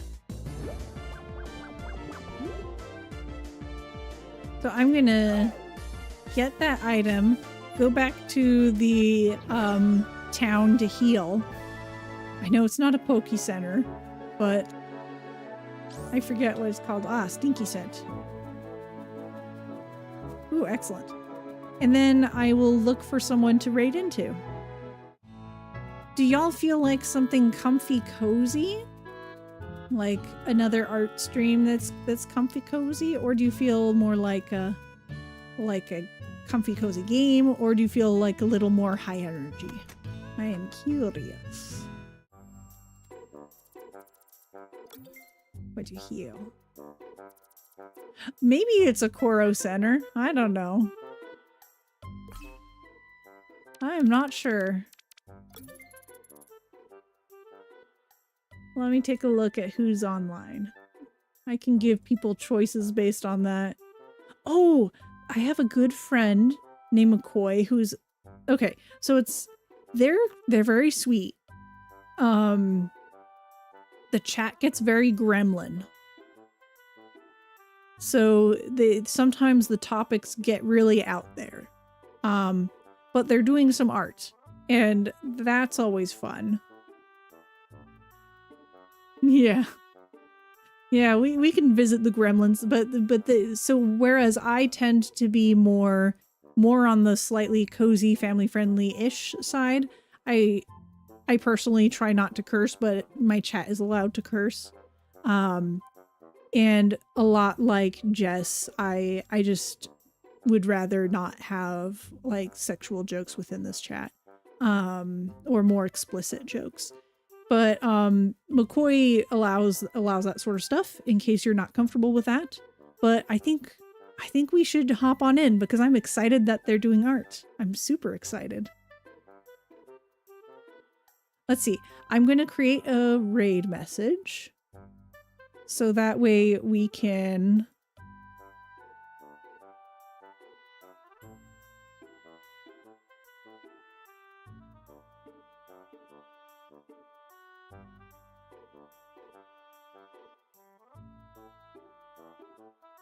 let's see. I'm going to do this. So this version is if you have my emotes. And this next version is if you don't have my emotes.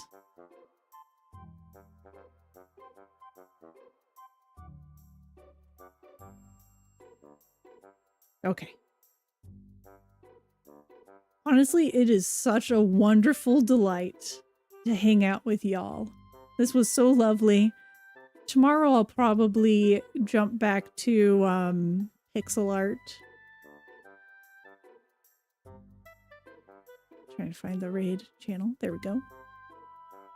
Thank you so much for being here. If it weren't for y'all, I wouldn't do this. And it helps me stay on top of my artistic endeavors. So I really appreciate that. Oh, they're it looks like they're doing, oh, so just so you know, McCoy goes by they, them. And there's a little demon gremlin. Yes. But yeah, they're a good friend of mine. Yeah, take care. You take care too. I'll be eating soon and resting. Thank you so much, Kana, for coming out. I really appreciate it. I hope you have a fantastic day or evening, whatever time zone you're having, along with the rest of you. If you're about to go to sleep, I hope it's super restful. And if you have more of the day ahead of you, I hope it goes smoothly and that you have some delicious meals. Take care. It was so nice to hang out. Bye-bye.